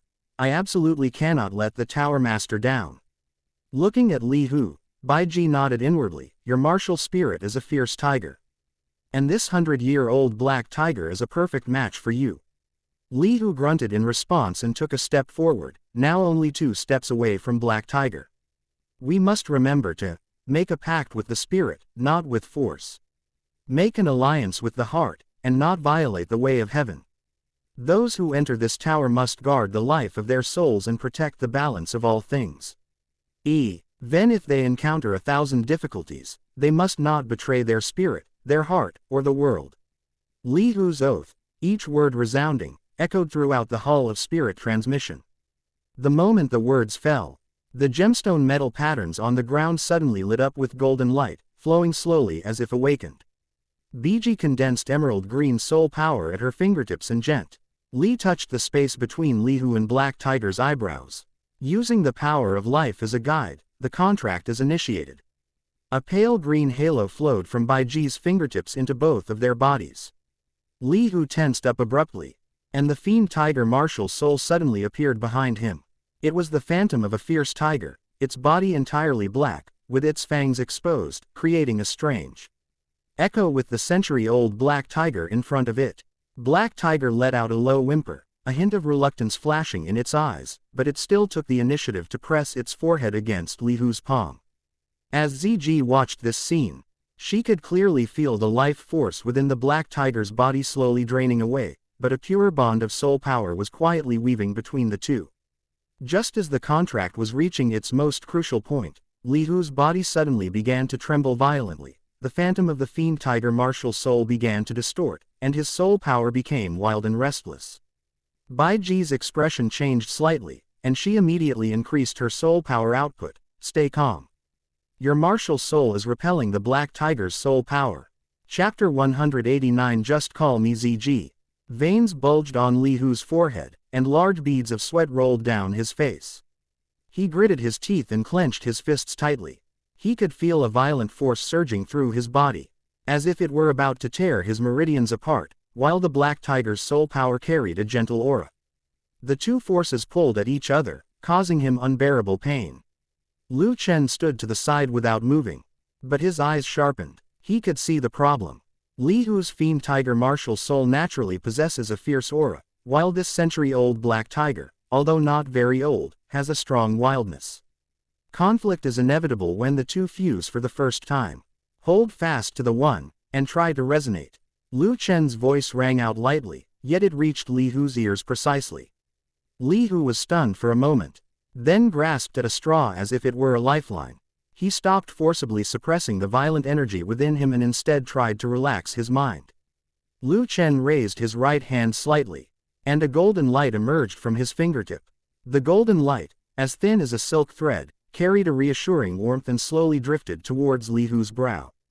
Wherever it passed, the chaotic flow of soul energy in the air became somewhat docile. Golden light fell into Li Hu's brow. Gradually, the illusory image of the fiend tiger martial soul within his body sees ed to be ferocious and actually lowered its head slowly, letting out a low roar at the century-old black tiger in front of it. As if summoned, the black tiger raised its head and responded, its previously resistant soul power suddenly becoming docile. The golden patterns on the ground shone brightly, and the magic patterns on the hexagonal wall began to flow. A gentle power enveloped the two people and the tiger, slowly smoothing out the repulsive force.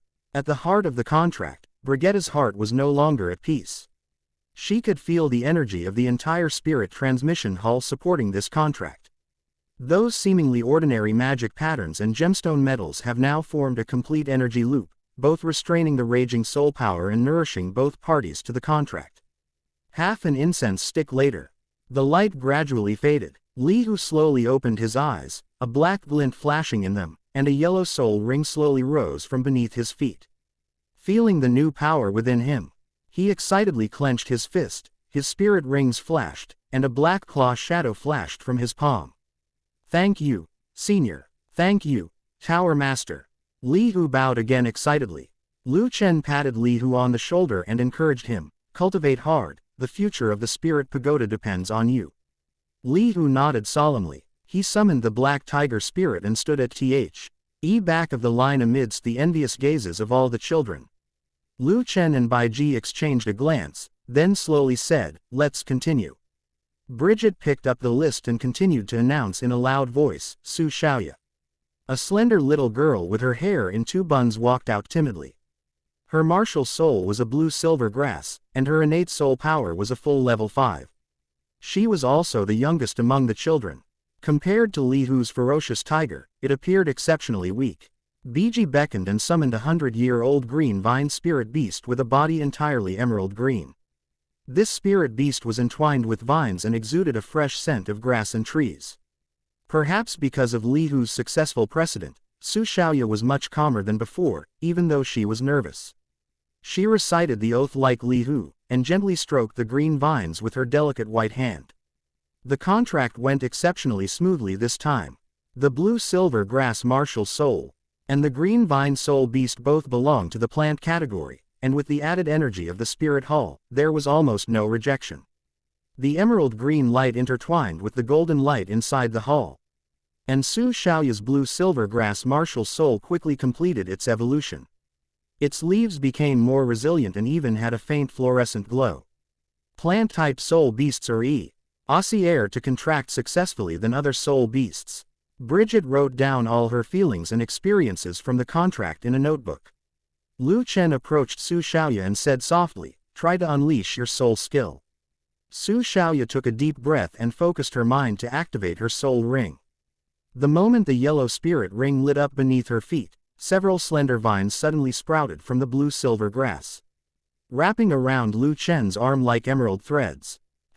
Lu Chen could clearly feel a warm energy flowing into his body along the vines. Lu Chen looked at her and nodded slightly. This is the correct way to cultivate blue-silver grass. Add a soul ring with life attributes, and focus on support rather than control. Su Xiaoya looked at Lu Chen with anticipation. Lu Chen smiled and patted her head, encouraging her, "Very good soul skill. I believe that in the future you will become a top-level healing support soul master like Senior Bai Ji." Thank you, Tower Master. I will definitely work hard." Su Xiaoya's eyes were full of determination, and a seed called Dream was quietly planted in her heart. The seemingly delicate blue-silver grass in her hand is destined to shine with a unique and dazzling light belonging to the support class on this continent in the future. The next 3 children also completed the spirit transmission in succession. All 5 children successfully formed contracts, and each of them stabilized at level 11 in terms of soul power, their faces beaming with undisguised joy. Looking at the scene before him, Lu Chen was filled with emotion. The Spirit Pagoda has now officially taken its first step, and its future is promising. Looking at the information recorded in her notebook, Bridget said, "The first experiment was a complete success. Now we can try to expand the range of spirit transmission." Lu Chen thought for a moment and said to Bai Ji, "My grandfather happens to be the dean of a junior academy, which would be perfect for our soul spirit experiments." Bai Ji nodded, then looked at Lu Chen and asked, do we still need to make those children swear an oath with their martial spirits? Lu Chen nodded. Before the appearance of 1,000-year-old soul spirits, anyone who contracts with a 100-year-old soul spirit needs to make a martial soul oath. Bridget nodded without saying anything. Lu Chen led Ziji on a tour inside the spirit pagoda. When the two stepped out of the space, it was already dark. Suddenly, as if he had thought of something, Lu Chen grabbed Ziji's hand and sped towards the highest mountain in Tiando City before she could react. At this moment, Ziji let him lead her, and the warmth from his palm seeped through her thin sleeves, which inexplicably calmed her down. "Why are you in such a hurry to drag me here?" Ziji asked, raising an eyebrow, her tone carrying a hint of feigned reproach, but her gaze unconsciously swept over Lu Chen's tense profile. Lu Chen didn't turn around, but simply tightened his grip on her hand. With a slight movement of his soul power, the two of them glided across the last steep slope like feathers.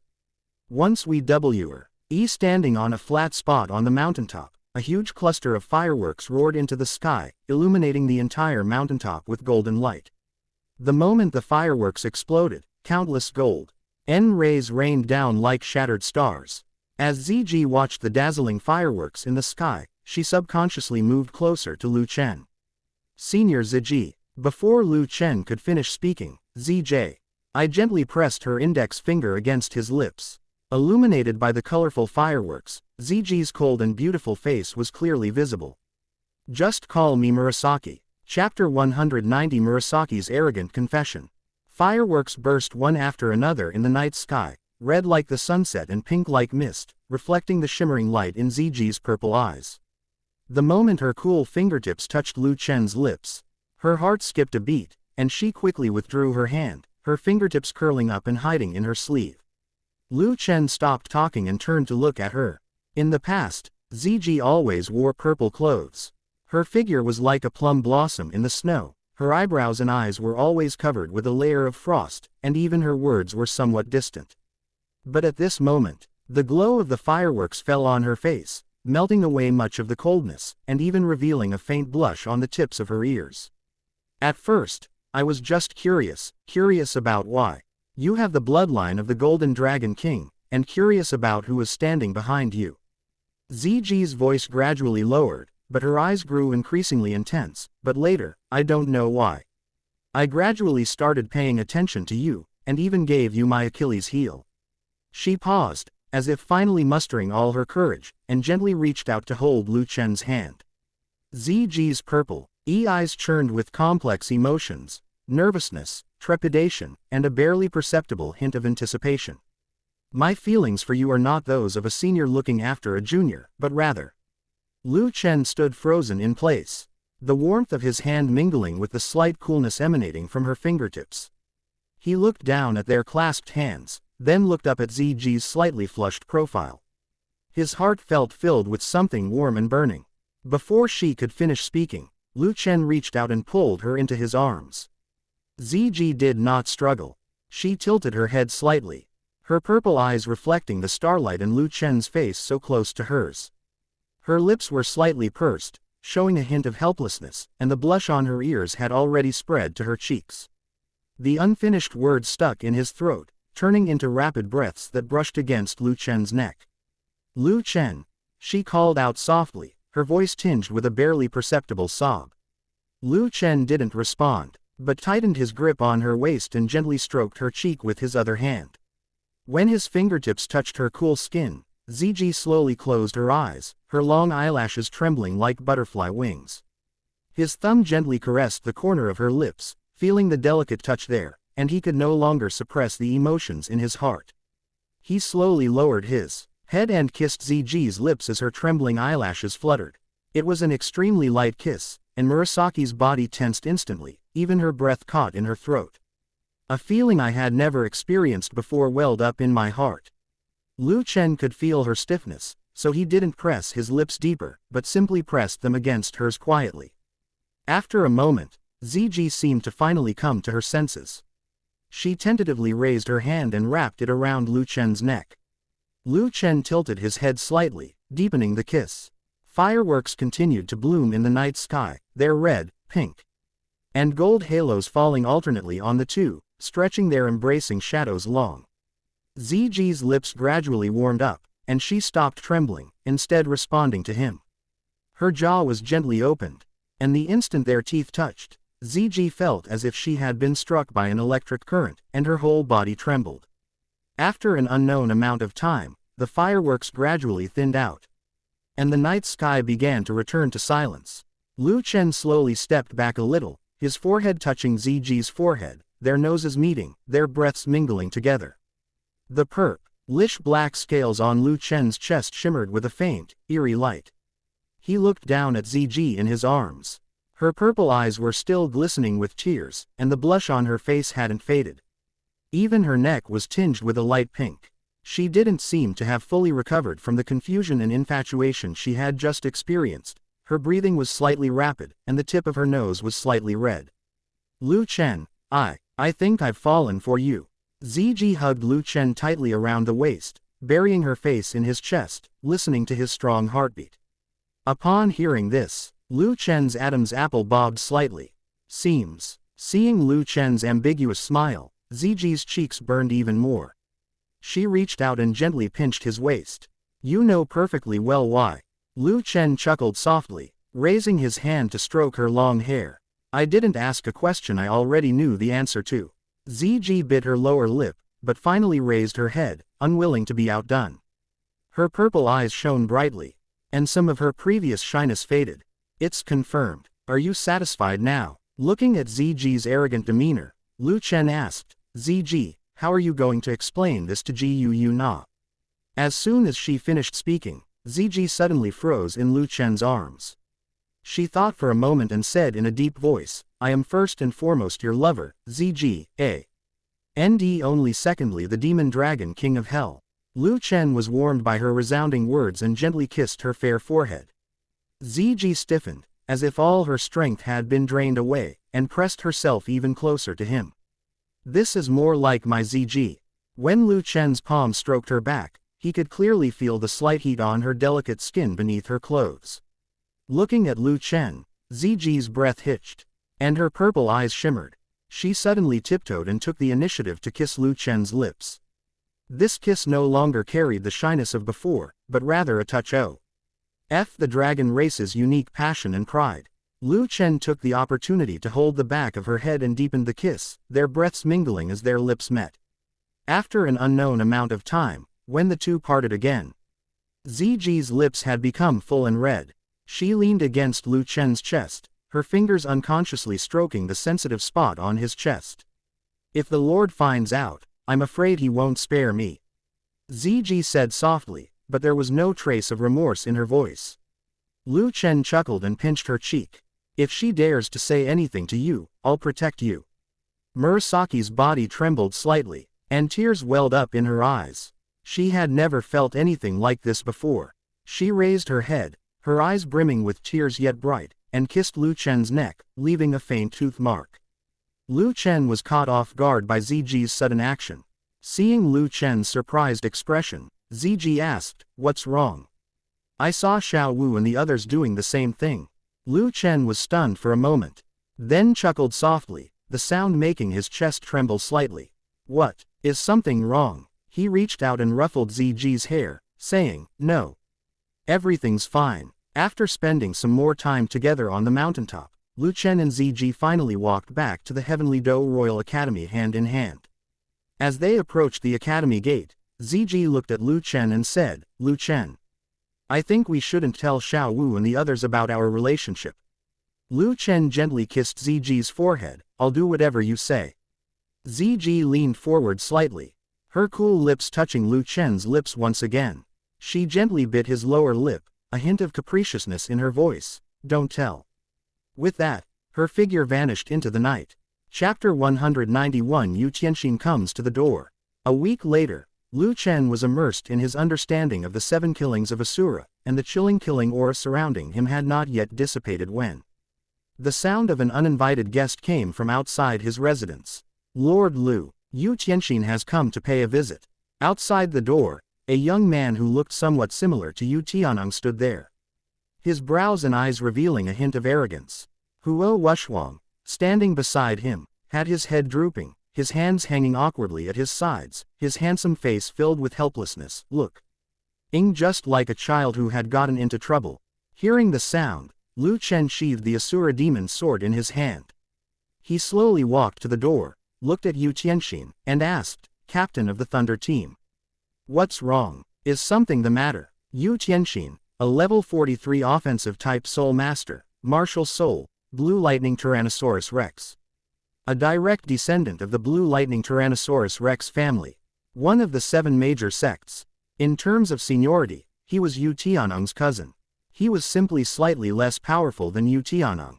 Most importantly, Yu Tianxin is the eldest grandson of Lu Erlong's father.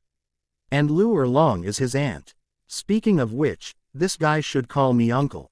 Master, it's really not my fault. He insisted on coming, and I couldn't stop him. When Huo Wushwang saw Lu Chen looking over, she hurriedly waved her hands to explain, her body trembling slightly, looking like she was afraid of being scolded. Before Lu Chen could speak again, Yu Tianxin suddenly lowered her body.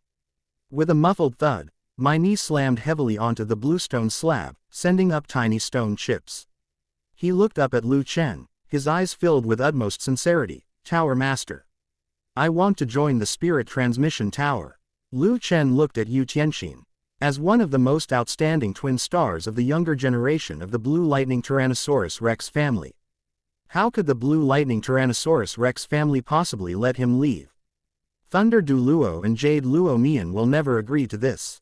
Yu Tianxin looked up at Lu Chen and said frankly, "I decide my own path.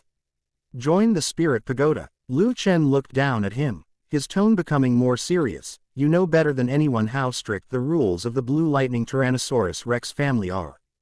How do you plan to get past Yu Luomian?" A resolute glint flashed in Yu Tianxin's eyes, and she uttered a startling statement. "At worst, I'll just leave the family." Looking at Yu Tianxin, Lu Chen recalled his relationship with Lu Erlong and smiled faintly. "In that case, let's swear an oath with our martial spirits." Without the slightest hesitation, Yu Tianxin immediately activated his martial soul mark. The phantom of the Blue Lightning Tyrannosaurus Rex flashed behind him as he solemnly swore an oath never to betray the Spirit Pagoda. Seeing this, Lu Chen turned to leave. But seeing that he was still kneeling in the same spot, he couldn't help but tease, "What? Do you want to have lunch here?" "No." Yu Tianxin quickly shook her head and stood up, taking a quick half-step forward with her eyes full of anticipation. "Brother Huo said that after his battle with you, his martial spirit evolved. I want to try it too."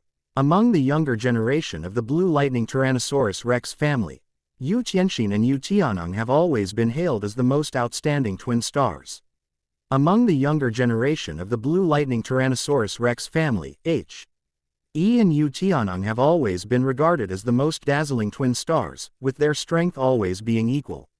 However, because Yu Tianong is younger, he always receives more attention and resources. Yu Tianxin puts in far more effort than others can see. He will never give up any opportunity to become stronger. Lu Chen glanced at Huo Wushwang and saw that the guy looked guilty, so he knew that the guy must have let something slip. However, could it be that Huo Wushwang thought that being beaten caused his martial soul to mutate? "Well," Lu Chen sighed softly and said helplessly, "Come in with me." Upon hearing this, Yu Tianxin's face lit up with joy, and she quickly got up and followed Lu Chen into the courtyard. Lu Chen sat on the stone bench and looked at Yu Tianxin, slowly saying, "I can tell you very clearly that Huo Wushwang's martial soul evolution was not because of my soul battle with him. His potential as a one-horned firestorm dragon soul bloodline was already considerable. But he had always lacked an opportunity, and I just happened to help him break through the shackles." He paused and then said, "However, if you're hoping to evolve your martial soul using this method, you'll probably be disappointed. Huo Wushwang can withstand it because his martial soul attributes are somewhat compatible with my bloodline. The Blue Lightning Tyrannosaurus martial soul evolves into the Holy Light Dragon, following the path of elements, which is completely different from the power system of Lu Chen's Golden Dragon King." A hint of disappointment flashed across Yu Tianxin's face. But she quickly regained her fighting spirit.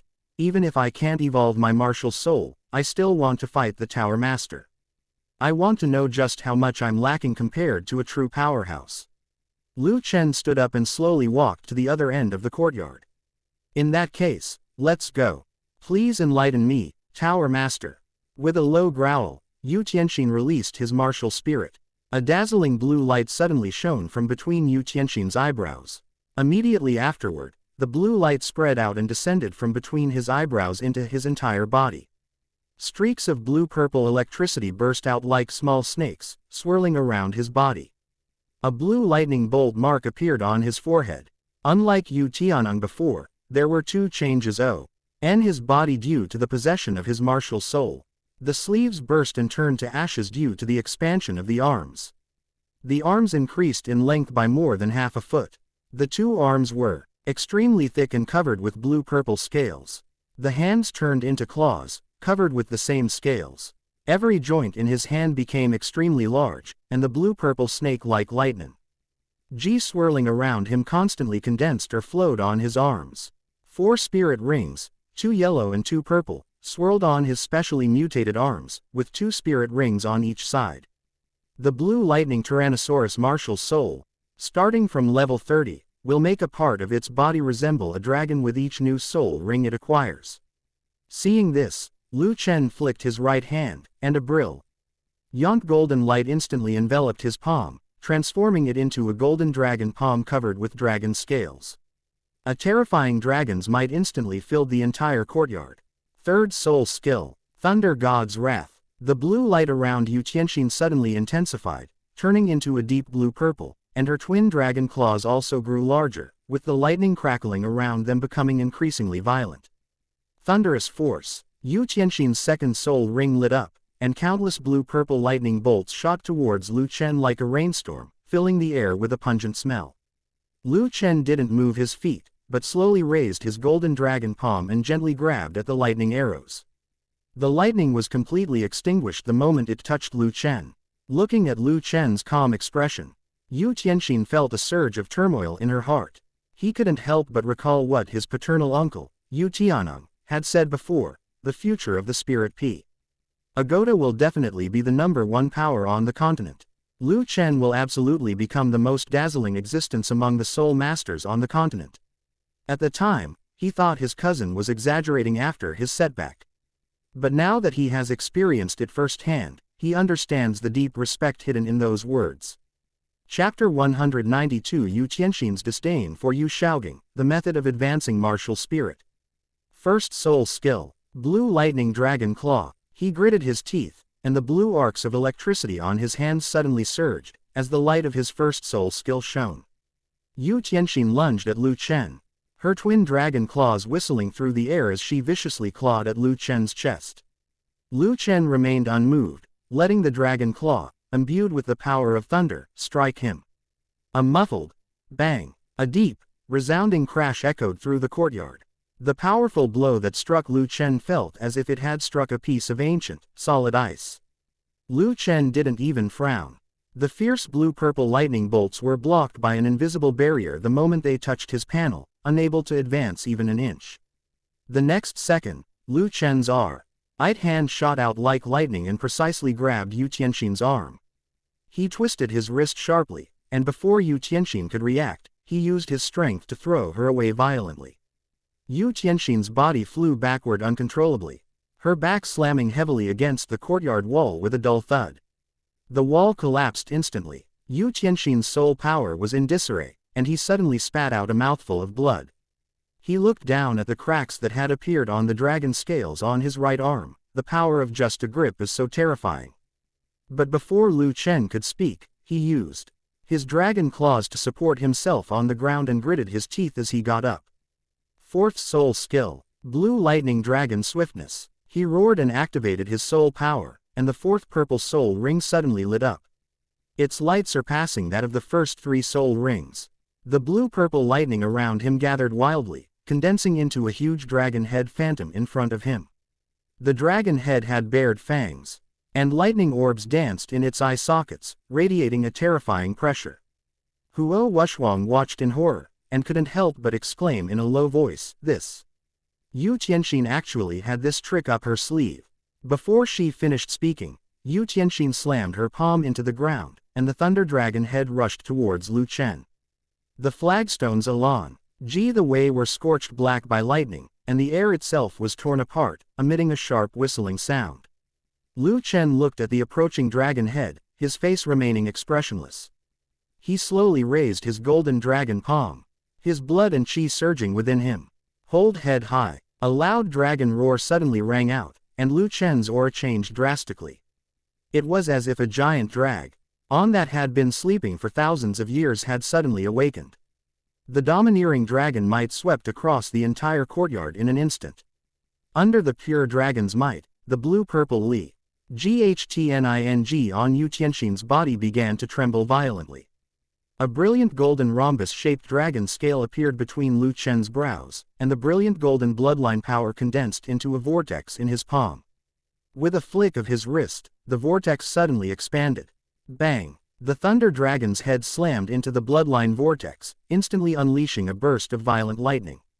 Blue-purple electricity spread in all directions like a tidal wave. The lightning scorched the stone tables and benches in the courtyard. Yet Lu Chen remained as steady as a mountain, unmoved by the onslaught of the lightning. A moment later, the light from the thunder dragon head gradually dissipated, turning into specks of lightning that merged into the air. Yu Tianxin staggered back 2 steps. His face was pale from excessive depletion of soul power, and his arms trembled uncontrollably. His dragon-transformed arms were returning to normal at a speed visible to the naked eye. Lu Chen lowered his palm. The dragon scales between his brows gradually disappeared, and the golden blood energy around his body slowly receded like a tide, leaving only the lingering dragon might in the air. He looked at Yu Tianxin, who was almost exhausted, and slowly said, "Your talent and strength are a bit stronger than Huo Wuxuang's before." Yu Tianxin was completely impressed by Lu Chen at this moment, and he immediately cupped his hands and said, "Thank you for your guidance, Tower Master."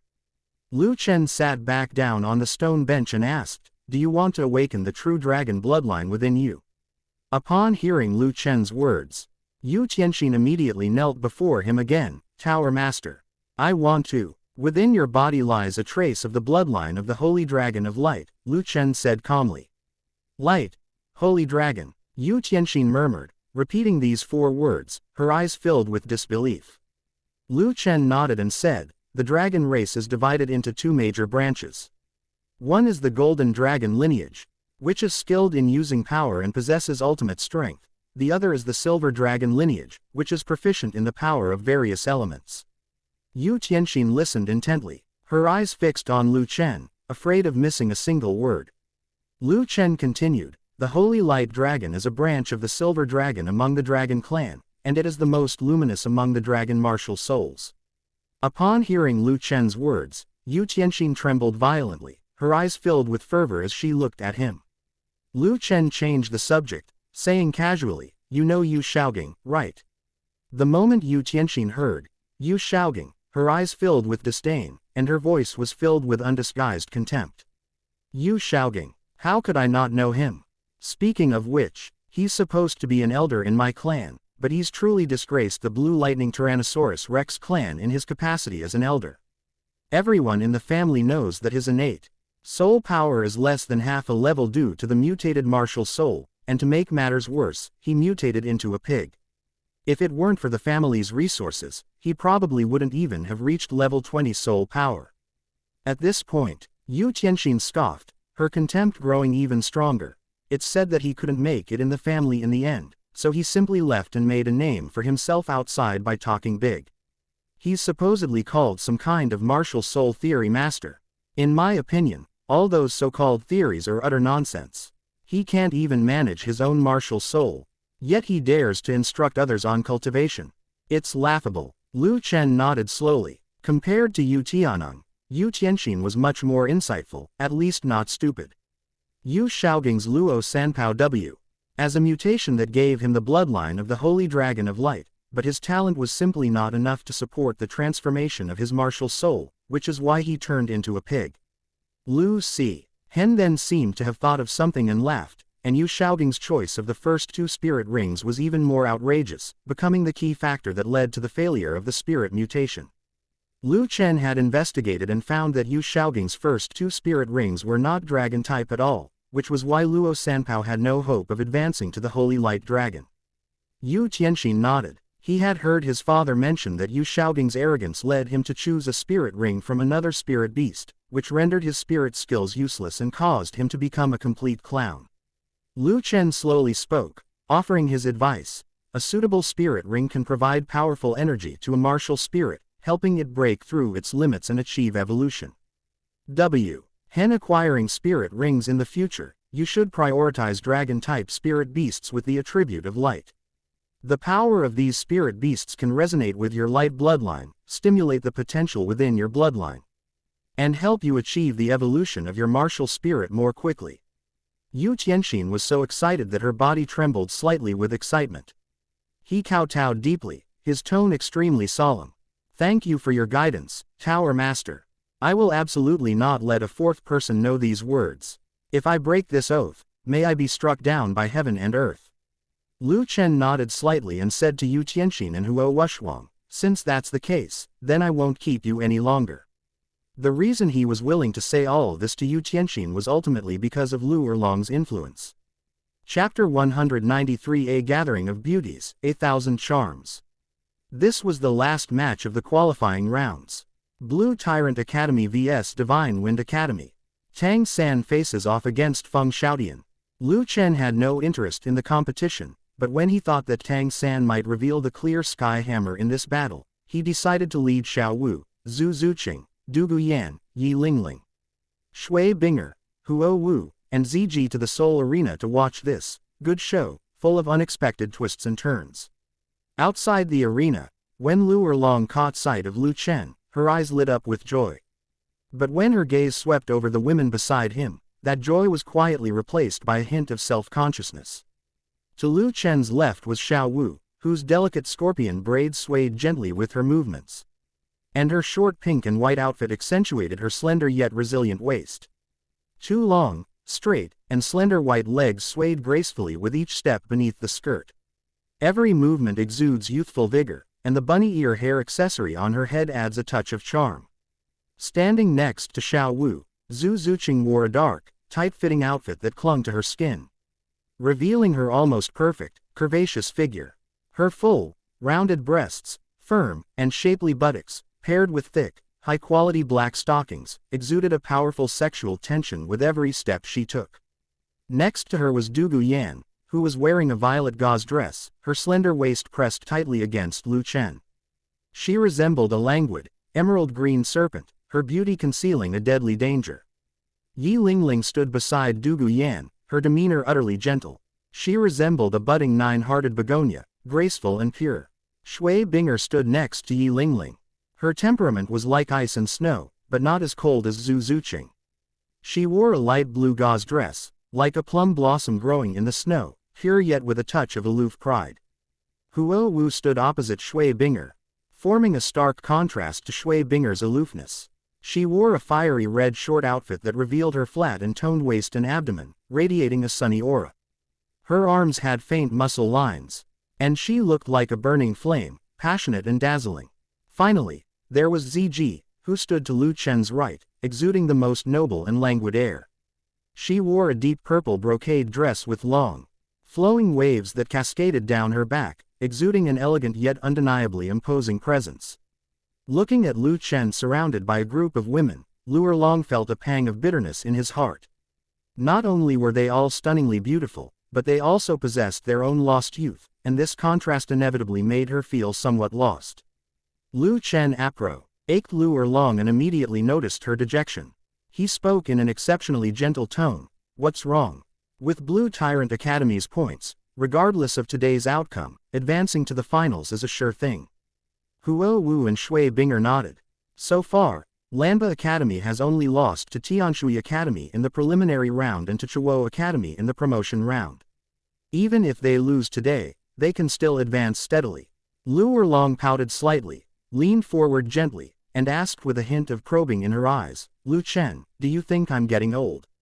Lu Chen was taken aback upon hearing this, then chuckled and gently pinched Lu Erlong's right cheek. His actions were very frank, and he did not hide his relationship with Lu Erlong in front of the women at all. It's easy to be charming, but hard to find a heroic spirit. What's there to be afraid of? Besides, in my eyes, you have never aged. Looking into Lu Chen's eyes, filled with genuine sincerity, Lu Erlong's inner turmoil instantly dissipated. She tiptoed and gently placed a warm kiss on his right cheek, her voice soft. Lu Chen, thank you. Seeing this, Xiaowu reached out her fingertip and gently poked Lu Chen's waist. With a hint of barely perceptible awkwardness, Lu Chen ruffled the bunny ear hair accessory on Xiaowu's head and smiled. Let's go in. After all, today is the last match of the qualifying round. As soon as Lu Chen finished speaking, he raised his hand to signal everyone to follow, and the group of 9 headed towards the entrance of the Seoul Arena. The once bustling entrance suddenly became quieter. First, the young Soul Masters in the front row fell silent, their gazes involuntarily fixed on the women beside Lu Chen. My God, who is that girl in the pink and white dress? Xiaowu skipped and hopped along at the front, her bunny ear hair ornament swaying gently with each step. Sunlight shone on her long, fair legs, giving them a soft glow. She's so lively, she's so much prettier than the girls in our college. His companion nudged him hard with his elbow, but his eyes never left Zhu Zuqing. Don't just stare at that little girl. Look at the one in black. Zhu Zuqing strode confidently, her dark, tight-fitting outfit perfectly outlining her stunning figure. Her full breasts swayed gently with each step, and her pert hips were enough to make anyone's heart race. And the one in the purple dress. This woman, she looks like she's from the Douluo family. That wouldn't be Yi Lingling, the immortal begonia, would it? Oh my God. Blazing Fire Team's Fire Dance. And Tianshui Academy's Water Ice Girl. That's Dean Lu Erlong. The rumors are actually true. The murmurs rose and fell, but when everyone's eyes fell on Lu Chen, they subconsciously looked away and even lowered their voices. Spirit Pagoda. This emerging force is renowned, and the recently much discussed spirit originated from the Spirit Pagoda. So it's Tower Master Lu Chen. No wonder he's so powerful. Only he could attract so many talented and beautiful women. If I had that kind of strength, would I also have so many companions? Envious whispers rose and fell, and many people looked at Lu Chen with a mixture of awe and undisguised envy. The soul fighting competition has already begun. After Tailong was defeated by 2 members of Shunfeng Academy, Dai Mubai and Ma Hongjun, who followed, were easily defeated by a Soul Master from Shunfeng Academy. Their perfunctory moves clearly indicated that they were throwing the match. Seeing this, Lu Erlong trembled with rage and roared, "These Shrek Academy trash. After the match, all of you get out of Blue Tyrant Academy." Lu Chen smiled faintly. After the Soul Master competition, Lu Jinian would relocate Nodding Academy to Blue Tyrant Academy, which would also benefit the subsequent Soul Spirit experiments of the Spirit Pagoda. At this point, only Tang San remained of the Blue Tyrant Academy. Still possessing the strength to fight, Tang San frowned at Dai Mubai and Ma Hongjun, and said in an icy tone, "Dai Mubai, Ma Hongjun, you've gone too far." Dai Mubai sneered, rolled his eyes at Tang San, and left the Soul Arena without giving Tang San any face at all. Ma Hongjun forced an apologetic smile and stammered, I had an upset stomach recently, you know that." After saying that, he chased after Dai Mubai without looking back. Seeing Tang San's gloomy face, Oscar quickly handed him a freshly made sausage and advised, "San, don't be angry. They're just not thinking straight right now. It's your turn to go on stage, so you need to be in top form." Tang San nodded, took the grilled sausage and swallowed it in one gulp. He looked at Dai Mubai and Ma Hongjun's backs with cold eyes. "How dare you block my way? You've already chosen your fate." Chapter 194 Tang San reveals the Clear Sky Hammer. Tang San withdrew his murderous gaze and walked straight towards the Soul Battle Arena. Tyrone and Oscar exchanged a glance, and both let out a sigh at the same time. Tyrone looked in Lu Chen's direction, thinking to himself, when will I be able to leave this group of people? On the Soul Battle stage, Tang San looked at the students of the Divine Wind team in front of him and said coldly, "If you don't want to get hurt, then get off." HMPH. Ugly as an animal, yet so arrogant. This student looked at Tang San with disdain, even though Shenfeng Academy was the strongest of the 5 elemental academies. But he still cupped his hands to Tang San and said, "Feng Mo, a level 41 agility type soul master, please give me your guidance." Tang San looked at Feng Mo and said coldly, "Tang San, a level 50, 4-ring offensive soul master. A power attack type." Feng Mo looked at Tang San with a hint of doubt in his eyes. Could this Tang San have lost his mind? When did blue silver grass become a power attack type martial soul? As Tang San finished speaking, a pitch black hammer appeared in his hand, and 4 spirit rings, 2 purple and 2 black, slowly emerged from the hammer handle. Twin martial souls. In the VIP section, Platinum Bishop Solace suddenly stood up, staring at the clear sky hammer in Tang San's hand with disbelief in his eyes. He stared at the hammer in Tang San's hand, as if he had just realized something. His face instantly turned deathly pale. That can't be the clear sky hammer, can it? Solace looked at Tang San's figure and appearance, then seemed to remember something and said to Emperor Shuiyi and Ning Fengji, "I have some things to take care of, so I won't keep you company any longer." After saying that, he hurriedly left the arena. Previously, his position had become precarious because of the Spirit Pagoda incident. Now that he has discovered Tang Hao's whereabouts, it is time for him to redeem himself. Ning Fengji and Emperor Shui calmly shook their heads as they watched Solace's retreating figure. It should be understood that if a twin spirit master adds a spirit ring to his second spirit before his physical attributes reach the required standard, this practice would undoubtedly stifle Tang San's talent in its infancy. In their eyes, a soul master with twin martial souls that were almost ruined was not as valuable as Tailong. Uncle Jiang, Ning Fengji thought of the culprit who ruined Tang San, put down his teacup, and said solemnly, "After the soul master competition ends, take Rongrong back to the sect immediately. We must not let her have too much contact with you shouting." Chen Shin nodded. If anything happened to Rongrong, not only would Yu Shaogang perish, but even if that old dragon appeared in front of him, it would perish. Moreover, with a prodigy like Lu Chen ahead of them, Tang San's little commotion is hardly going to cause any trouble. The audience was filled with comments like, "Is that all? It's not even worth a toe of Master Lu." In the corner, Yu Shaogang listened to these discussions, his nails digging deeply into his palms, his eyes churning with an intense, unyielding resentment. On the soul battle stage, Feng Mo's face was solemn. The Haoshan hammer was incredibly famous before Lu Chen appeared, possessed by the Wind Falcon. A loud cry rang out from Feng Mo's body, and then his arms transformed into azure wings, sending him soaring into the sky. Feng Mo flapped his wings suddenly, and 3 gleaming blue wind blades shot straight toward Tang San's face. It was his first soul skill, Wind Blade Slash. Tang San gripped the clear sky hammer with one hand and swung it fiercely, smashing the 3 wind blades to pieces. A hint of surprise flashed in Feng Mo's eyes, and then his wings accelerated again, his figure turning into a blue afterimage as he swept away behind Tang San. Second soul skill, Wind Falcon Assault. Relying on his speed advantage as a speed-based attacker, he planned to circle around behind Tang San and launch a sneak attack. But just as he was about to get close, Tang San suddenly turned around and swept his clear sky hammer horizontally with his right hand. The jet black hammer, whistling through the air, accurately predicted his trajectory. Feng Mo was unable to stop due to inertia and could only let the pitch black Haoshan hammer smash into him. Bang! Feng Mo's wing was hit, causing him to lose his balance and crash heavily onto the fighting platform. He spat out a mouthful of blood, and his wings drooped to the ground, clearly indicating that he had lost his ability to fight. The referee immediately stepped forward to check, then loudly announced, "Tang San of Blue Tyrant Academy wins."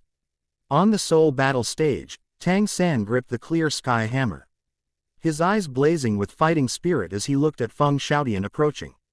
The match begins. At the referee's announcement, the 2 players on the field moved almost simultaneously.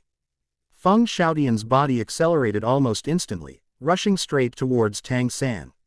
A long trail of light, blue, stretched behind him, and his speed was incredibly fast. The 2 charged at each other simultaneously. Feng Shaotian moved like a streak of azure lightning, reaching Tang San in the blink of an eye. His right hand formed a claw, sharp wind elements swirling around his fingertips. Aiming straight for Tang San's throat. Tang San remained calm, lowering his right hand to strike Feng Xiaotian's claws with the handle of his clear sky hammer. Clang! The crisp sound of metal colliding rang out. Feng Xiaotian felt a tremendous force coming from his fingertips and was actually forced to take half a step back by the Hoshin hammer. Interesting. Feng Xiaotian's fighting spirit intensified. The first and second spirit rings on the clear sky hammer lit up, and the pitch-black hammer instantly doubled in size. Then, Tang San swung the clear sky hammer with both hands and smashed it towards Feng Xiaotian. Swift wings. A pair of enormous cyan wings unfurled from its back, and with a flap of its wings, it dodged the attack and flew directly into the sky. Tang San looked at Feng Xiaotian in the air, flicked his right hand, and several blue-silver grass vines directly wrapped around Feng Xiaotian. Wind blade formation. Feng Xiaotian unleashed 10 semicircular wind blades with his wolf claws, directly slicing the weak and powerless blue-silver grass into several pieces. Tang San, stop using your useless blue-silver grass. Feng Xiaotian looked down at Tang San and then said, your blue-silver grass is too weak. Feng Xiaotian's blue wings suddenly flapped behind him. A sudden gust of wind swept across the soul arena, propelling his figure higher and higher. His azure soul power surged and boiled around him, and his third and fourth soul rings lit up simultaneously. Tang San, let me show you the true strength of my Divine Wind Academy. Feng Xiaotian's voice, accompanied by the sound of wind, echoed throughout the entire arena. Take my 36 consecutive gale slashes. Before he finished speaking, his figure suddenly transformed into a streak of azure light and swooped down. This slash was incredibly fast. Wind elements condensed into a half-meter-long wind blade, which adhered to his claw tip and slashed straight at Tang San's head with a sharp whistling sound that tore through the air. Tang San dared not be negligent. His second and third spirit rings on the clear sky hammer shone simultaneously, and the hammer was instantly covered with purple lightning. He swung his hammers upwards with both hands, and with a loud clang, the wind blades collided with the hammers, sparks flying everywhere. Tang San felt a tingling sensation in his arm, and before he could regain his footing, Feng Xiaotian's second strike arrived. Tang San spun around and took a step back, his clear sky hammer sweeping out to block the attack once again. But Feng Xiaotian seemed unaffected by the recoil, constantly adjusting his body with his wings, and the third and fourth slashes fell one after another. The cyan wind blades collided repeatedly with the pitch-black hammer. The dense metallic clang so intense it made one's ears ring. The arena was covered with marks left by the wind blades cutting and the hammer's blows. Chapter 195 The Spirit Hall's Accountability. Yu Shaoging's Pretense of Power. As the two continued to clash, the entire soul arena became dilapidated. The clang clang clang sound was like a symphony. Ju, Saint as Feng Xiaotian's 27th strike landed, Tang San suddenly grinned. He abruptly abandoned his defense, letting a wind blade graze his chest, using the impact to send him flying backward. At the same time, he gripped the clear sky hammer with both hands, pushed off the ground with his feet, and began to spin. Disorderly cloak hammer technique. With Tang San's low shout, the accumulate thunderous power merged with the spinning hammer, increasing its power exponentially. Feng Xiaotian was startled. He hadn't expected Tang San to possess such a hammer technique. But now he was in a bind, and gritted his teeth to unleash his 28th strike. But this time, the wind blade collided with the spinning clear sky hammer and instantly dissipated.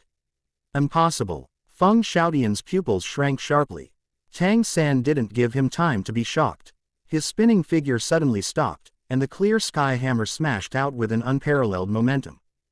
Feng Xiaotian's 20th strike had just taken shape when it was shattered by this immense force. He felt his blood surging and a sweet taste in his throat.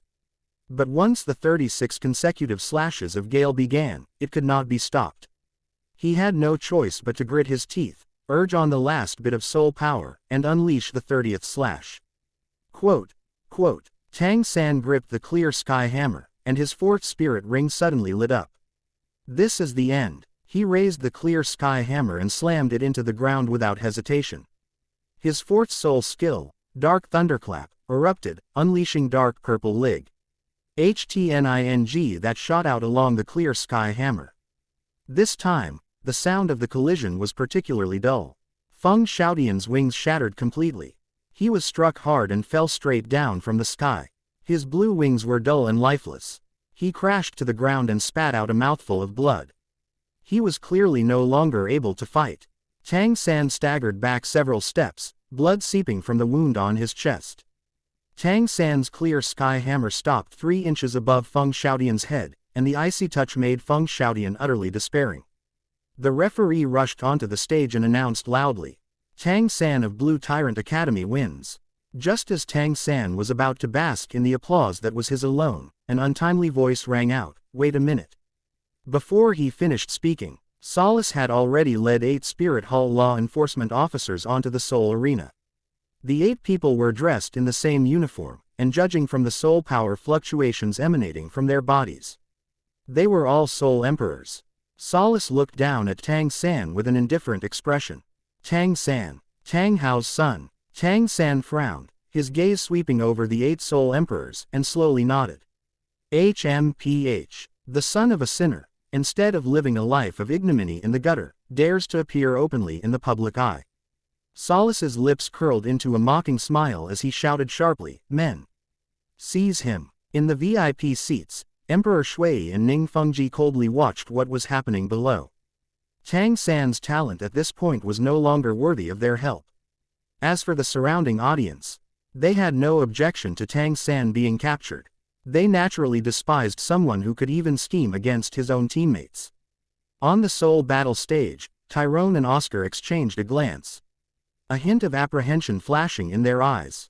The two tacitly took a step back at the same time, leaving Tang San isolated in place. Tang San gripped the clear sky hammer tightly, his eyes burning with rage. "What crime did my father commit? It was clearly your spirit hull that killed my mother." Upon hearing this, Solace laughed shrilly as if he had heard the biggest joke in the world. The son of a sinner dares to argue. Tang Hao caused a great disturbance in the spirit hall back then, harming several elders. As for your mother, she only got what she deserved. E8 Soul Emperors behind him stepped forward simultaneously, their soul power surging towards Tang San like a tidal wave. The leading blonde Soul Emperor snorted coldly, and his martial soul, the giant pig with sharp teeth, suddenly appeared. His thick arm grew several times larger and slammed towards Tang San's head with a foul gust of wind. Tang San raised his clear sky hammer to block, but by this time his soul power was almost depleted. Puff! A tremendous force struck, and Tang San groaned, spitting out a mouthful of blood. His hand, which was tightly gripping the hammer handle, trembled slightly, and the clear sky hammer almost flew out of his hand. "Kneel down." The third spirit ring on the blonde-haired Soul Emperor lit up, and his entire arm transformed into a ferocious pig's paw, swinging towards Tang San. Tang San staggered and dodged the sweeping pig claw. Out of the corner of his eye, he saw that the scythe soul skill of a black-clad Soul Emperor on his left had taken shape, gleaming with a cold, eerie light. At that very moment, "Stop!" a slightly weak shout rang out, and Yu Shaogang stumbled out of the audience. When Solace saw that it was him, his eyes were full of undisguised contempt. "Oh! Isn't this beggar master Yu Shaogang? I wonder if he can still control his lower body now." You. Upon hearing Solace's words, Yu Shaogang's face instantly turned liver-colored. I don't know which bastard told Lu Chen and Lu Erlong about his incontinence, making him a laughingstock in the entire Soul Master world once again. Seeing Yu Shaogang's predicament, Tyrone and Oscar exchanged a glance, a smug smile playing on their lips. They took a few steps back, deliberately distancing themselves from him. Yu Shaogang suppressed the humiliation in his heart and sneered inwardly, "In a moment, I will make you kneel down and apologize to me." With a wave of his hand, a token appeared in his palm. That was the highest token issued by the Spirit Hall to non-Spirit Hall personnel.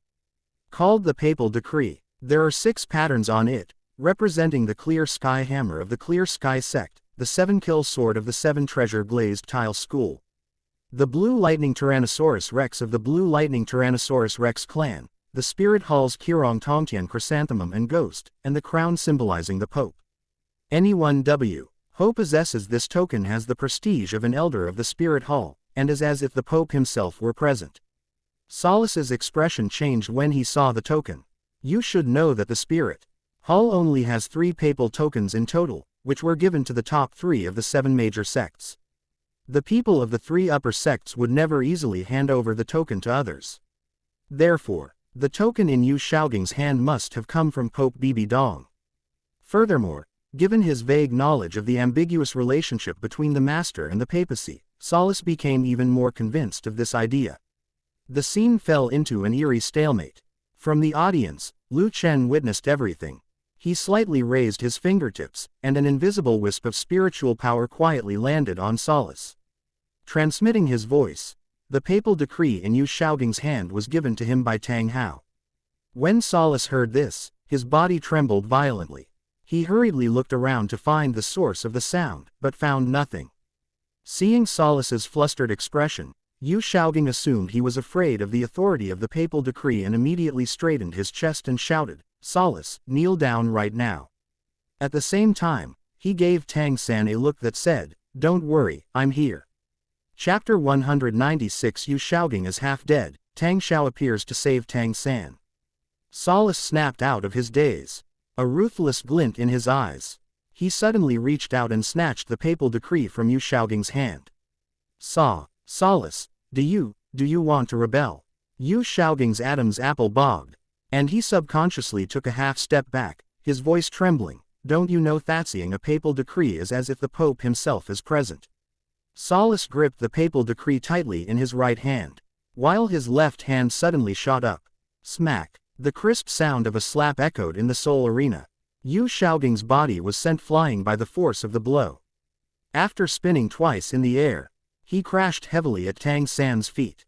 Solace, one of the 4 platinum bishops of the Spirit Hall, has a spirit power of level 87. Although the slap he just delivered was somewhat trained due to his relationship with the Pope, it was still enough to severely injure Yu Shaoqing. Puff! Yu Shaoqing suddenly spat out a mouthful of blood, and 6 teeth flew out along with the blood and foam. His left cheek swelled up at a visible speed, and the burning pain made his vision go black. Yu Shaoqing's mind went blank. He really couldn't understand why the papal decree had no effect on Solace. Has he even read history? How can a papal decree be ineffective? The Haoshan sect actually dared to hand over the Pope's decree to Tang Hao.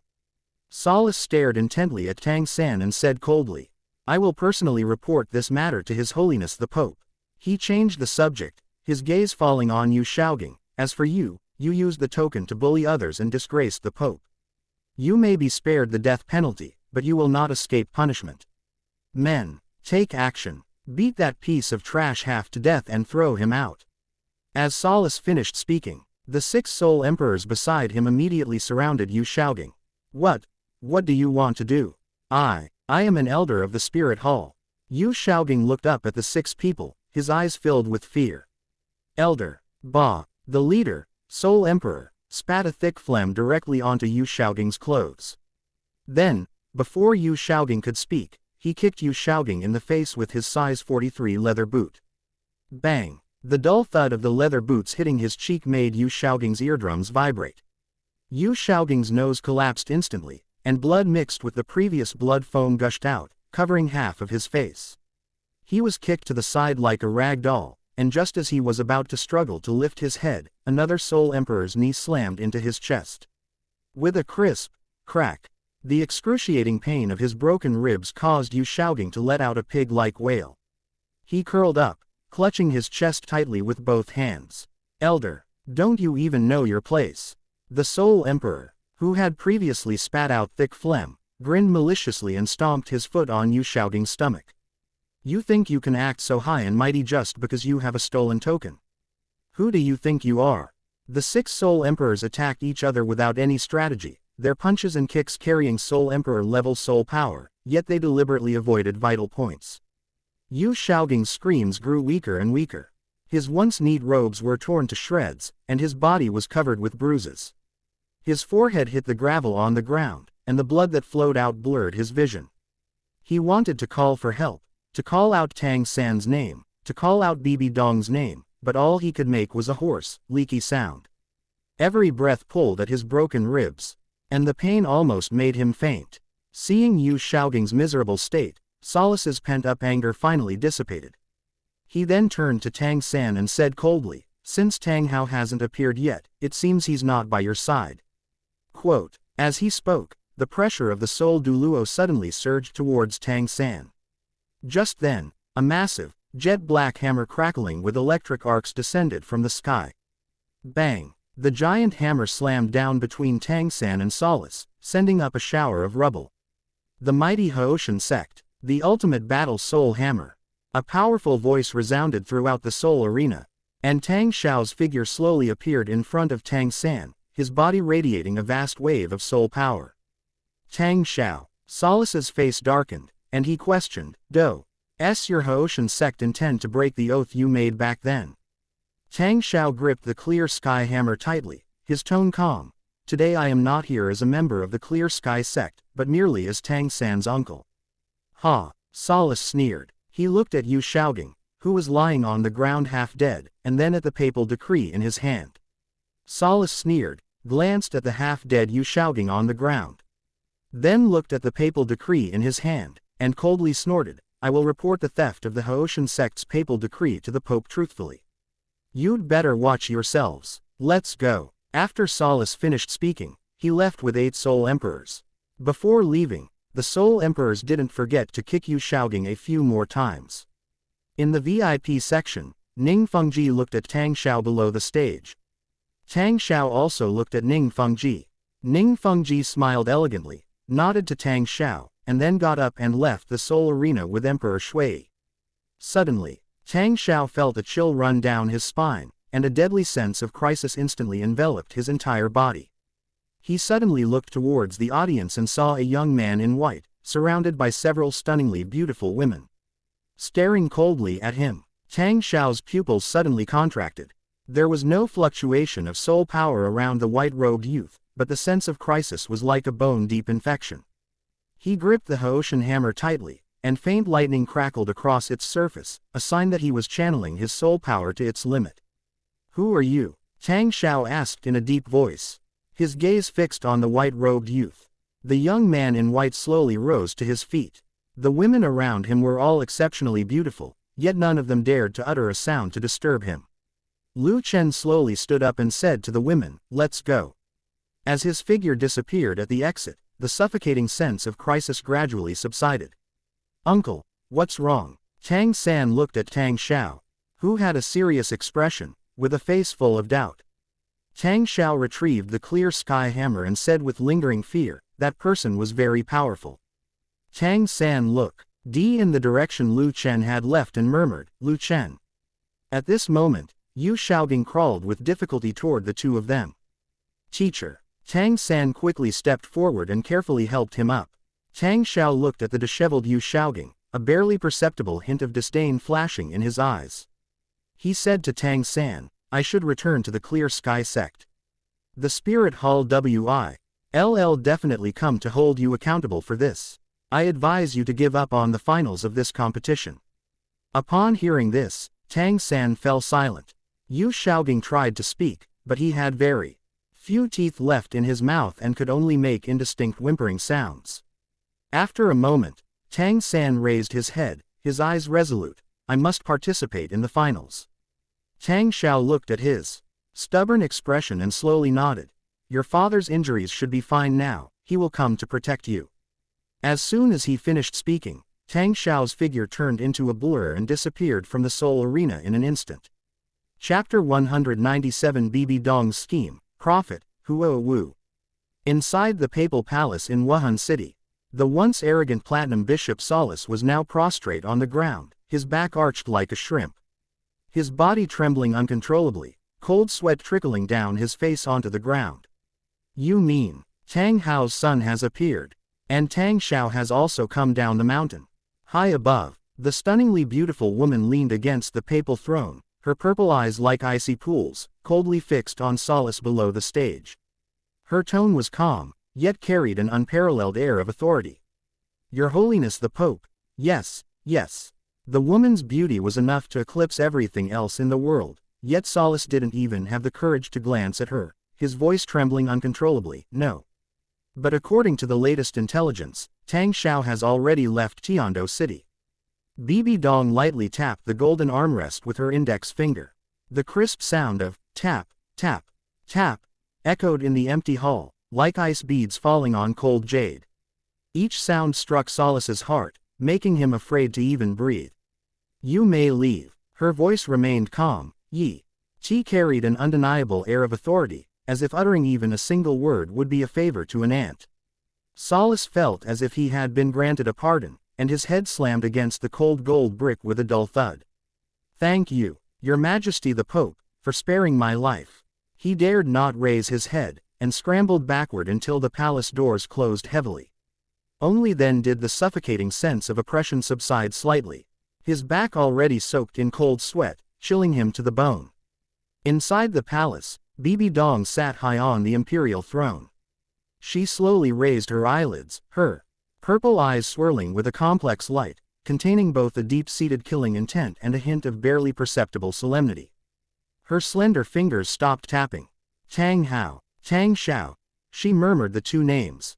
Then said coldly, we failed to completely wipe out the Haoshan sect back then, which allowed you to recuperate until today. Bibi Dong slowly stood up. She was not tall, and her long, golden dress fit her perfectly from head to toe. The dazzling dress shimmered with jewels, and it was adorned with more than 100 red, blue, and gold gemstones.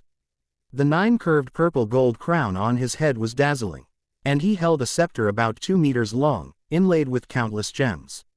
Her skin was as white as cream, her face was almost perfect, and she possessed an innate, noble and sacred aura that made people want to worship her. Bibi Dong gently tapped the scepter, and with a soft clang, 2 figures suddenly appeared from the shadows, kneeling on one knee at her feet. Moon Pass. Ghost. Proceed according to the original plan. Bibi Dong's voice remained calm. Yes. Chrysanthemum Douluo Yu Guan said in a deep voice. His face looked as delicate as a baby's. And his alluring appearance gave people a special feeling. You can't tell his age or gender from his voice. If it weren't for the Adam's apple on his neck, no one would think he was a man. This person was none other than Yu Guan, a titled Douluo from the Spirit Hall, whose title was Chrysanthemum. Beside Chrysanthemum Douluo was a man whose figure was hidden in a black robe. He was completely covered in black, with only his outline faintly visible in the light. His face was completely covered by a black mask, on which several strange patterns could be vaguely seen. He was tall and slender, with an innate arrogance. Compared to Chrysanthemum Douluo Yu Guan, he appeared more aloof and masculine. His identity is obvious. He is Chrysanthemum Douluo's partner of over 60 years, a bond stronger than that of blood brothers. He is an elder of the Elder Hall, possesses the martial soul ghost, and the title, Ghost. Ghost Douluo lowered his head and said in a deep voice, Your Holiness. What should be done with Lu Chen of the Spirit Pagoda? Bibi Dong's expression remained unchanged. Yu Guan, Gui Mei, go and test the strength of this Tower Master Lu. As you command. 2 figures responded and disappeared from the hall in the next second, as if they had never been there. Bibi Dong sat back on the throne, and the crisp sound of fingers tapping on the armrests echoed once more throughout the hall. Tiando City. After the match, Emperor Shi's words were undoubtedly another inspiring and motivating message. Next, the finals will begin soon, and that will be the real battle to determine which academy is the strongest on the continent. As an emperor, Emperor Shui certainly could not leave Tiando City without permission. After his speech, Emperor Shui Yi announced that Crown Prince Shui Qing would represent him as the envoy of the Heaven Do Empire to participate in the judging of this competition.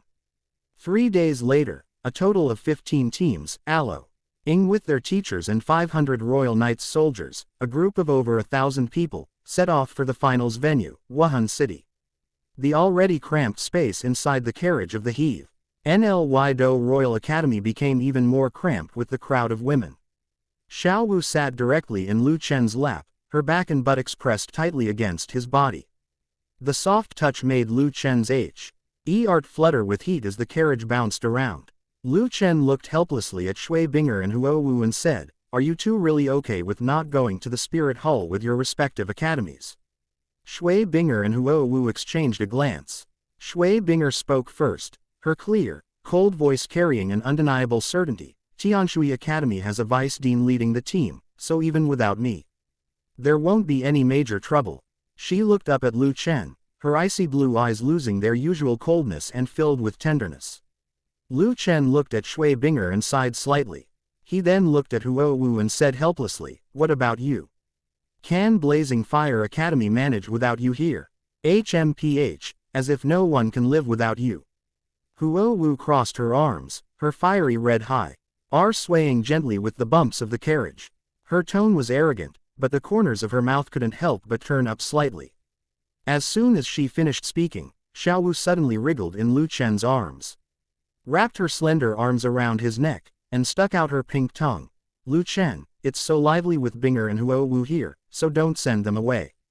As she spoke, she deliberately brought her cheek closer, her warm breath brushing against Lu Chen's ear, causing his Adam's apple to bob.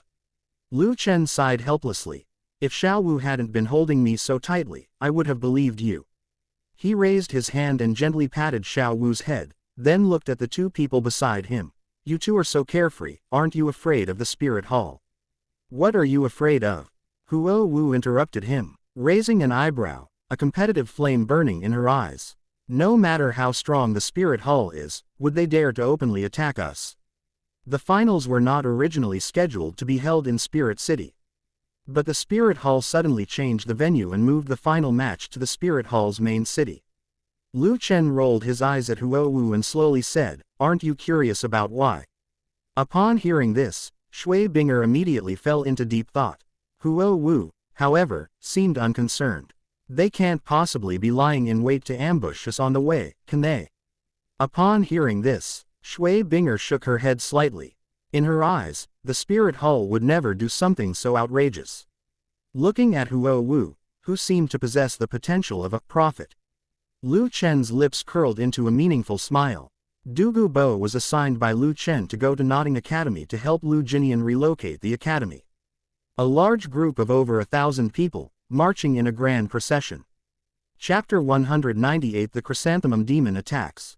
The journey was peaceful, and the 10 days passed quickly. The journey to Wuhan City is already halfway complete. The escort of 500 royal knights was comparable to that of royalty. Wherever they went, every city received them with the utmost respect, and they encountered no trouble along the way. "Today is the 11th day of our journey." Everyone stayed put and began preparing lunch.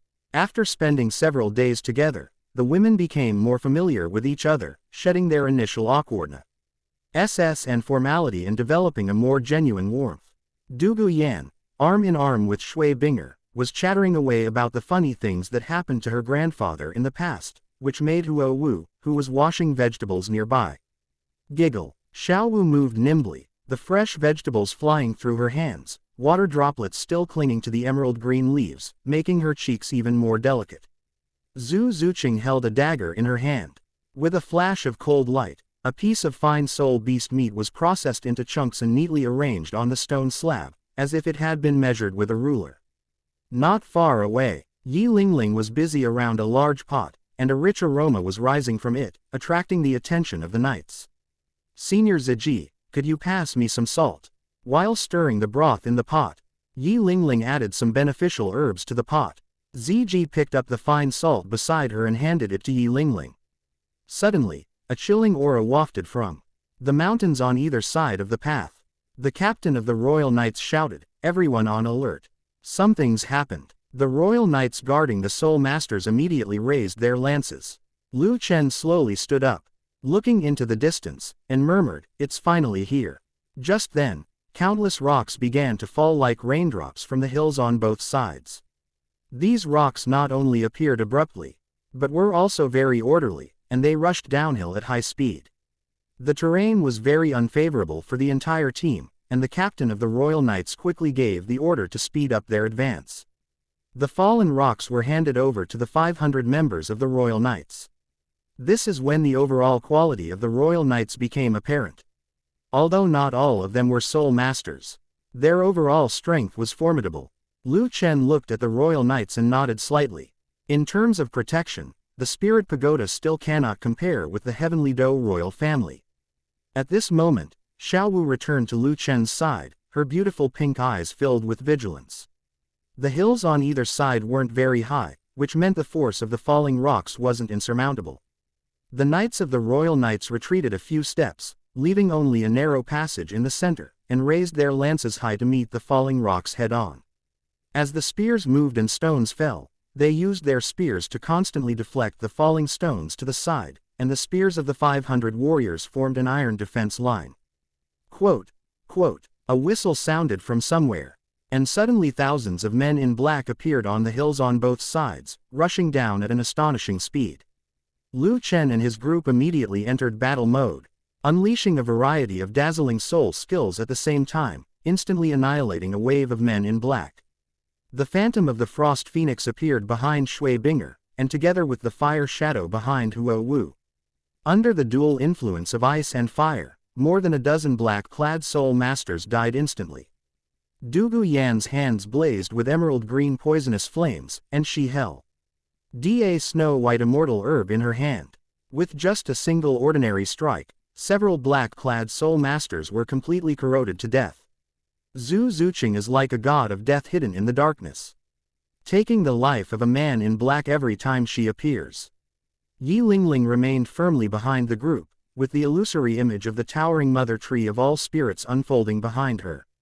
He holy healing immortal begonia in her hand emitted a soft golden light, and the begonia petals precisely merged into the bodies of the group, maintaining the team's combat strength. Only Lu Chen, Ziji, and Xiaowu did not make a move. Lu Chen held Xiaowu's hand tightly, and together with Ziji, they gazed into the distance. "They're here," Lu Chen said in a deep voice. Two extremely powerful auras, which had been hidden in the shadows, have now moved. A flash of crimson gold light appeared in Lu Chen's right hand, and the Asura demon sword appeared directly in his hand. At the same time, a brilliant golden rhombus-shaped dragon scale emerged between his brows. With a dragon's roar, golden dragon scales began to spread from the palm of his right hand. Dragon scales surged up Lu Chen's neck and cheeks like a tide. And his eyes were also tinged with a brilliant golden light. His pupils contracted vertically like the eyes of a real dragon, reflecting two black shadows rushing towards him from afar. The Asura demon sword trembled, dark red demonic patterns flowing along its crimson gold blade, emanating a chilling aura of slaughter, as if the surrounding air was being sliced and hissing. Before the nearby men in black could even react, they were churned into a bloody mist by the invisible sword energy. Strands of bloodthirsty energy seeped into the Asura demon sword, making it appear exceptionally eerie. Roar. The second dragon roar was even more powerful, causing rocks to fall from the hills on both sides. Ordinary men in black suffered from bleeding eardrums and ruptured livers and gallbladders, collapsing to the ground and losing their fighting ability. Purple mist surged around Ziji, and a huge phantom of the Hell Demon Dragon King appeared behind her. Its scales gleaming with a purplish-black light, and its vertical pupils as cold as ice. She raised her right hand, and her purplish-black soul power condensed into sharp claws. The air was filled with the unique pressure of a ferocious beast, locking onto another approaching aura. "Lu Chen, leave the left side to me." Ziji's voice was cold and clear, yet it carried an undeniable domineering aura. Her figure flickered and transformed into a streak of purple lightning, heading towards the aura on the left. The man in black on the left, with a flash of black light, engaged in a fierce battle with Ziji in midair. The other soul master slowly descended from the sky, with golden chrysanthemum petals fluttering down like butterfly wings. They appeared graceful, yet carried a sharp edge, instantly cutting fine cracks into the rocks upon landing. Amidst the fluttering petals, a figure dressed in a moon-white brocade robe slowly descended behind the line of men in black. Her long elver gray hair was tied up with a golden chrysanthemum hair ornament, and a white mask concealed her face. "Lord Lu, I've long admired your name." Chrysanthemum Douluo landed in front of Lu Chen, his eyes filled with curiosity as he looked at him. A faint yellow aura appeared on Chrysanthemum Douluo's right palm. The yellow light gradually changed, turning into purple, with a touch of gold in the center of the purple. A purple light filled the air, and a huge chrysanthemum grew out. The chrysanthemum was a magnificent purple color, and strangely, each petal of the chrysanthemum looked fluffy and exceptionally cute. The entire chrysanthemum is perfectly integrated, yet it has no fragrance. The central stamen rises more than half a foot above the petals, and the tip of the stamen shines with a faint golden light. Lu Chen gazed at the chrysanthemum and said softly, "The extraordinary heavenly chrysanthemum, the chrysanthemum Douluo." Chapter 199 Battle. Chrysanthemum Douluo. Chr. Esanthemum Douluo's curiosity intensified. "I never thought there would be anyone in this world who could recognize the strange treasure sky chrysanthemum." Upon hearing, Qirong Tongtian chrysanthemum, Xiaowu suddenly seemed to remember something, leaned close to Lu Chen's ear, and whispered, "Lu Chen, didn't you eat a similar celestial herb before?" Although Xiaowu's voice was soft, it still reached Chrysanthemum Douluo's ears word for word. "What?" Chrysanthemum Douluo suddenly turned his head, his gaze fixed on Lu Chen like a torch, his tone full of disbelief. "You brat, you actually consumed a celestial product." As soon as he finished speaking, a deep regret crossed his face, as if he had just realized something. "What a pity, what a pity. If I had found a rare and precious chrysanthemum, I would have achieved even greater things in the future." But there was no jealousy in his eyes, only the loneliness and melancholy of being destined to be apart. "I have been searching for immortal treasures for decades, but I have never had the chance to obtain them." Chrysanthemum Douluo slowly raised his right hand, and the purple-gold Qirong Tongtian chrysanthemum became more and more solid under the stimulation of soul power, with a faint golden glow emanating from the edges of the petals. "Lord Lu, I have come here today on orders. Please come back to Wuhan City with me, lest you make a mistake." "What if I don't?" Lu Chen gripped Xiaowu's hand even tighter, the golden dragon scale between his brows shone brightly, and a faint dragon aura emanated from his body. "Then don't blame me for being impolite." The melancholy in Chrysanthemum Douluo's eyes vanished instantly, replaced by a chilling aura. His spirit rings suddenly lit up. Yellow, yellow, purple, purple, black, black, black, black, black. The 9 spirit rings were neatly arranged. Gathering of heroes. Chrysanthemum Douluo's 5th spirit ring lit up. The Qirong Tongtian chrysanthemum his hand suddenly burst forth with a dazzling golden purple light, and countless tiny petals shot into the sky like a meteor shower. Go. Under Chrysanthemum Douluo's guidance, the golden purple petals instantly coalesced, transforming into 3 small, rotating tornadoes that swept in with sharp, cutting air currents. The air seemed to be torn apart wherever it passed, making a sharp, hissing sound. The pebbles on the ground were swept up by the tornado and instantly crushed into dust. "Xiaowu, retreat!" Lu Chen let out a low shout, pulled Xiaowu behind him, and at the same time EPT out the Asura demon sword in his right hand. The crimson gold sword energy, carrying a vast amount of brilliant golden blood energy, shot out an indestructible sword energy that collided fiercely with the golden purple petals that were flying all over the sky. Clang clang clang. The dense collision sounds were endless. The golden purple petals were shattered by the sharp sword energy, turning into countless points of light. Before the light had even faded, Lu Chen was already in front of Chrysanthemum Douluo, his Shura demon sword flashing with crimson gold light as he slashed down at Chrysanthemum Douluo.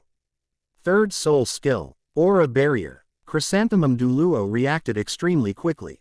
His 3rd spirit ring suddenly lit up, and the Qirong Tongtian chrysanthemum in his palm burst into bloom. Countless petals detached from the spirit body and spread outwards like a tide, instantly forming layers upon layers of flower walls. These petals intertwined and nested in layers, reaching from the ground to form a hemispherical barrier 3 zhong in diameter, trapping Lu Chen in the center. As Lu Chen watched the petals around him gradually shrink, his 1st and 4th soul skills instantly lit up. The power of bloodlust and the frenzied devouring of Asura were activated simultaneously. The patterns on the Asura demon sword instantly glowed with a crimson gold light, and thick, almost tangible blood fiend aura swirled around the blade. The moment Lu Chen infused his soul power, crimson gold patterns crawled up his arms. Cut. With a low shout, Lu Chen slashed out with his sword. A streak of crimson gold sword light flashed past, like a crimson lightning bolt tearing through the darkness, and slammed into the layers of petal barrier. Sizzle. A piercing tearing sound suddenly erupted, and the seemingly indestructible barrier exploded instantly. Chrysanthemum Douluo's expression changed drastically, and his soul power surged in his palm. His fifth soul ring lit up again. Gathering of cold heroes. The remaining petals instantly condensed into several sharp golden-purple light blades, shooting from the inner wall of the barrier towards Lu Chen's vital points. With the help of the Golden Dragon King's perception, Lu Chen's figure was like a ghost. Every petal shot out, grazing Lu Chen's body. The seemingly dense attacks did not cause Lu Chen any harm. Excellent footwork. Chrysanthemum Douluo quickly distanced himself from Lu Chen, a hint of admiration flashing in his eyes. But, let's see how you dodge next. Chrysanthemum Douluo's sixth spirit ring suddenly shone with a deep black light. He slowly raised the purple-gold chrysanthemum in his palm, and the purple-gold Qirong Tongtian chrysanthemum martial soul stretched out in the air, instantly growing to a size of about 10 feet. The glow on the petals transformed into flowing golden flames, burning fiercely, and an even more terrifying surge of soul power swept outwards. Sixth soul skill. Golden stamens flowing with rosy clouds. As Chrysanthemum Douluo's shout fell, the world seemed to be frozen in time. The next second, all the trees within 100 feet radius burst into bloom. Instantly, it was covered with layers upon layers of golden flowers, the petals crystal clear, as if forged from pure gold, each one shimmering with a glassy glow. A gentle breeze swept by, and millions of golden petals trembled in unison, emitting a clear, bell-like sound, yet carrying a chilling sharpness. Go! With a press of his palm, Chrysanthemum Douluo sent countless golden petals detaching from the branches and sweeping in like a golden torrent. The rosy light, carrying the petals, transformed into countless sharp golden streaks, their trajectories extremely unpredictable. These petals swirled and intertwined in the air, forming a golden flower-shaped vortex that hurtled towards Lu Chen. Kill the hungry ghost twice. Lu Chen's eyes lit up with a crimson gold light, and his killing intent instantly surged to its peak.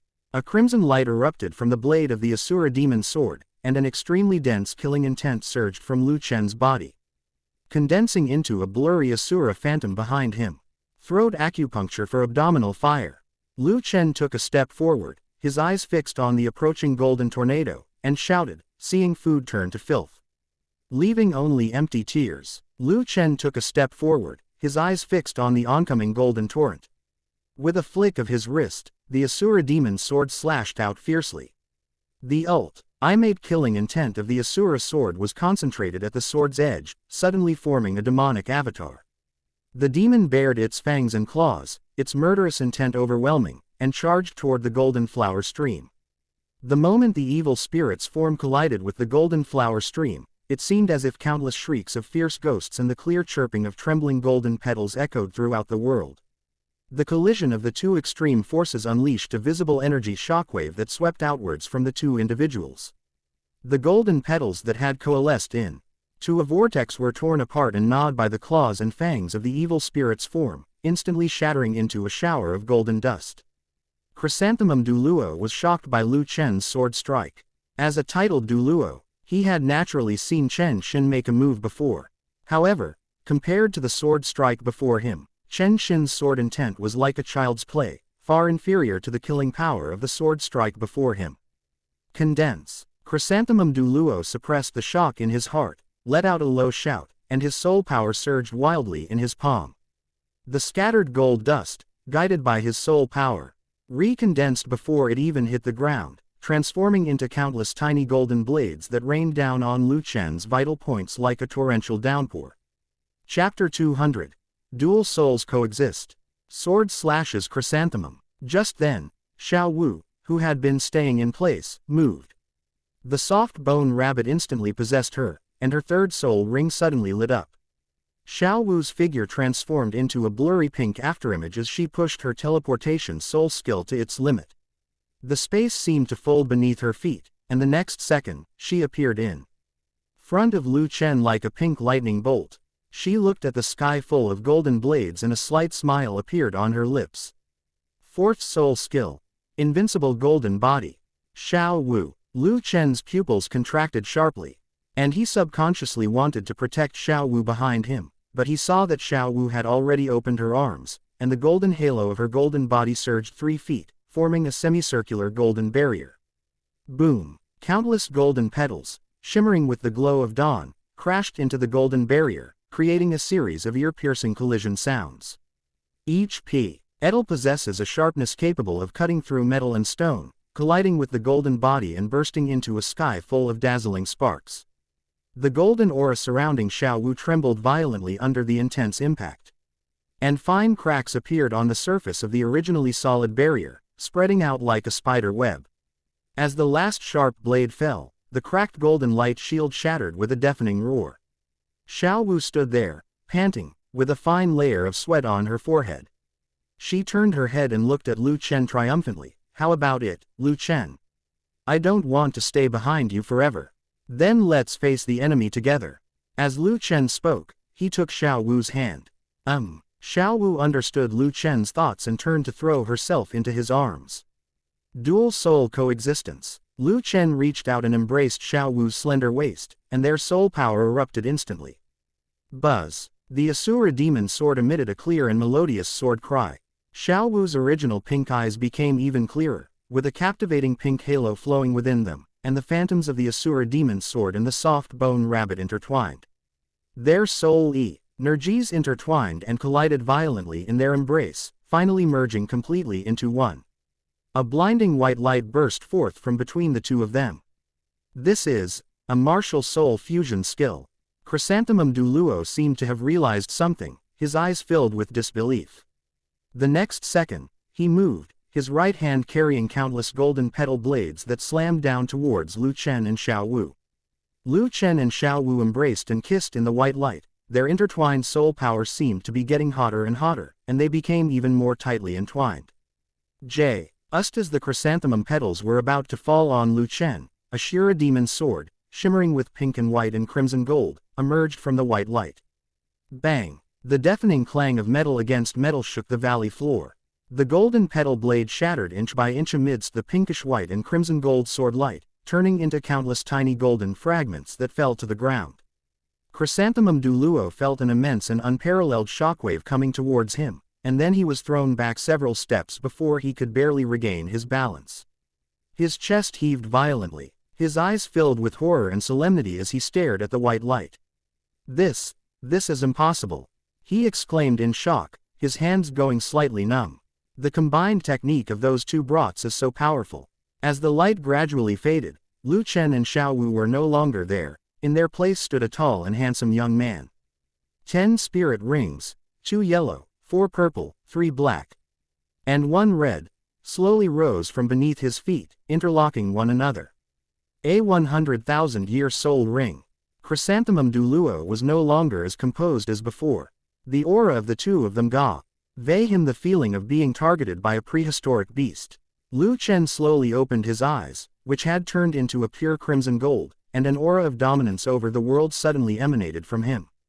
"Let's fight again." As soon as he finished speaking, 3 spirit rings, yellow, purple, and black, lit up simultaneously on Lu Chen's body. The 3 soul skills, Waste Bow, Blood Fiend Power, and Asura's Frenzied Devour, are used simultaneously. An overwhelming aura of slaughter erupted from Lu Chen, condensing into a set of dark red demonic armor on his body. Lu Chen gripped the Asura demon sword, his purple and black soul rings lighting up simultaneously. He activated the soft bone rabbit's teleportation soul skill and blood shadow instant kill at the same time. The next second, Lu Chen's figure disappeared without a trace, as if swallowed by space, leaving not even a trace of his aura. Chrysanthemum Douluo's 4th spirit ring lit up, 4th spirit skill. Solitary admiration. Golden petals suddenly solidified around Chrysanthemum Douluo, and the fluctuations of his soul power nearly doubled, adding a touch of aloof domineering to his already sharp aura. At the same time, Lu Chen's figure emerged from behind Chrysanthemum Douluo, his Shura demon sword radiating a chilling killing intent. Chrysanthemum Douluo felt his hair stand on end and a chill run down his spine. But he was, after all, a powerful figure at the title Douluo level. In the face of danger, his reaction was extremely fast. His soul power circulated wildly, and the golden petals he condensed instantly rolled back to protect his back. Bang! Chrysanthemum Douluo's body flew backward instantly, his violently heaving blood and chi in his chest being forcibly suppressed by his soul power. He steadied himself and slammed his left hand down on the giant chrysanthemum martial spirit blooming above his head, causing the golden chrysanthemum to shrink abruptly. Countless petals layer upon layer enveloped the flower's stamen. But the golden stamen at the center shone even brighter, as if it wanted to devour all the light in the world. 8th Soul Skill, Stream of Light. As Chrisen, Themum Douluo continuously poured his soul power into it, a condensed beam of light with a diameter of over 10 feet shot out from the flower's stamen. The beam of light was so pure that it had no extraneous colors. Wherever it passed, the air was instantly ignited, emitting a sizzling sound, and the space itself was visibly distorted and rippled.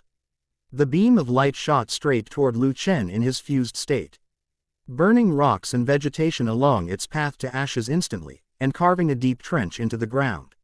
Lu Chen's crimson gold eyes remained completely calm, and among the 10 spirit rings surrounding him, 3, red, black, and purple, lit up simultaneously. Crimson gold lightning crackled around him, and then the patterns on his dark red magic armor surged. 3 killing hells, 8 hot and 8 cold soul-shattering abyss. Cut. A deep and majestic voice came from Lu Chen. Without any unnecessary frills, he gripped the Asura demon sword and fiercely slashed out at the terrifying beam of light. The crimson gold sword light suddenly surged, transforming into a massive sword blade tens of feet long, which collided violently with the crimson gold beam of light that stretched for thousands of feet. The collision of the two energies instantly tore through the air, producing a deafening roar. The sound waves transformed into visible shockwaves that spread wildly in all directions, causing the already devastated valley to collapse completely. The mountain walls on both sides collapsed like fragile tofu, and the flying rocks, grass and wood debris were swept up by the energy vortex and crushed into dust. Chrysanthemum Douluo's face suddenly turned deathly pale, his hands, which were maintaining the flowing light, trembled violently, and a tearing pain came from his chest. Impossible. The power of this fusion technique has actually surpassed my 8th soul skill. Chrysanthemum Douluo's eyes were filled with shock and disbelief. He used all his soul power to activate the beam, but a crack eventually appeared in it. To be continued.